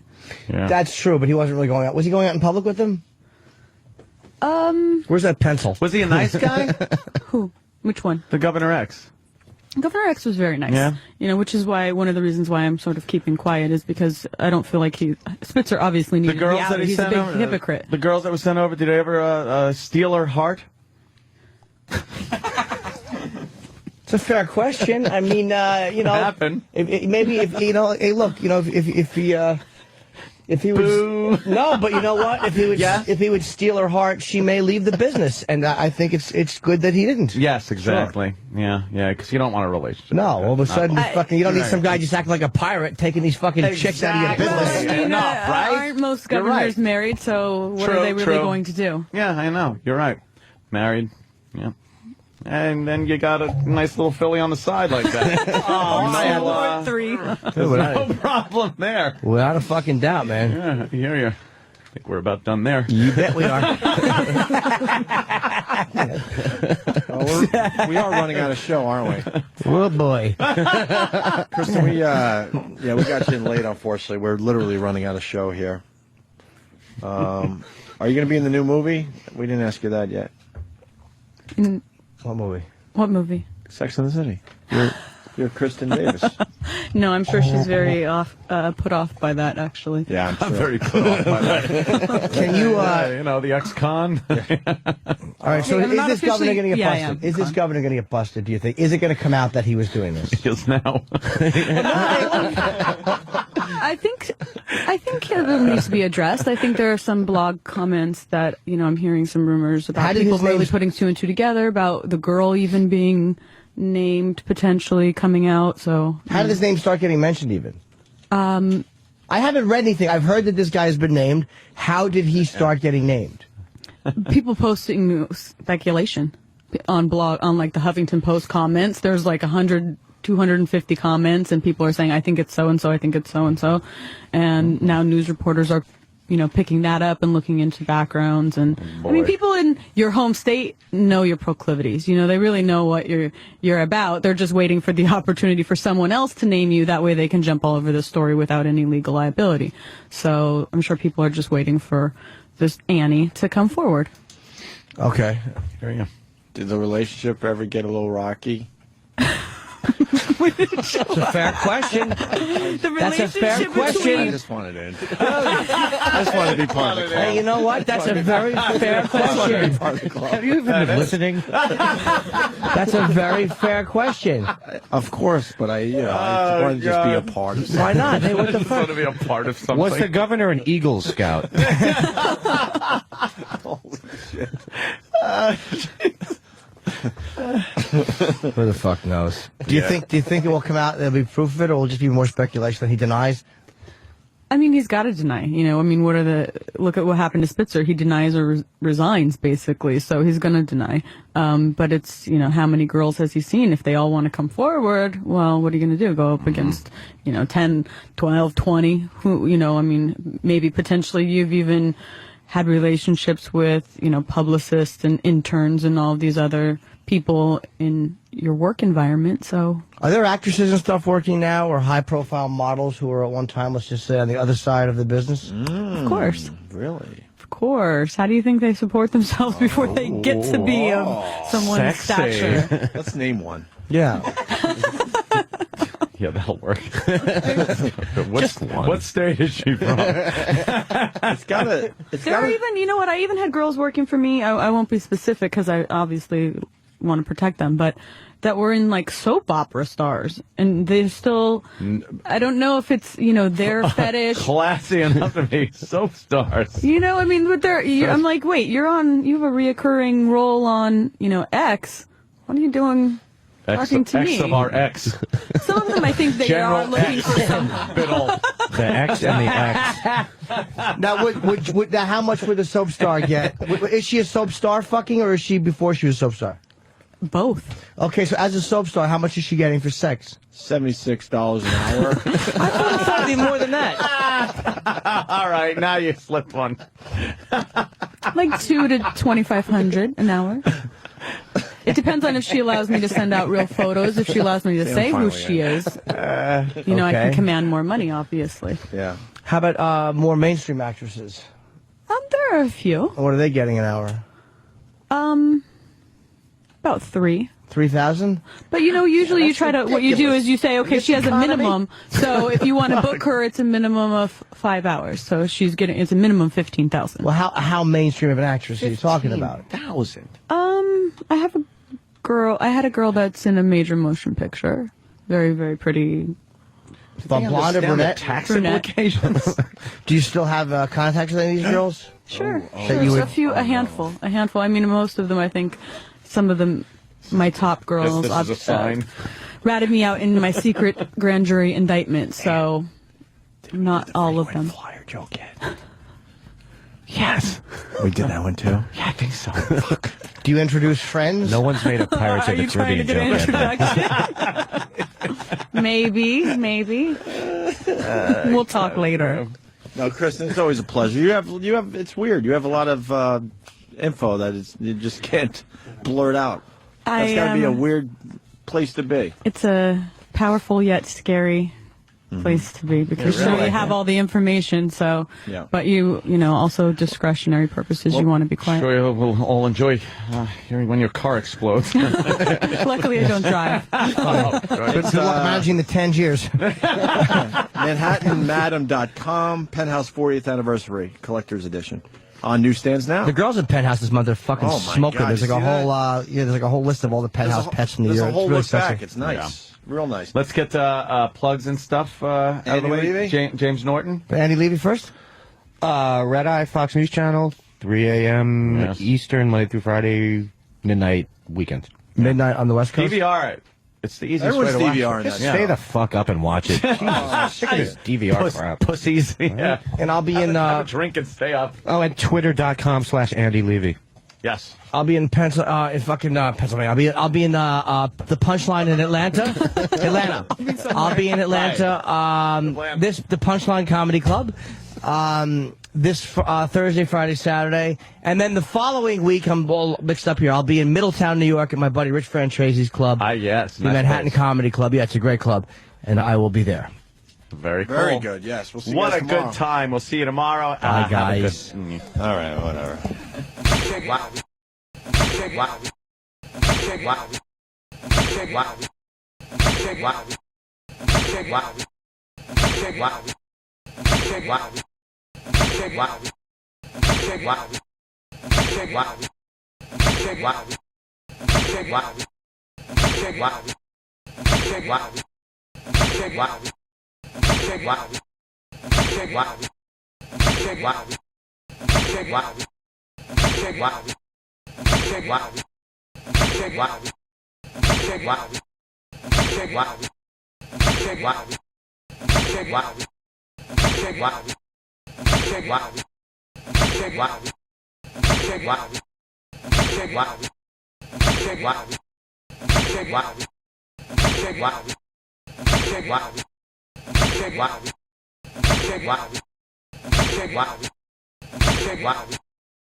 Wow.